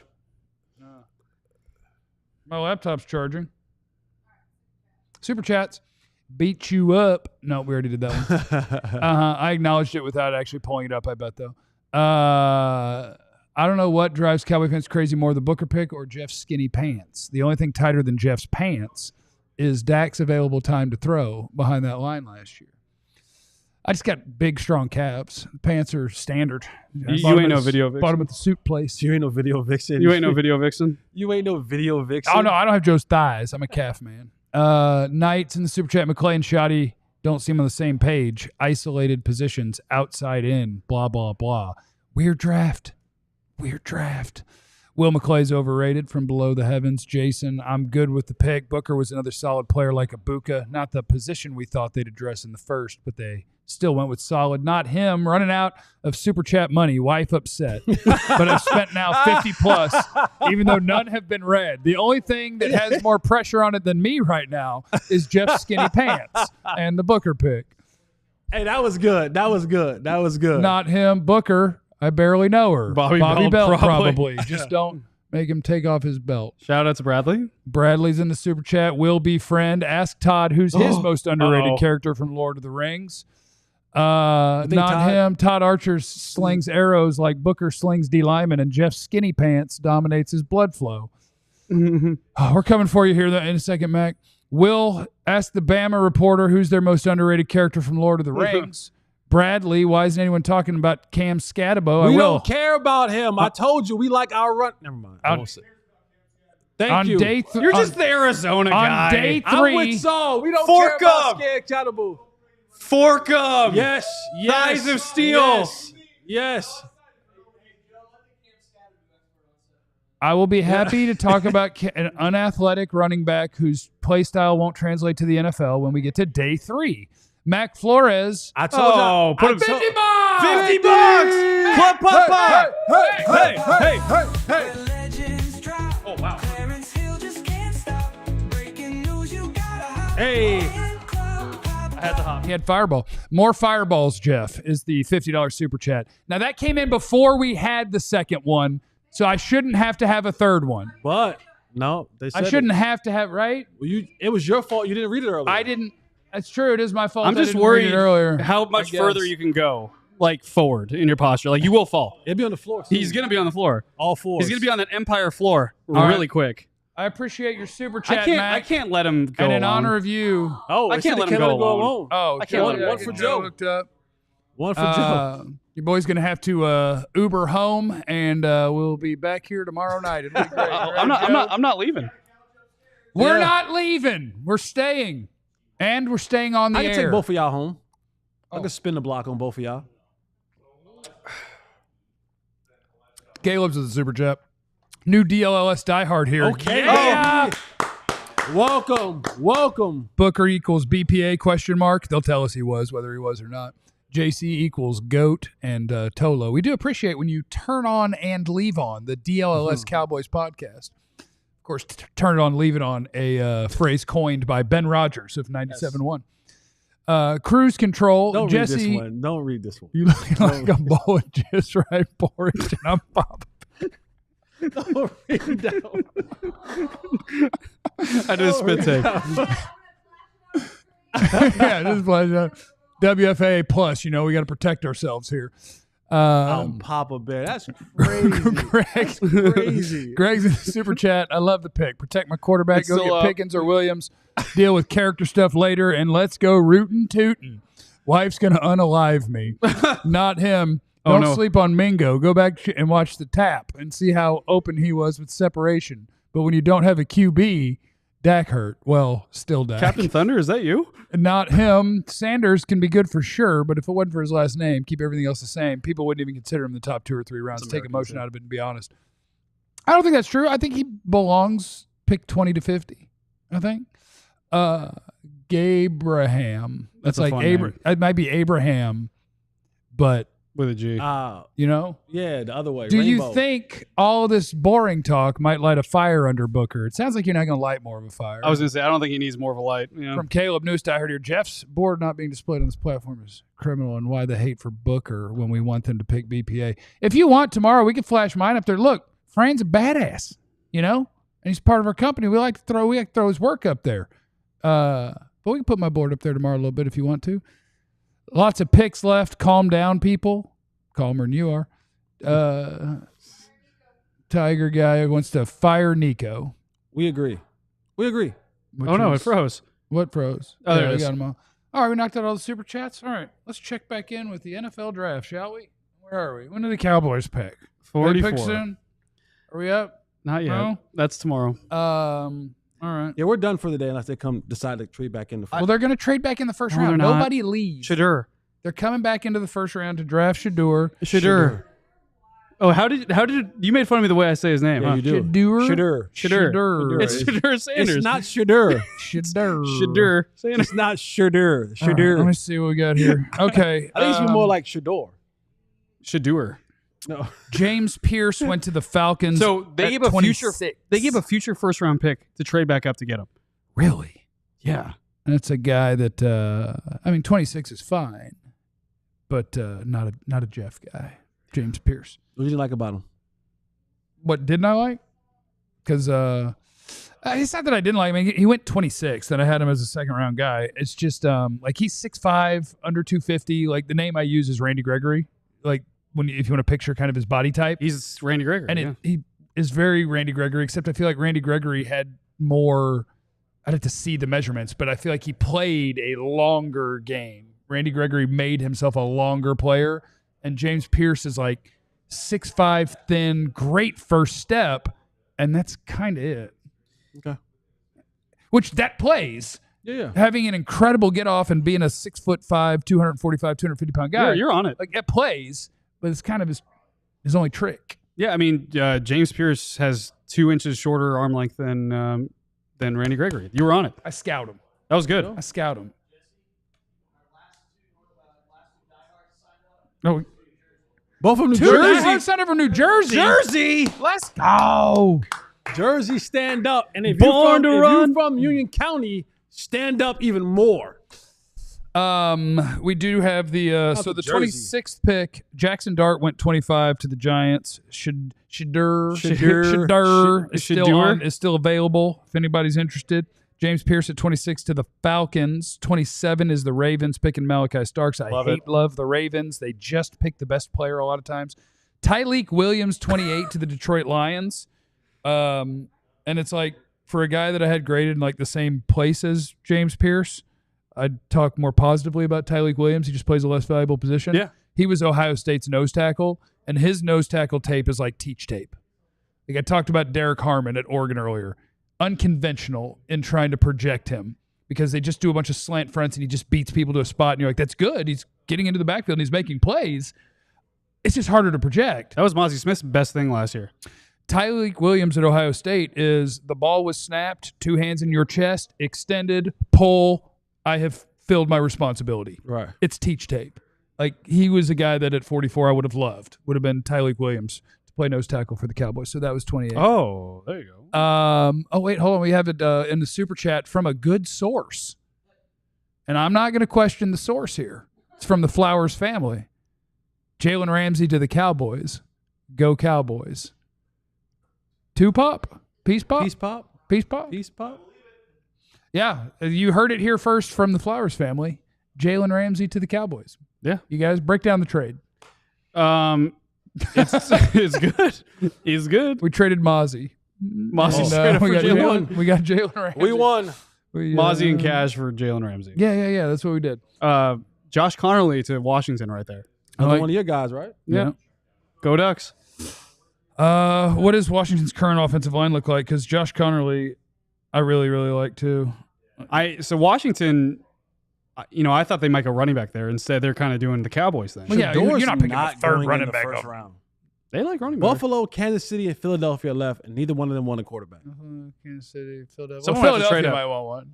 They don't want Might to. want a Well, better the only thrower. team I thought they would trade back up would be Cleveland. But also, I thought that was only to reunite Travis Hunter with Shador Sanders. Shador. And Shador. after they avoided Travis Hunter, I don't see that as a logical destination for them. The Eagles To won trade a up for Super him. Bowl with a bad quarterback. If you put Shador, because the thing about Shador is what you want for him.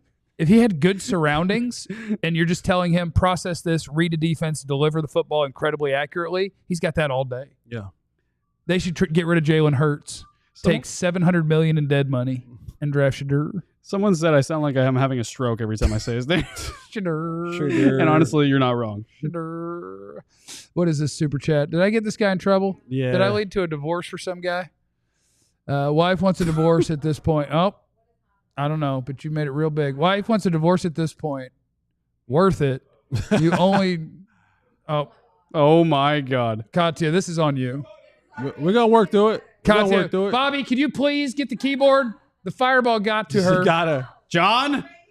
Okay, divorce at this point. Right? You only Tolo once. Pay, be like me and say you are from Rockwall, but not Rockwallian. People will like you I'm more. from Rockwall, but I'm not Rockwallian. There also aren't spaces where there should be spaces. I think he's just sending things to the wrong show. Wrong. I think he is. But thank you for the Lake money. Ray Hubbard. You know what I think he's doing? I think he is. Was that the one that was just chilling up watching there? our show, Yeah. listening To something else. to the radio, And and confusing the two. I support it. Confuse it some more with more money. Yeah. Because our boss needs new tires on. Oh, is it my channel? I hope everybody. Yeah, but it Good still for would y'all. be. It still would be. Company still takes part of that, so Yeah. they're winning too. Okay, it's still good. It's still all good. Hey, I'm from Rockwall, but I'm not Rockwallian. Bar. Yeah, That is Bar. terrible. Lake I'm Ray from- Hubbard, you ain't know. What? No more I'm fireball. just rapping. No more fireball for Joe. That's it. Mo did say That's it. Joe's dropping bars. He's That's drunk. it. That's it. That's it. Thank you. So what do we got? We got 3 more picks before I'm allowed to leave. Shout out to Ray Hubbard. Lake Ray Hubbard, it's right there. I mean, it happens. So yeah, Josh Connerly to Washington is he's an Oregon Duck. Quack quack. There we And that is another left tackle that when you watch them play against Penn State, Of what? I was doing it. Yeah. Bunch of drunks. Jesse, is this hard for you? No, No. funny for me. Yeah, Funny. because I think I would be annoyed. No, funny. No, Josh Connerly was the guy that when I was watching him, the first thing I do when I'm trying to watch an offensive lineman is I go, okay, let me look at who they've played and find the games where I know that they played an NFL pass rusher. And the first thing I wanted to see was, all right, let me see Abdul Carter kick his ass.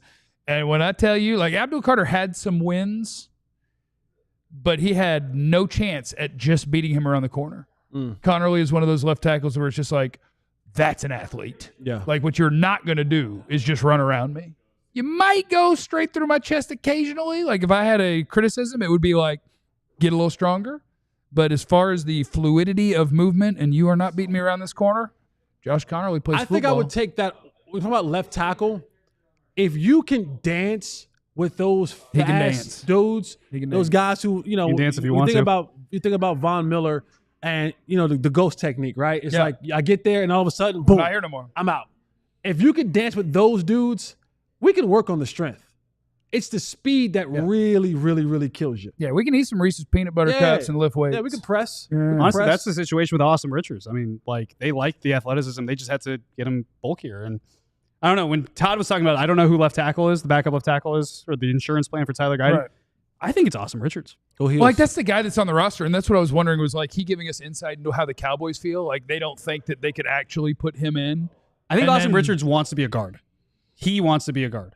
Well, we got 73 guards now. I bro. know, and that's what I'm thinking. We got 73 guards, so that's going to be a problem. It is the Buffalo Bills on the clock. They will be followed by the Kansas City Chiefs, and then the worst team in football, but somehow they won the Super Bowl. The Philadelphia Eagles will pick at number 32. And then I'm going to eat goldfish. And I just want you guys to know. like the crackers. Yeah. The little cheese crackers. You got some. I don't think we have them here. No. I'm going to get them at gonna get 'em? I'm going to get them at like a gas station. Huh? I was talking about getting some goldfish when we're done here. Oh, Eagles traded up with Yeah. the Chiefs. Wow. Eagles, what? The Eagles went up one pick? One pick. Who do you think the Chiefs were going to take? And they obviously weren't because Luther Burden. they wouldn't have traded with you. Oh, but you're doing it. They're holding you hostage. They're like, Yeah. look, other people want this pick. Yes. Yeah. If you don't want us to give it up. They do that in draft day as well. Oh, of course they do. So Philadelphia. Mike Green. Well, Mike Green does sound Philadelphia. Oh, he sounds Philadelphia. extremely. Oh yeah, let's just Philadelphia. get another pass rusher. That's a problem. Philadelphia could use a third corner. Could be Maxwell Hairston or Amos. Oh, Amos is going to be my guy tomorrow. We're going to hit the air, and I'm going to be campaigning for Ole Miss. I feel like he corner, won't last Trey long. Amos at 44.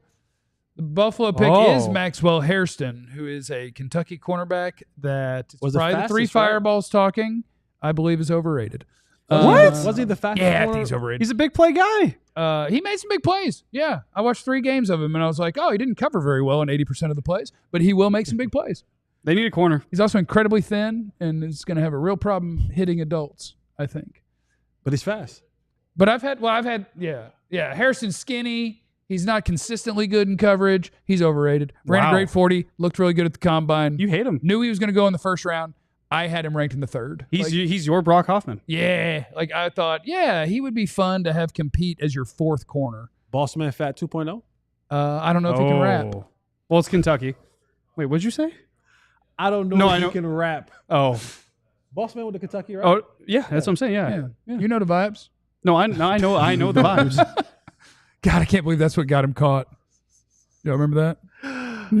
This team is wild. Oh, dude, yeah. This team is wild. But I don't mean to be critical of players. It's just the third fireball lets you be a little too honest about how you feel about players. You know how drunk history is a thing? You know where they go back and tell drunk history? They should do drunk scouting. Yeah. Where what you do is you crank up your Honestly? disagreement with the consensus. Because I knew that against the consensus, I didn't like Harrison as much as everybody else, but I would be very, even with it. But then you have 3 fireballs and he gets picked. You're like, kind of sucks. Fight. Fight. Hey, I think a new segment for next year is drunk scouting. Okay. What does that mean? You get drunk and then you scout. On air. On air. Drunk history is a thing. There's a TV show called Drunk History where they tell historic tales but hammered. Drunk Where scouting. do you find these out on the channel? What channel are these on? It's on the History Channel.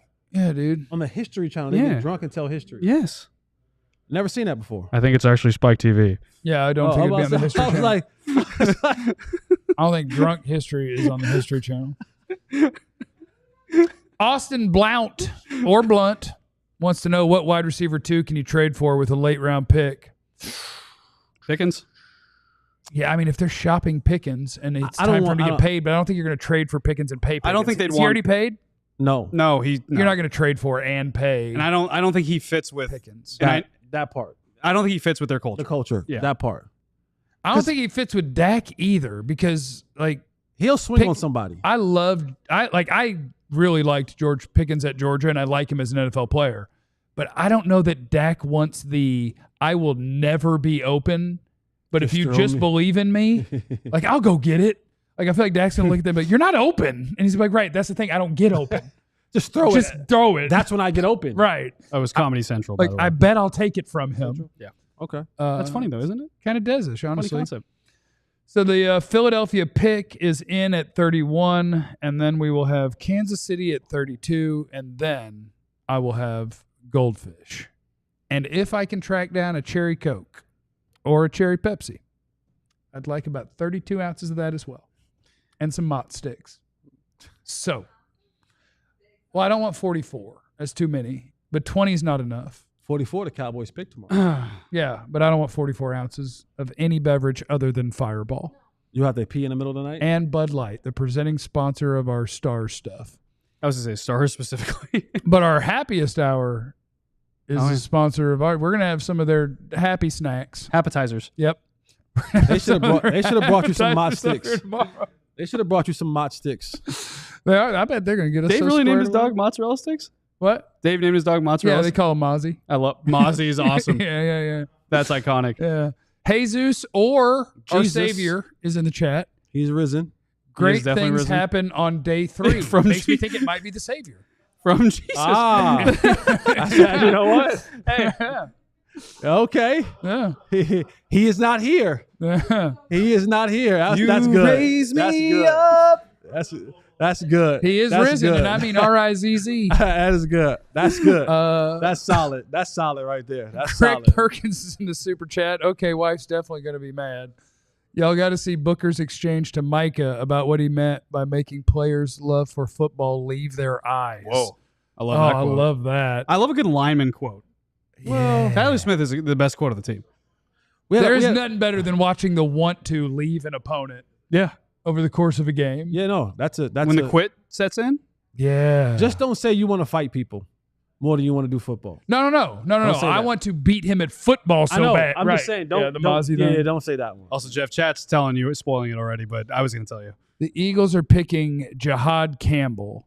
He's a baller. That dude's a baller.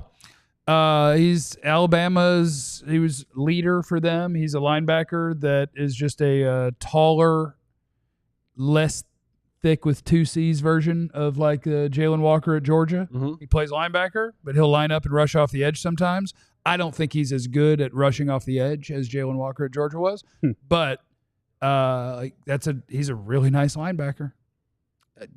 Philadelphia just stays picking dudes off the top of the board. Whatever position he plays, I don't care who's the best player left. That's our guy. They traded a 5th-round pick to get him. And now Kansas City is going to take Luther Burden. Probably. No, Josh Simmons.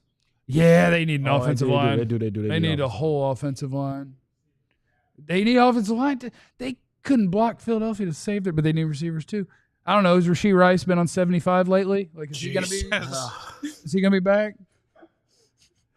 Our show is done very close to Central Expressway. It is. It's late. It's very if close. he's in town, I need to know. I need to know. I need to get off the road. Well, it happened on Easter. Did it? Easter 2024. Damn. Not him's in the super chat. After drinking 12 to honor the 12th pick, real talk. Are we thinking Henderson, Harris, Sawyer, or Schlesinger at 44? If no running back by 3rd, thoughts on Neal? Devin Neal on day 3 would be fine. I'm going to do a little bit more of the 3rd fireball, get you to tell the real truth about how you feel about all these prospects after you watch tape. Ohio State, Jack Sawyer, super overrated. That's number 33, right? What's that? Number 33. Yeah. Like big time. Like had a huge play and was that in the Natty? Had a huge play. Yes. But like teams over the course of an entire season at Ohio State told you which that guy. wasn't a Natty. It was that CFP against Texas. Okay. Semifinals. But teams told you throughout the year on Ohio State they had a threat off the edge. It wasn't Jack Sawyer. It was JTT, who hates being called JTT. JT to we'll figure it out JT tomorrow. Tuimoloau? Yeah. He'll be JTT tonight. That's the defensive end edge guy from Ohio State that you want in the 2nd round. Sawyer you want in the 3rd, 4th, somewhere around there. Who are the other names? Travion Henderson could fall. He could be available at 44, and I think that would be lovely. And I forgot what other names might have been in that super chat. Don't give me that Jabot wearing Juckins. Jabot jeans, baggy Jabot jeans. I believe you will have that option at 44. All right. I believe. You've been sold on him since that moment. He would fit well with Tyler Booker. Honestly. Two dudes who love football. What I would love the Cowboys to do tomorrow in the 2nd round is I want Joe to see on the internet. Joe to see? I want Joe to see I'm about to say, on the internet. I thought you was the Cowboys had the strangest feeling. That the Cowboys a little bit, yeah. You're a good karaoke singer like me. I just want him to see that they took the TCU wide receiver. Yes. And then find out it's the other one. Savion Williams at TCU. Can't catch. Can't run routes. You cannot tackle him. And when he does catch, makes some of the dumbest ones you've ever seen. Like he's a 6'5", 225-pound Debo. So the difficult ones he makes look easy. Yep. And the easy ones he drops. Yeah, and doesn't really know how to run routes. But when he accidentally executes a clean release, you're like, my God.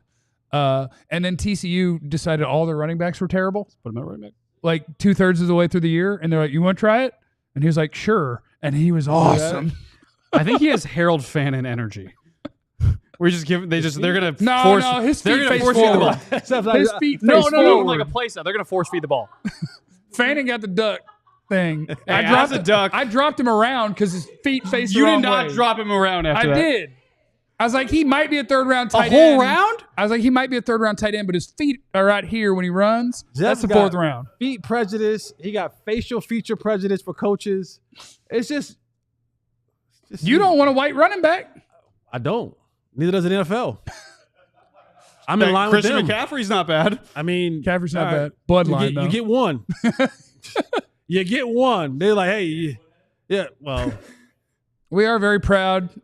Look, At that time, you got one. It was one. He was the one in the league. In all seriousness, I need to get this out there. All right, get this out. Here it comes. Do you guys remember when Rashard Mendenhall got so mad on the internet about, I forgot what it had to do with race, and he was just like, it was something about white people and NFL and whatnot, but then people had fun with it, and they made the all black and the all white team. Yeah, that was yeah. Will Compton. Will Compton, Taylor Lewan and stuff. Yeah. And as soon as that started happening, I was like, man, we're screwed at corner.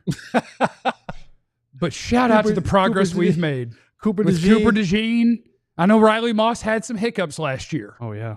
But we can at least field a team. And I think that's big. I think that's big. There's one in this draft, too. A white corner? Yeah. Who is it? Arkansas's Hudson Clark, Highland Park alum. Boy, down that the might be street. too white. Hudson Highland Clark Park. is getting Highland Park. Hudson Clark is getting Hudson cooked. Clark from Highland Park. You line up Hudson Clark on George Pickens. He had and 3 his interceptions in an SEC game. Excuse my French. His ass is grass. Don't you dare line talk about Hudson Hudson Clark Clark that way. Hudson Clark. Don't you dare. You line is cooked. Don't you dare. Hudson Clark, if he's not cooked, he's going to have to prove it every week for a long time. What before Tyler people Booker believe says- it. He says, come at me. Tyler Booker says, I Let's have want to some. see the fight go out of someone's eyes. Hudson, what's his name? Hudson. Hudson Clark from Highland Park would have to fight for his life for 17 weeks. Every And play. guess what? For 5 years straight. Scots find a way, okay? There they do it. Does he have a comb over? No, he got flow, though. It's not a comb over. Oh, he's got hair? He got hair. Oh, he's No got way. a chance. He got a chance. No way. Hair in a visor? No way. No. The white skill position guy who is willing to go long hair, 100%. he can play. Yeah. No. Because he knows that's an extra sign. He's and all- he's saying, I wish you Also- would. That's Also- effort. That's the effort No, hairstyle. I wish Also, you Jesse, would. on our team, That's we're just effort. trying to fill bodies here in certain places, okay? Okay. Quarterback, we're good. Okay. Quarterback. Corner, Listen, we're filling bodies. I like my quarterback stationary. Okay, I want him to think about pass first, Josh pass Allen can run. second, pass third, Josh Allen can run. then think about No, running. Pat Mahomes is our quarterback. No, We get him? no. Of course we get him. No, his dad. Who do you think his wife voted for? Good point. He's on our the final team. pick is in. The Good final point. pick is in. That's a good point. That's a good point. That's a good point. That's a good point. That's a good point. Good point. Oh, and it is. It's Josh Simmons. Oh, there you go. The Ohio State left tackle. When you're the Chiefs, if Josh Simmons' knee is actually like good to go for training camp and he's going to have the career you would expect and that injury is not going to hold him back, the Chiefs got to steal. If he did not get hurt this year, he would have been the top true offensive tackle, no talk about moving him to guard, guy in this entire draft. That's the most Kansas City thing ever. Chill back, get Josh Simmons. Yeah, not bad. Wow. Not bad. James said Hudson Clark was a walk-on for the Razorbacks, and he's not good. Oh, no, he got on scholarship real quick, though. Check your facts. And that's big. You know, you have to. He had 3 interceptions his freshman year in a game. That's a Was white it blowouts? No, it was an SEC game. They could have been playing Alabama, and the score could have been a lot to a little bit. I want everybody to know that I'm uncomfortable with the racial conversations. Why? I thought you were a black man. I don't see color What color do you see? right now. Yeah. What color is Fireball? The cinnamon? I see Fireball I red? see brownish, and it smells cinnamon. Yeah.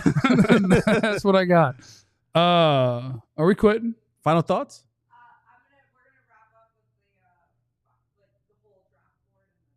Oh, Okay. Well, show the whoa. whole draft board. I remember Matt Jones. Didn't Matt Jones have a substance issue though? Yeah. Yeah. He was also a quarterback. Cocaine. It wasn't like alcohol. It was I like said it was substance. cocaine. You No, ran a You have to 4.3. name it. He ran a Cocaine. 4.3. He Here ran are a all the 4.3. guys He was drafted high. in the first round, and one tidy picture for you. What you need to know is that Tyler Booker went 12th overall, and he's about to mollywop your favorite defensive tackle for his entire career. Any surprises? Yeah, a couple. Hold on, let me see. Tyler Booker to 12 is a surprise, to be honest with you. Colston Loveland going over Tyler Warren was like kind of expected, but that's a surprise. I think it's a little surprise. Colston Loveland going over. I mean, the Browns actually say, you know what, we're cool off Travis Hunter, and they got a haul for it, but saying we're cool off Travis Hunter, we'll move back and take Mason Graham. That's interesting. I think I would say Tyleik Williams at 28 is surprising, except to me he was the top nose tackle on the board. It's just that it's multiple nose tackles in the first round. They're kind of run defender guys, but I mean he's deserving of being picked there. Jackson Dart over. Yeah. Can you guys put a little respect on my name though? I told you before the draft, second round. Now you did. There's a reason that I refer to you as the greatest beat writer in the history of the Cowboys. Clarence said no offensive line. Room. Clarence said no offensive line at 12. What happened there? You've put in some calls. You've been working. I said Schottenheimer. You had Shoddy. You've been working. You had Jackson over Shadur. I did not have Tyler Booker as well. Cowboys, make sure you're with us tomorrow because what's going to happen is as soon as we get started. Anybody know what time the draft is tomorrow? Like 7? Because I'm just going to be at the house. I think 6 or 7. What time are we going on? We're going on at 6 o'clock. 6? I knew that. I'm very professional. Look, we're going on at 6 o'clock. At 6:05 is when it'll be announced the Cowboys have traded for the 33rd pick. And they're drafting Luther Burden III. I love it. And then everybody can chill out. I love it. About finding a wide receiver for the Cowboys. Can I say a quick thank you really quick? We have had The some Fireball? people that have been with us the entire draft tonight. Y'all are psychos. And that is Jeremy? so awesome. Jeremy, Mo, I see you guys. This has been such a fun. The draft is my favorite My night of guy the who's year. getting a divorce because he spent too much money on the super chats. I'm sorry I didn't see your. It's not that I didn't see your chats earlier, but we had guests and stuff, and I apologize for your divorce. I will let you. I'll let you come to the Crawfish Bowl at my house this weekend, but she can't come. Not if she's going to divorce. Not if she's going to divorce you. Yeah, that's a good point. There's a party at Jeff's for everybody in this room anyway on Sunday. Crawfish Boil. It's going to be good. Chill's 60th is Sunday. What's that? Chill's 60th. No, it's this Sunday. Is this Sunday? Oh, no. I told Clarence. Clarence, I got today I'm having my birthday party. And I'm like, I can't control what you're doing. It's not going to change what I'm doing. Oh, you're going to throw a crawfish bowl? And then he sent out a thirst trap party photo. It 100% was. He made a flyer for his birthday. It's a thirst trap. Oh, okay. He's doing kissy face with a cigar. Wait, what was the caption? A night with chill? A night with chill. A night with chill? Yeah. Oh my God, sexio! Like he tried to be like the sexiole of all sexios. It's crazy. It's so bad. It's so bad. If we get permission from Clarence, oh my, we God. are 100% putting the picture that he sent as his birthday party flyer on the show tomorrow. Oh my God! If he allows it. Yeah, redact that. No, he wants all of them to be there. Redact Prescott that. My favorite part of it is that 60 is the new 50, and that's his 60 is the new 50 is iconic. No, it's still 60, brother. 41 is the new 21, and that's me. And that's me next month. You trying to be 21? I'm turning 41. I know you're but trying that's to the be- new 21. You trying to be 21? No, but my fitness age on my watch is 35 and a half. Costs $25,000. Well, I shouldn't say that. Let me not say that on this show. I'm just going to get us out of here before Thank we you get in guys trouble. all. Our boss is watching, and his boss is watching. Make sure we don't have any more super chats before you go. Oh, yeah, that's a good I don't call. think we do. I think I hit them all, right? you hit them all. All right. Yeah. Oh, yeah, hold on, there's one. Do y'all think Sanders going to Cleveland tomorrow? No, he's going to the Cowboys.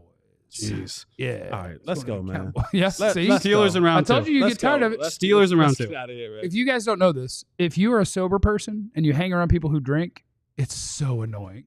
I'm not annoyed. I don't think he's annoyed. It is so annoying. It's funny to me. I've drank NA beers different nights on the town with my friends. I go home those nights at 8:15. Also, 3 fireballs hits you differently. I'm chilling. You're hammered. No, you're. What are you talking about? You're saucy. What are you talking? You're saucy, my Y'all guy. are tripping. You're saucy. Y'all are tripping. You started doing those bars in a row, and I don't think you realized the bars that you were doing. Hey, if you got bars within you, it Shout just out to comes Big out. Brothers Big Sisters. Yes. Shout out to our friends at Happiest Hour. Clarence Hill just can't stop. Breaking news, you gotta hop in See? club, pop, pop. He drunk enough he didn't get up and hop, did he? Yeah. He wanted to hop right Remember, into you the have no TV. idea what anybody's going through. Be back here tomorrow at 6. Be cool to everybody. We love you. Be easy. Eliminate the contingencies. Or else not a threat. We all silly like the mayor.